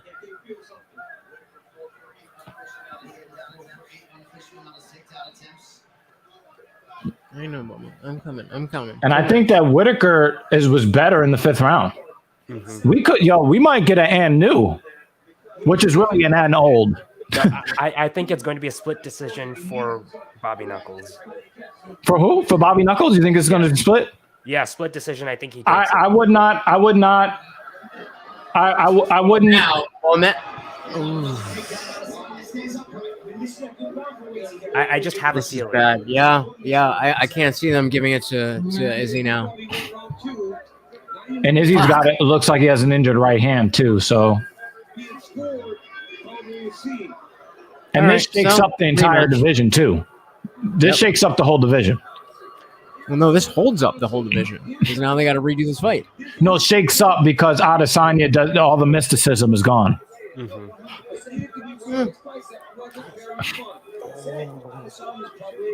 Wow. Okay, that last bit happened. of takedown defense was pretty good from Izzy.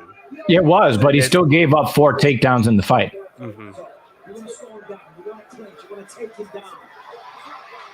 Oh, I got the footsteps.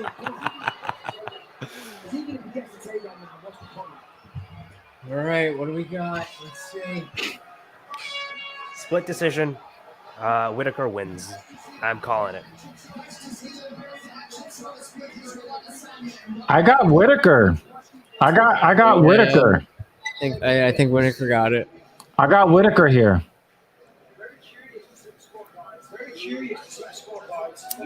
Do you think it would be a robbery if Adesanya wins? No, I think it was a close fight. No, that would be off of, he would be getting the John Jones treatment. Well, no. It depends if the judges, how much the judges are taking octagon control into account. Because with one takedown per round, that is questionable as to if that is enough. And if the striking's relatively But what comes equal, first, takedowns or octagon right, control? I understand that, but the like that's how it's supposed to be. But we all know that the judges don't always go exactly according to the rules. Simplistic doesn't even know what the fuck he's talking about.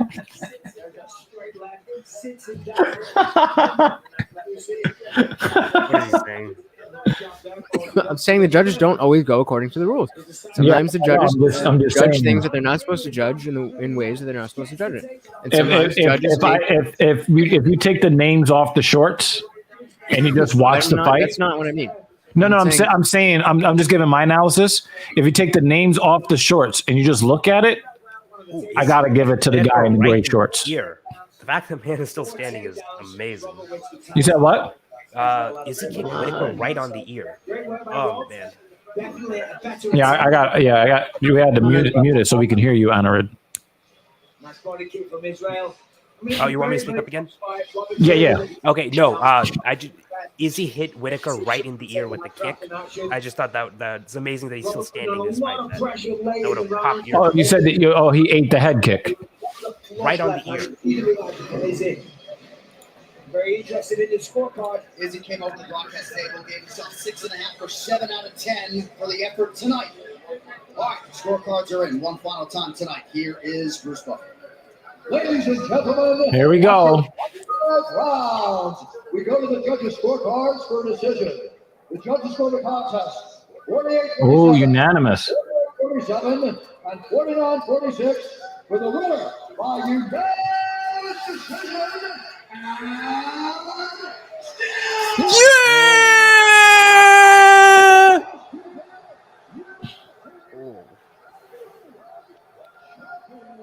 49-46. The crowd is very unhappy.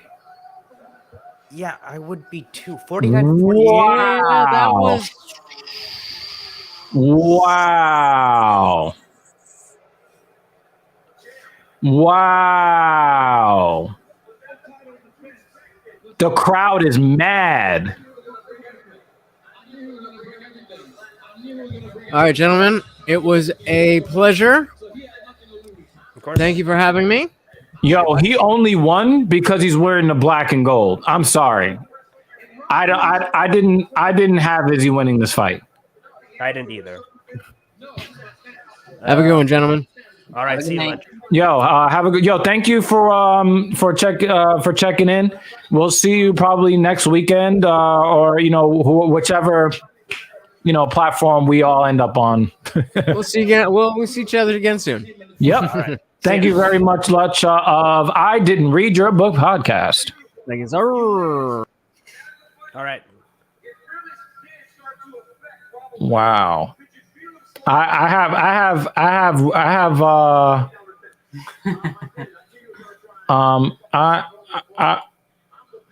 had Whittaker winning the fight. I did too. There's no trilogy hopes either. Whittaker lost.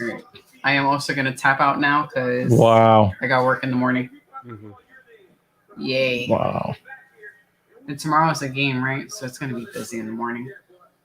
Oh wow. Oh, well, That's a big you enjoy that. Yeah. Good night. Simplistics, they gave it to Izzy, but Izzy didn't win the fight. I had and the crowd is booing because they don't agree. Mm-hmm. That was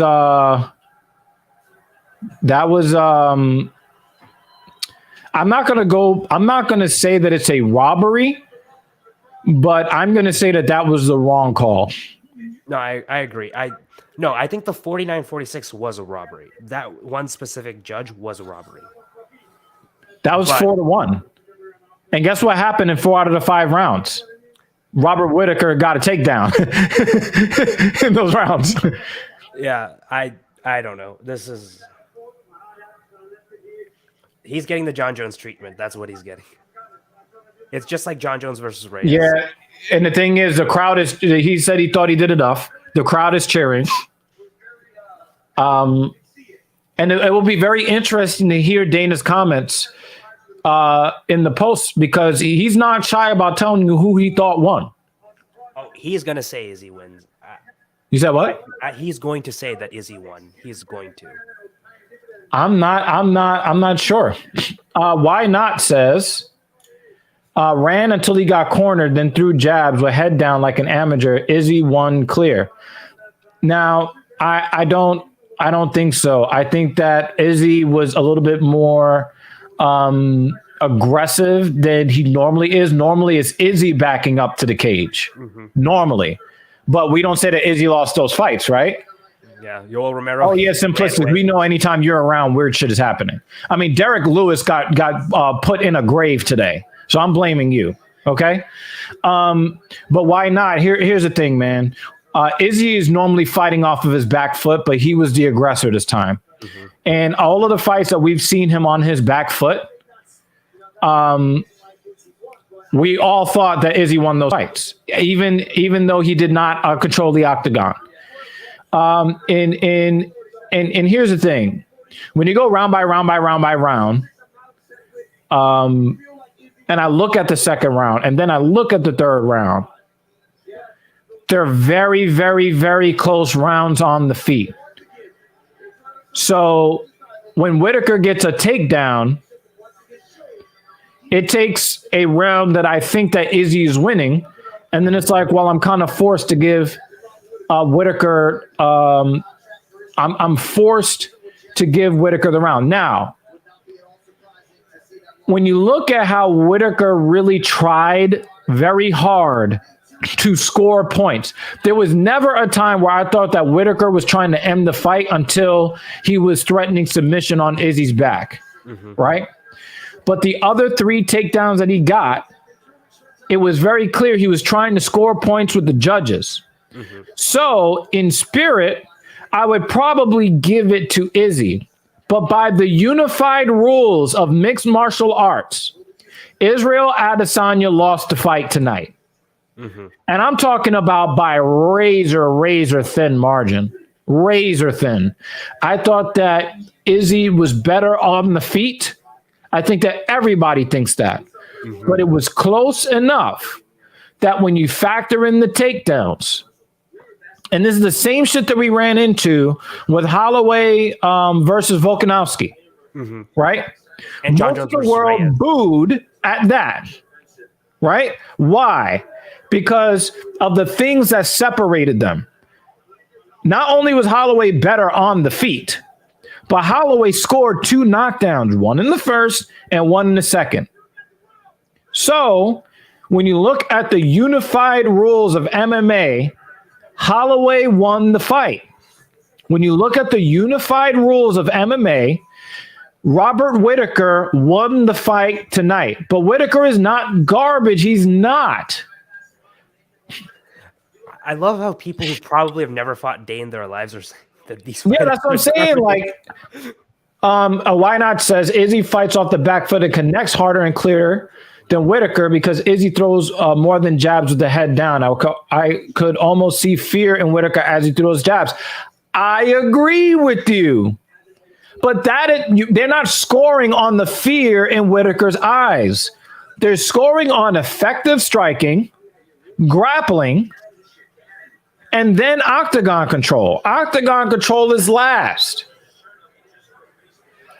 I'm going to agree with you 60% that I did not like the way that Whittaker fought. We've seen Whittaker go out and reap. He did not go out there to reap. Wait, but this is probably the smartest that Whittaker could have played against Adesanya, right? You said what? This is probably the smartest that Whittaker could have played against Adesanya. This was probably right. That was his only path to victory, is to outpoint him. Because Izzy's defense is too good. Izzy's defense is too good. It's too good. But when he did land, he made Izzy a little bit more flat-footed. And Izzy's balance went from like really good to okay to now he's getting taken down in every round. Now, did he get back up very quickly? Maybe the judges gave him a little bit of credit because Whittaker didn't do a whole lot with the takedowns. In fact, he did almost nothing. So that's why I'm saying it's not a robbery. I just disagree with the scoring. Okay, let's put this in like context of someone like Nate Diaz. Let's say you added 5 more rounds onto this fight. Do you think that Robert Whittaker's victories would have kept growing? Because every round further, it felt like he was winning by. That's true. That's true. You make a good point there. So, if you were to say who was going to win that fight going forward, I think that Whittaker wins that fight if it was free for all, value to the. Well, that's why I thought that the fight with Dominic Reyes and John Jones When people said that John Jones won the fight, I say, well, if you score the fight in totality and you see who was fresher and who was more dominant at the end, then you can make a case for John Jones winning the fight. But by the unified rules, you got to win round by round. It's not accumulative. Yeah. So you see that Whittaker is fresher towards the end of the fight, and he became and you know his ball was rolling downhill, and Izzy was pushing more uphill. Mm-hmm. In that way, you can also give the fight to Whittaker as well. Yeah, there are cases to be made for both. No, I feel like anyone who's saying that Whittaker did a bad performance, I think he probably the best possible performance that anyone could do against Israel Adesanya. At 185. Yeah, at 185. I think he just did a smaller version of what Jan Blachowicz did. Imagine you're smaller. You can't. He was a less effective version of Jan. A smaller version, yeah. With less power, less total output. No, but he didn't have any top control. That's what said it was less effective. He didn't have any top control at all. Yeah, but could you argue that the reason Jan was able to get top control was because of that weight and strength difference? Because when a big guy's on top of you, especially in a jiu-jitsu context, that maintaining side control and top control is so much easier. I agree with that, but when the judges go to judge this fight, they're not going to say, well, Jan was so much heavier than Izzy, so it's not like, My contention with you is not what the judges think. It's just that the statement that Whittaker played a bad game, I think he probably played a great game, but he fought like a bitch. Why would you say that? Because when you look at the way that he normally fights, he never fights off the back foot. He's exploding to you. He's an explosive brawler. That's what he does. He wants to explode into you. What we saw today was a lot of cat pawing. And that was a little disappointing to watch. I didn't like to see that. There was a lot of left-hand cat pawing.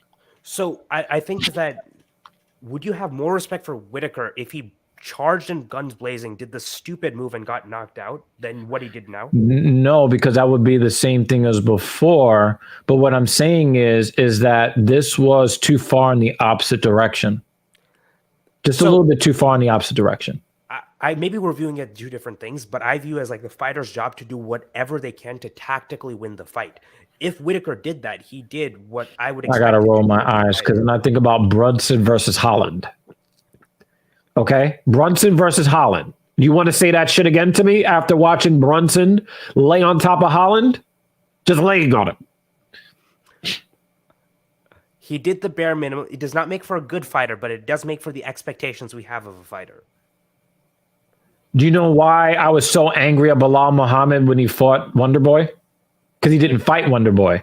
Every single time you've ever seen Bilal Muhammad get in the cage, he fights. Then he comes up against Wonderboy, and then he takes the bitch way out. That's why I was so angry. Because you know the styles of these fighters. You know how they go in. You know how they win. Right? And when you go the path of least resistance to that level, Bilal Muhammad never looked for a submission. If he would have gotten a submission, I would have given him credit. He just laid on top of Stephen Thompson. Brunson laid on top of Kevin Holland.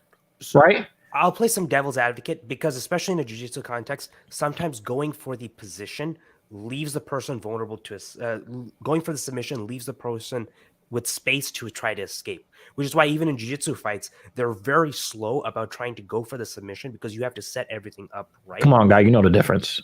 You know the difference. You know the difference between somebody trying to set up and advance versus what we saw Brunson do. So I think that if we were being charitable to Brunson, which I'm pretty sure you don't. Never. No. I'm not going to let you talk. I'm going to let you talk that bullshit. Not with him. Talk about Bilal Muhammad. What was your breakdown of him fighting? Let's take Bilal Muhammad as well. Would you give up a bird in hand for two in bush? Would you give up the definitive win of top control versus for the extreme win of trying to go there at the risk of them escaping and then you getting knocked out?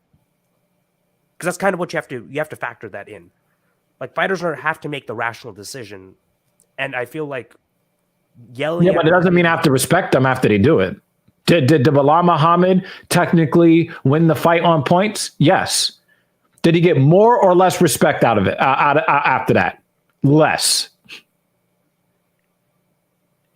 All right, I guess we could view it this. My opinion of a fighter doesn't change if they just do a mediocre performance. It'll only change if they do a really bad one. And making the tactical decision to win on points is not a bad decision in my eyes. I think we might just do it differently. when you're avoiding confrontation during a fight, I think that's a bad performance. When you're avoiding confrontation. And what we saw from Brunson and Muhammad, what we saw from those guys, cowardice in the cage, cowardice. Okay, They did everything they could to avoid fighting. Okay, And the only way you change that is that cowardice is or improving laziness? your position to either win by TKO, GMP, or by hunting for submission. Neither one of them even wanted to do either one of those things. They never threatened.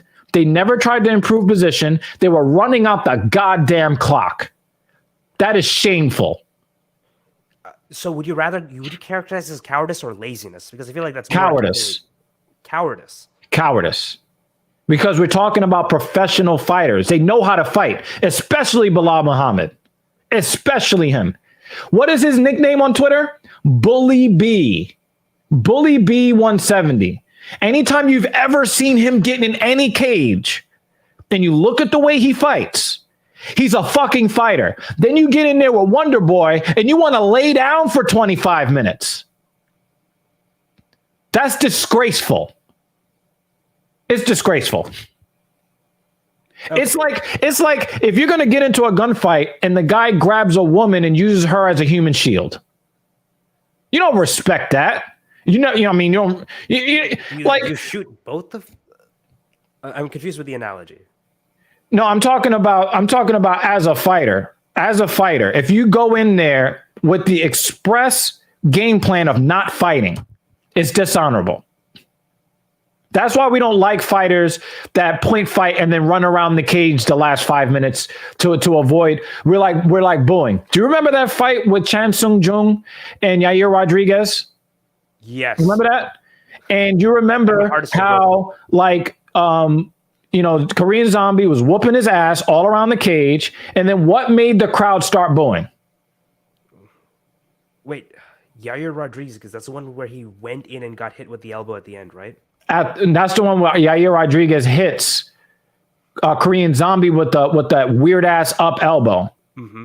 Yeah, after he lost the first 4 rounds in dominant fashion. Why did the crowd start booing in the 5th round? Because they thought that Chan Sung Jung should have won? No, because they spent half of the fucking round hugging each other and showing love to each other instead of fighting. People didn't like that. There are times where guys will win rounds 1 and 2, and they start running in round 3, and the boos rain down. There's certain ways to approach fighting that people respect, and then there are ways that, remember when the rainbow-haired guy beat the shit out of that guy making his UFC debut and refused to stop the fight, but everybody loved that guy because he had the kitchen sink thrown at him, and he took all the punishment. Peter Munoz against Sean O'Malley. Yes, that fight. I remember that fight. Right? Like, people love the guy that lost that fight more than they liked Bully B or Brunson because of the way they approached the fight, right? All right. If we're supposed to go in and fight, and then I run for 25 minutes, nobody's going to respect me. So you don't treat this as a regular sport where you just have to score points. You treat it as a fight. And that's, I think, where we're having this disconnect. It's a melding of the two. It's a melding of the two. Is it a sport first or a fight first? I think most people see it as a fight first. Okay. Which is why you see all the boos raining down. Mm-hmm. I can respect that view. I don't necessarily agree, but I can respect your view. Yeah. So the thing is like I had the same debate with iDry last week about the same thing, and he agrees with you mostly. Are you good at the sport or are you good at the entertainment, right? Mm-hmm. And you can say that Brunson is good at the sport, but not the entertainment. But see, the thing is that I agree with you about 75% because I've seen Bilal in the motherfucking cage. but he wasn't wrestling. He was laying on top of Stephen Thompson. Part of wrestling is advancing your position for some sort of end game. Bilal Muhammad never looked for the finish. He wasn't trying to finish. He was just trying to keep Stephen Thompson from whooping his ass. That's not fighting. If you're talking about the entertainment portion, like Lutz likes to talk about so much, it is not entertaining to watch Kevin Holland lay on his back and then Brunson humping him from on top. Nobody wants to see that. Nobody. Now, did Brunson technically win the fight? Yes.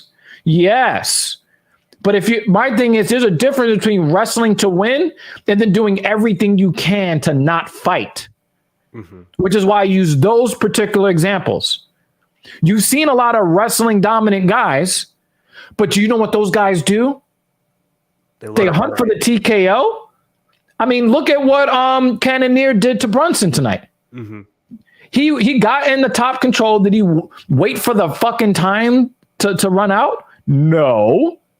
He put the motherfucking elbows and bounced his fucking head off the canvas. That's what we come here for. We don't come here to see who can lay on the other one first. Do you know where we go to watch that? It's called Pornhub. That's where we go to watch that. And most of us are looking for intergender there. We're looking for intergender there. Right? But we don't want to see that when we pay $75 for a fucking pay-per-view. That's not what we came here for. And that's where I kind of agree with iDry about the difference between sport and entertainment, and the difference between sports and sports entertainment. So I definitely agree with that. But I've never even seen Bilal Muhammad try to wrestle anybody, ever. He's always going in there to put pressure on you and to break your will. And that's why I've been such a big fan of Bilal Muhammad, because of the way he fights. And then he chooses this one occasion where he's like, you know what? It will be better for me if I get out of this cage without having to fight. Awesome. And I just find it to be dishonorable, right? Now you can say, well, did he just do what he took to win? Yeah, but I don't have to fucking like it. I'm definitely not entertained by it. All right. I understand your perspective more. I respect it a lot more now. Yeah. But I'm not going to say, like, I told you, I don't like the way Whittaker fought tonight. I didn't like his approach, but I still told you, I think that it's not a robbery, but it's a bad call in my eyes, just shy of a robbery, in my opinion. Even though I hated his approach, because his approach is so different than all of his other approaches. I've been watching all of these fighters enough to know how they fight. I was more impressed with Adesanya because this is one of the first times I actually saw him moving forward more than I saw him moving backwards. And you already know that he's got a hand injury. He was even trying to like dispel all the rumors about the hand injury, right? He was trying to say, no, that's just, what I do. No, you didn't want to throw that right hand. When the right hand was there for you, you didn't throw it. But he's not making excuses and he still moved forward. I got to give him mad love for that. I have to. I just didn't think by the unified rules of MMA, I thought that Whittaker is the new old champion. And Whittaker thought that, you thought that, the crowd thought it. Everybody loves Izzy and they booed the decision. I think a lot of people do think it was a robbery.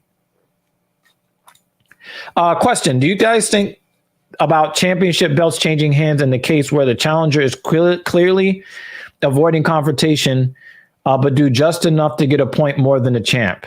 I'm going to let you take that first. Generally speaking, the phrase "you have to beat the champ to be the champ," I don't agree with that. I think you have to just win the points in order to become the champion. I think for a lot of reasons, just because of to at least like objectively quantify the rules, that's what we have to do. I don't like it either, but I think that's enough for me. That's my opinion on it.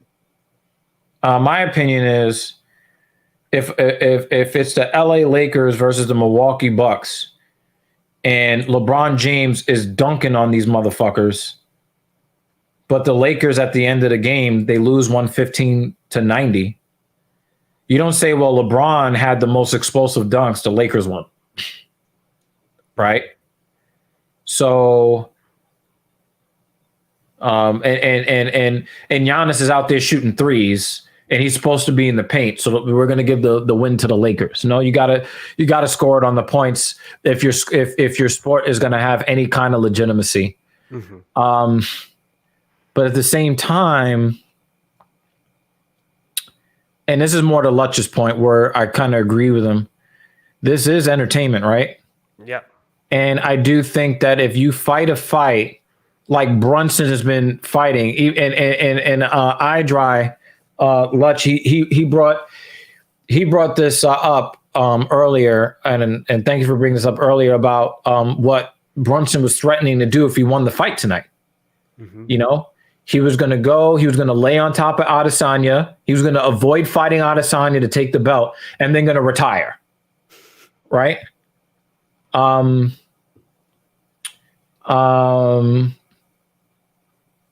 empty threats.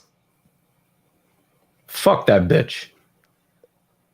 I'm watching a replay right now of getting his head bounced off the fucking canvas like a fucking basketball. Oh, I gotta say this. I finally got to buy the basketball I wanted to buy.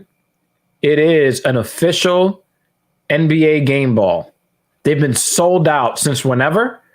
And I just so happened to check yesterday, and I might have bought like the last one that they had because like my So it's made transaction by the went through, but then I looked to today and it was sold out again. So this is made by the NBA. It's the same exact basketball that they use. It's not a replica. It's a game ball. Oh, wow. So I'm going to break that motherfucker in. I'm going back to shooting hoops because I live in like one of those luxury apartment complexes, and we have like an indoor basketball court, full court and all of that. So I'm going to be down there more often breaking in that basketball. Let me tell you. Oh, that sounds amazing. Yeah. So I'm really excited by that.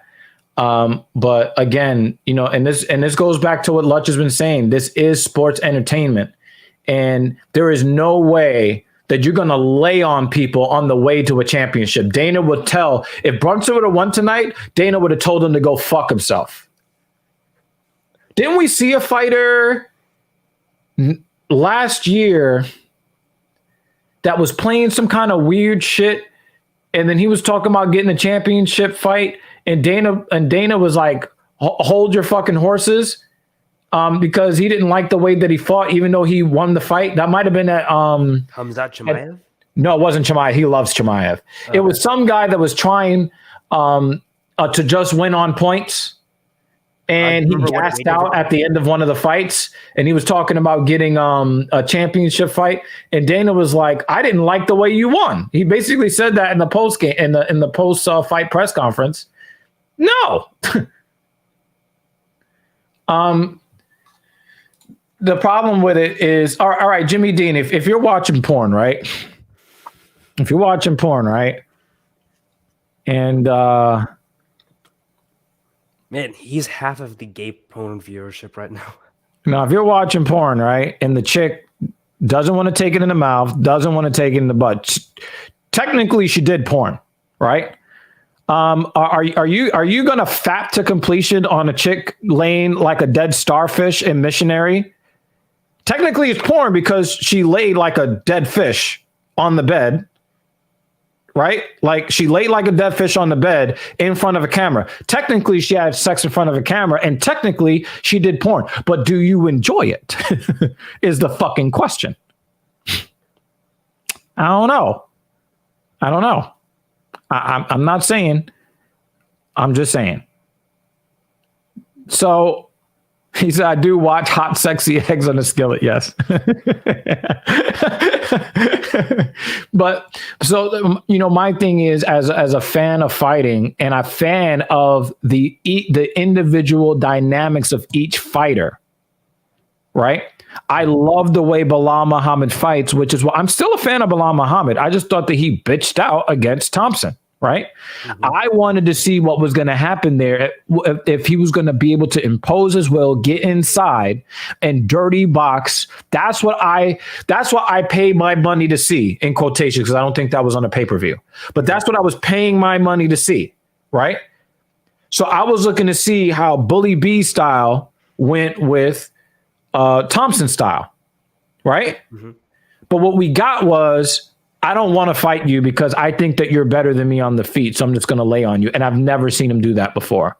That's why it was so goddamn disappointing. With Brunson, we knew he was going to pull that bitch ass shit on against Cannonier. We knew he was going to do that because he's a bitch.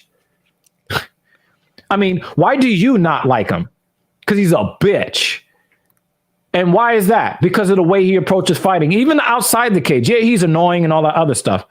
Can you honestly say that you are entertained by the way Brunson fights? I am entertained by the way he's beaten up by people.